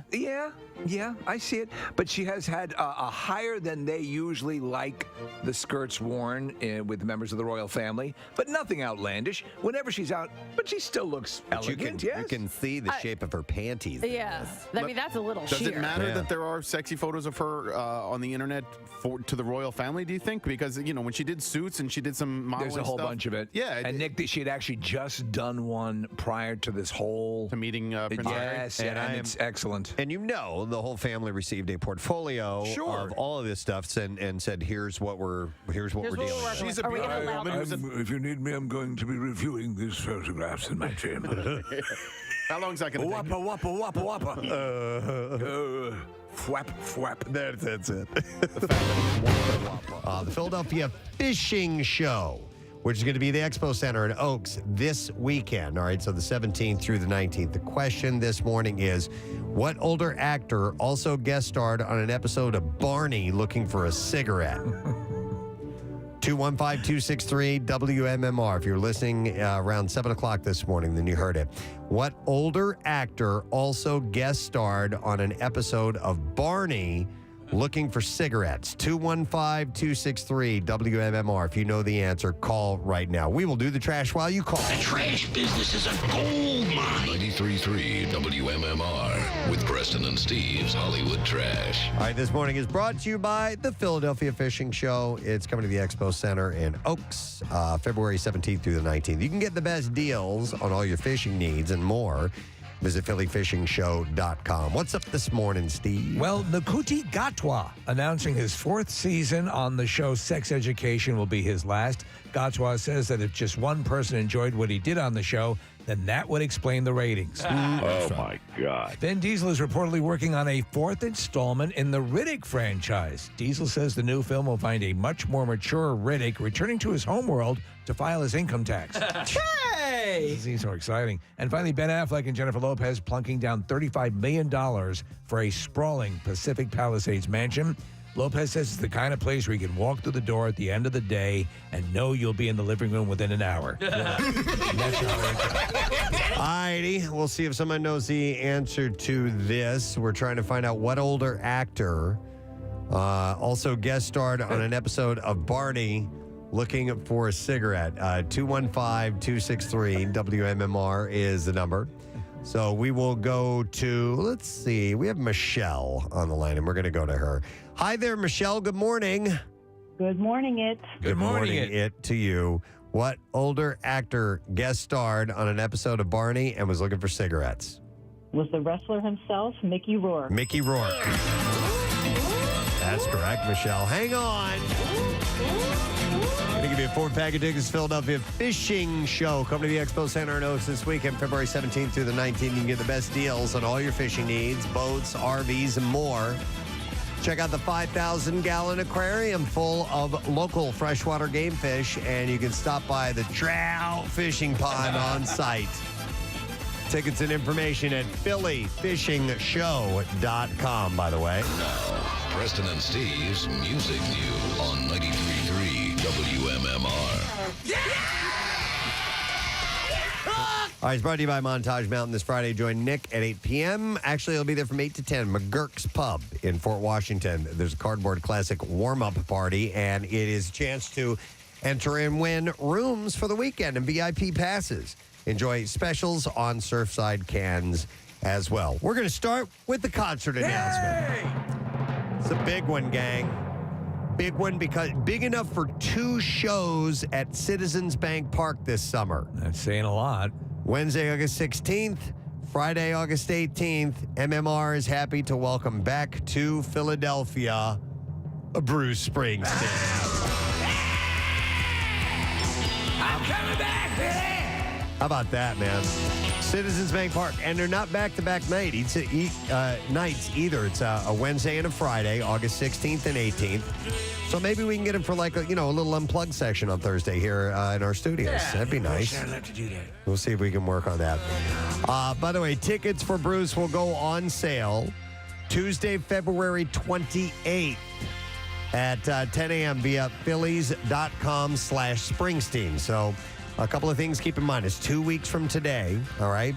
And the place to get the tickets is through the Citizens Bank Park through the Phillies, right? Yeah, I got that app on my phone. Phillies.com/Bruce Springsteen. And then, more importantly, listen to MMR all next week, because starting on Monday, we will be giving away free Bruce tickets every single day, the 20th through the 24th. It's going to be hard to come by, man. Yep. And we're setting things up right now. So when you go to WMMR.com, there is an additional chance to win. Those details were going to be revealed later on this week, but we're working on getting that set to go. But Bruce is coming back to town with the E Street Band. That's awesome. Citizens Bank Park, Wednesday, August 16th, and Friday, August 18th. Man, hearing this song live right here, this one, so good. You saw him where? I saw him at the Wells Fargo Center. Well, at the time, it might have been Core States. It was that long ago. But it's the only time I've seen Bruce. Yeah, I've never seen. And I got it. I'm telling you. Yeah. There are people who command the stage, and he's one of the guys. He's like you just have no choice but to get excited as that band is coming out on stage. I'm telling you, it was palpable. He's fantastic. So, tickets on sale Tuesday, February 28th, 10 a.m. via phillies.com/Springsteen. So make sure you're listening with us all next week for your chance to win tickets. So exciting stuff. WMMR.com for the details. All right, now back to music news. Everything after that's going to seem a little anticlimactic. It is. We wanted to lead with that, but you know what? I do have a Bruce story in there, so I can lead with that one. Bruce has written a new song for the indie movie called "She Came to Me." The film premieres at the Berlin Film Festival this weekend. Co-stars Peter Dinklage, Marissa Tomei, and Anne Hathaway. The new song, "Addicted to Romance," features longtime Bruce producer Ron Aniello behind the boards with the film's primary composer and orchestrator Bryce Dessner, along with backing vocals from Patti Scialfa and Benjamin Lands on trombone and Kyle Resnick on trumpet. The director, Rebecca Miller, shed light on how she snagged the boss to contribute the song to her film. She said, I love Bruce's music. For the end of She Came to Me, we wanted an original song. I had a secret wish that it might be Bruce, but I was reluctant to ask because I felt it was so unlikely, and frankly, I was a bit shy. But I approached him. Bruce and his wife, Patty, ended up watching the film, and to my delight, they both loved it. Bruce said that he'd take a few days to see if anything came to him for a song. Miraculously, Addicted to Romance was the result. He says he was inspired by the film, which is a great honor to me. What was the name of that movie we had? The director in, and I believe the star, and it was all predicated around the Bruce's music affecting this young. Yeah.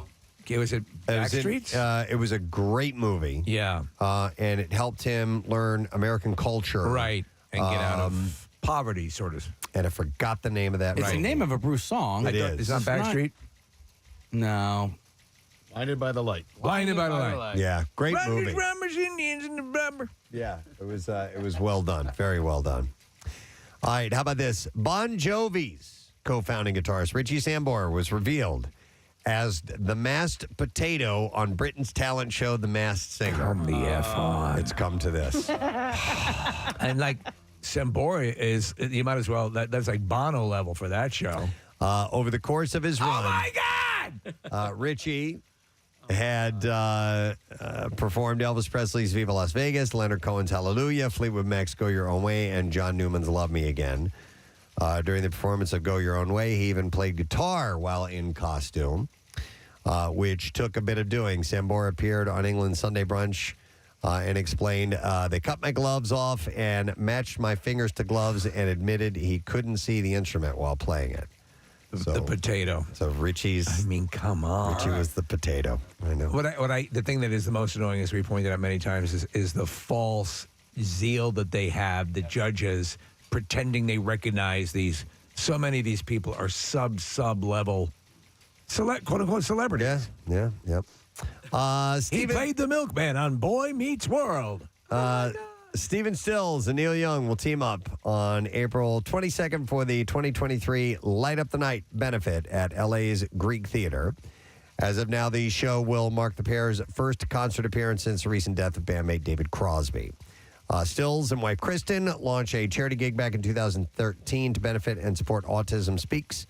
The organization is near and dear to Stills' heart with his adult son Henry on the autism spectrum. Buyer pre-sales begin on Wednesday, and local sale begins Thursday, February 16th. You can do it through Ticketmaster.com if you happen to be going to L.A. and want to go do that. Going to do anything with Graham Nash down the road that might benefit something involving That'd be David nice. Crosby? That'd be nice if they could, yeah. All right, and that's the last item in music news. We will take a break, come back in a second, and wrap up the program. Letter of the day for the Word of the Week prize and more. Stay with us. Preston and Steve on 93.3 WMMR. You're going, yo, dude, I can see your panties. But she makes the final choice. Yo, dude, I can see your panties. By the way, Shake Shack, yep, love their burgers, but I might as well eat them while I'm sitting on the toilet because that's how quickly they go through me. Just for some particular reason? Yeah. Do you get the special sauce? Dude, so... He makes the special sauce. I literally ate it one time. And I was driving home. I ate it by Helium. There's one right there. Oh, no. And I ate it. Oh, no. And I had to race. Oh, my God. I'm trying to get home. I was trying to get home. Yeah. And it was late. It was probably like 10, 11 o'clock at night. I can make it. And by the time I got to about Route 1 on 76, I was like, there's no way I'm going to make it. So let me get to the radio station. Quick. Oh. Stat, right? Yeah. Got to the radio station. Couldn't make it to the fourth floor. I had to dump by outside next to the... Dude, wait a minute. Yeah. Did you take a dump? You crapped outside of the building? I had to. How long ago was this? This morning. God. Kathy, I it was either that or in my pants. What do I do? Sometimes I don't know. Right? So I had to do it next to the... Couldn't you at least pick a competing station? Yeah. Well, no. I mean, and also, just so open to tell the story. It's amazing. Oh, not right away. I had to wait a couple of years before the security footage was deleted, you know? More FM's right over there. Well, Q102 is right down the street. Q102 is down the street. He crapped there. Oh my god. The story does get a little bit better. Funny. How? How could it? But could you have imagined had he been stopped at another radio station simply because it was an emergency? Yes. Right. Local broadcaster in a clear attempt. Like a superintendent of a school. Right, exactly. Right? He would have been raised to heroic levels here. Now, how does the story get better? Oh, man. I think I'm just going to end it there. No. You started down the Just path. say it quietly so we can't hear it. Yeah, yeah. They're not listening. Yeah. So I had to smeared it on someone's car. I had to leave it there in the grass. Yeah. I couldn't take it with me. Right. Oh, you didn't want to take it with you? No. I couldn't. So what You ended take up. your dog for a walk. So. I left it there. All right, so a little bit did end up in my underpants. So I had That was just like a bingo. So I had to put. Luckily I had. Nobody can hear this, right? Right, no, we're good. So luckily I had all these T-shirts in the back of my car.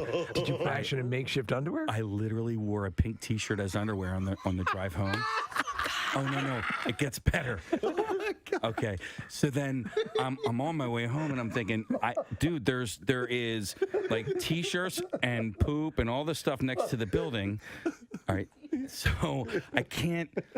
Like if security goes and they see that on Monday, they're gonna go, well, who pooped here? And look at Check the security. And they're going to look at security and they're going to see me like all ashamed, crouching next to my car. So on Monday, I came back to work with a giant trash bag and I had to like collect it all. Oh my God. And then throw it in the dumpster. So he cleaned his spot. Yeah, I cleaned my spot. hate you. I hate me too, Kathy. When I got home, And this was all because of what? freaking Shake Shack. Oh, Shake Shack. No, not Five Guys. Don't you talk They're bad about- fine. Yeah, they're fine. Where in the building was it? On the over By at the loading docks. Well, you unloaded. Yeah, Yeah. I had to go. What's that? Why didn't you come inside? He couldn't get in. I couldn't make it. I couldn't make it. Yeah. I do, believe me. I'm not. don't. This is not a proud moment here, Kathy. Yeah. Though you would assume it could have been a proud moment. Yeah. I mean, I'm glad you came back. And that's noble. Yeah. Well, I mean, it wasn't necessarily noble. It was self-preservation. The last thing you wanted is that footage to end up.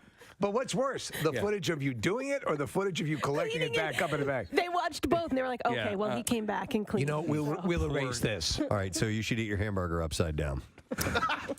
on the toilet. That's what we got. That's all. That's all I noticed. I didn't. There's notice. That's it. I can't top that. No, it ends there. I will not be able like to. a derailing train. Right. So nobody heard that, right? Nobody heard that. People magazine is named its 2018 sexiest man alive. Yeah.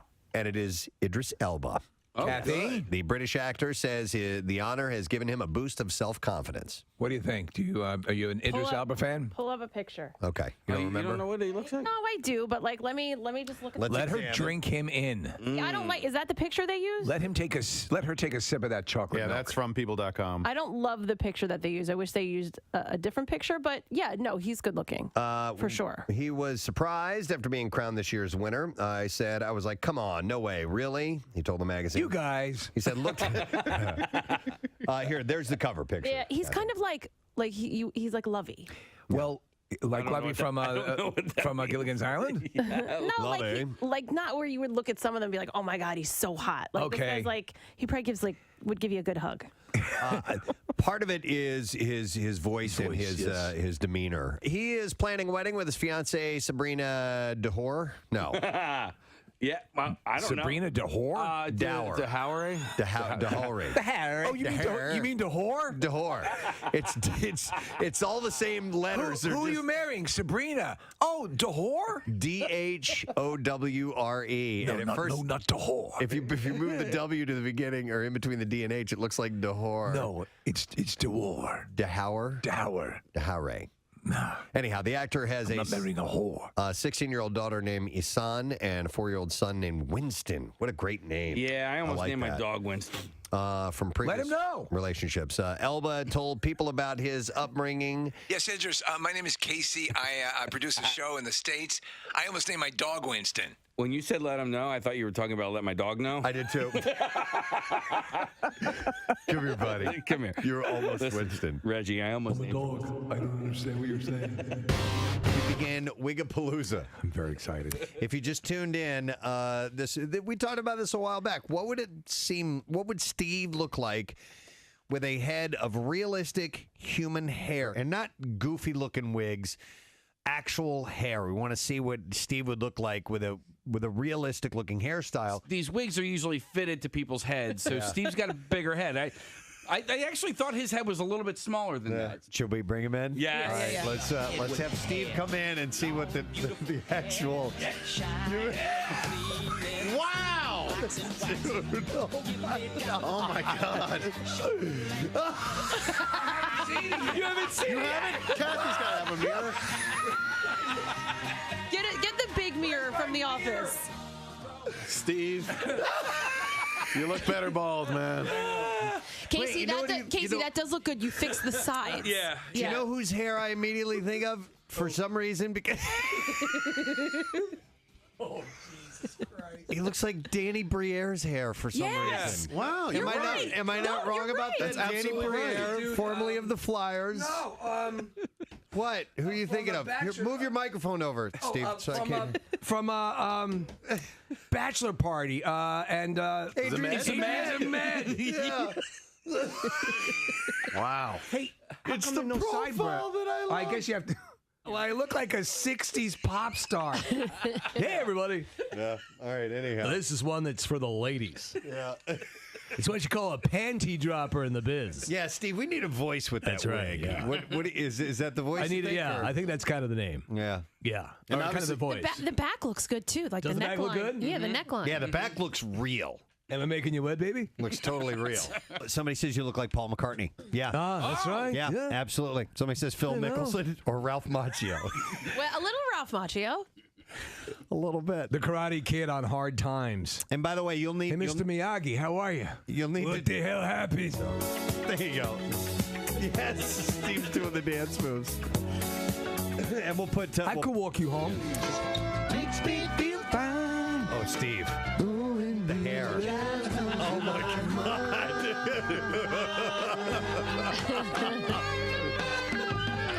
Summer breeze. Nice. Makes me feel fine. Oh, you've got to watch the webcam. Steve is singing directly to you. I thought that was beautiful, actually. I have to go pleasure myself. Hi, I'm Bri- so turned on. All right, well, let's bring him in and see what we have next. Let's have Steve. He's been out of the studio when he gets.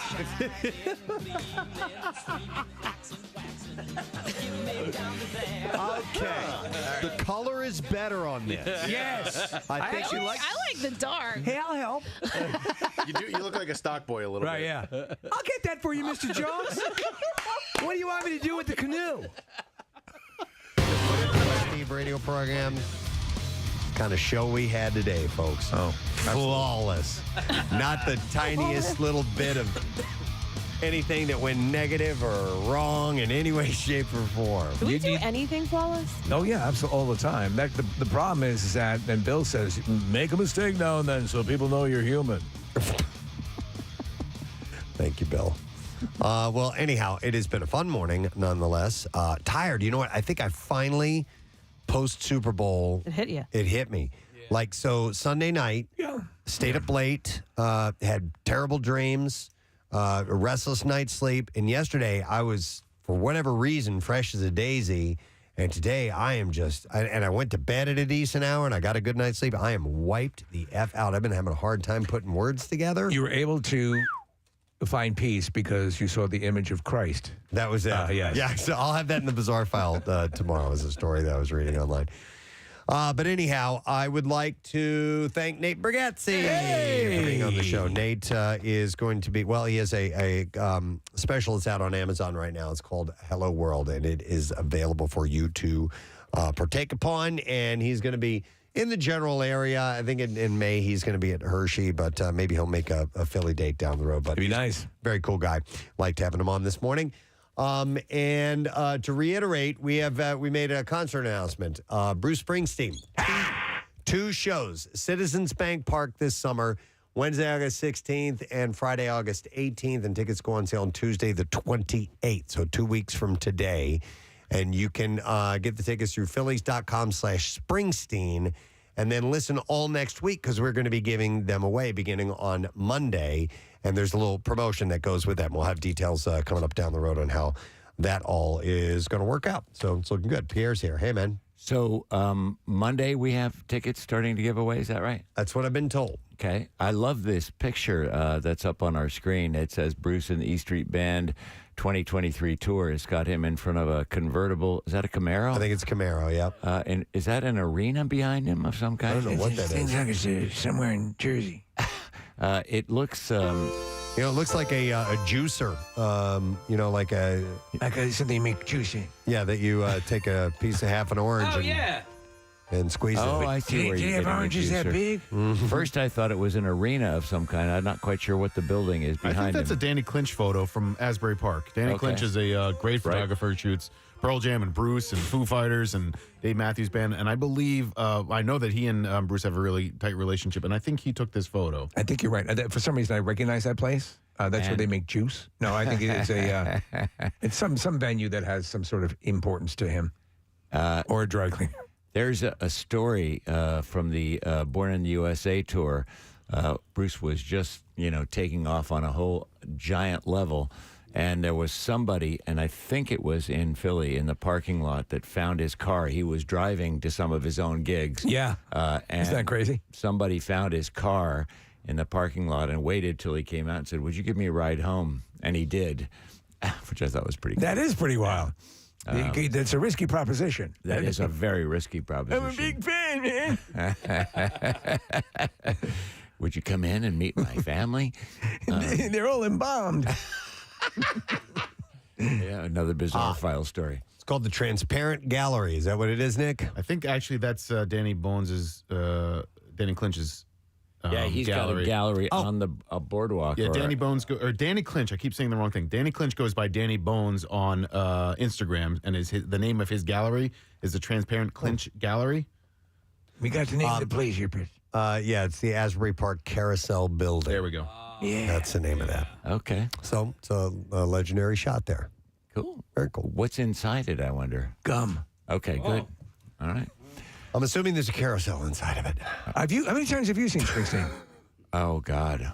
I don't count concerts, so, 50, 60, 70 times maybe. Wow. You've seen Bruce that many times? That's Probably. wild. I mean, I've seen every show he's done in Philly since I got here in 81, and then I saw him once in California. There was that stretch where I was working for you where he did 8 or 9 shows in South Philly, and most of them were at the Wells Fargo Center, but there were 1 or 2 that were at the Spectrum, and so he went back and forth across the parking lot.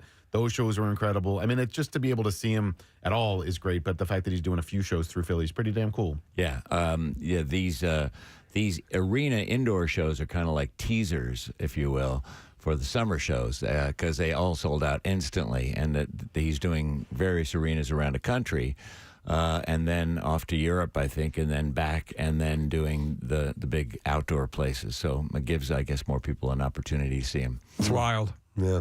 Pretty wild, though. And there's more coming. There's more concerts coming. Yeah, exactly. So. All right, well, we got our Word of the Week prize has to do with concerts. Ready to try that out? Yes. All right, here we go. Preston and Steve on 93.3 WMMR. Now, the Daily Letter. All right, the Preston and Steve show is brought to you today by the letter U as in unicorn. All righty, and we're going to give away Dave Matthews Band double shots, pair of reserve seats for Friday, July 21st, and then a pair of pit tickets for Saturday, July 22nd. Both Dave Matthews Band shows are at Freedom Mortgage Pavilion, and they go on sale this Friday at 10 a.m. via Ticketmaster. So get set for that. Hey, before we find out what Pierre's got going on, today is Tattoos Day, and we need to give away a free tattoo, and it is going to, I believe it says Ryan Young of Parksburg, PA.